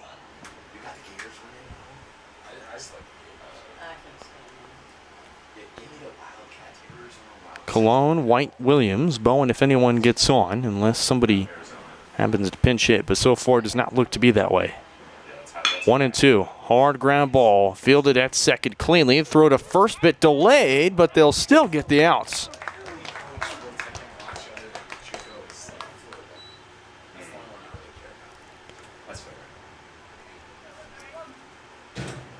Hector Colon will advance to second. And you can tell that Rowe wanted to make the play at second and try and turn two, but just not possible in that situation to the speed of Colon. So he's on second. First offer and fouled off by Williams.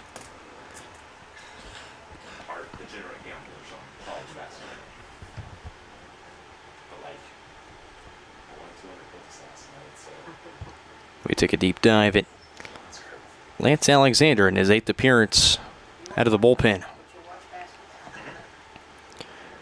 Or his 4th appearance out of the pen, his 8th total appearance. Backhand grab at third by Cornell. They'll throw in there and in time. What a play by Trent Cornell.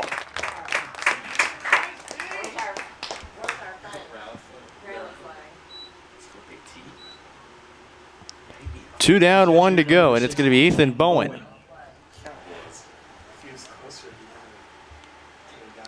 Alexander, his last time out, pitched in the last game against Coffeyville, went 2 innings, had 5 strikeouts, a dominant performance from the freshman Lance Alexander.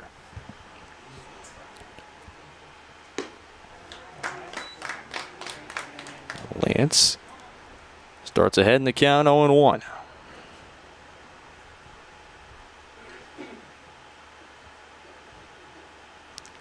Cavaliers on pace to match and potentially break the program record for most wins in a single season at 50.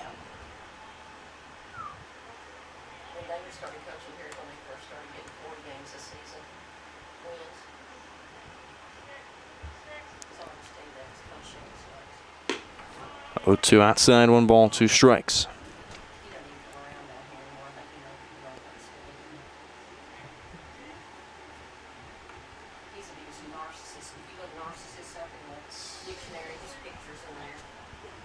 Johnson County won 50 games back in 2014. This team could be on pace to tie that record.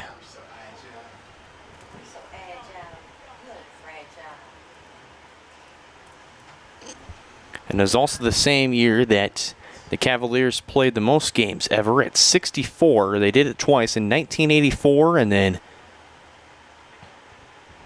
40 years later, or 30 years later in 2014. Down swinging goes Bowen. The Cavaliers get the doubleheader sweep, and a complete sweep over the Labette Cardinals. 19-7, our final score for you here in Overland Park. We'll go to our post-game show coming up after this here on Johnson County Sports Live. Cavs win it 19-7 in Game 2.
Back here on our post-game show here on Johnson County Sports Live.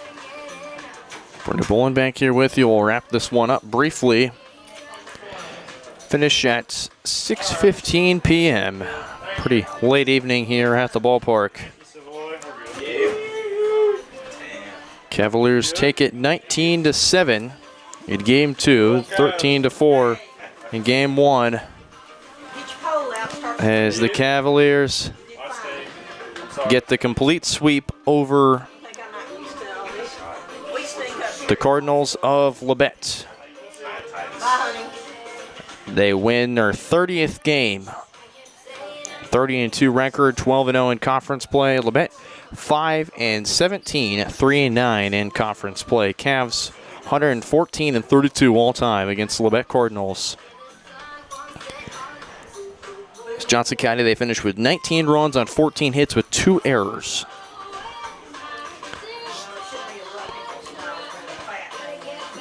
They leave 8 runners on base, the Cavaliers. Labette, that number's even higher.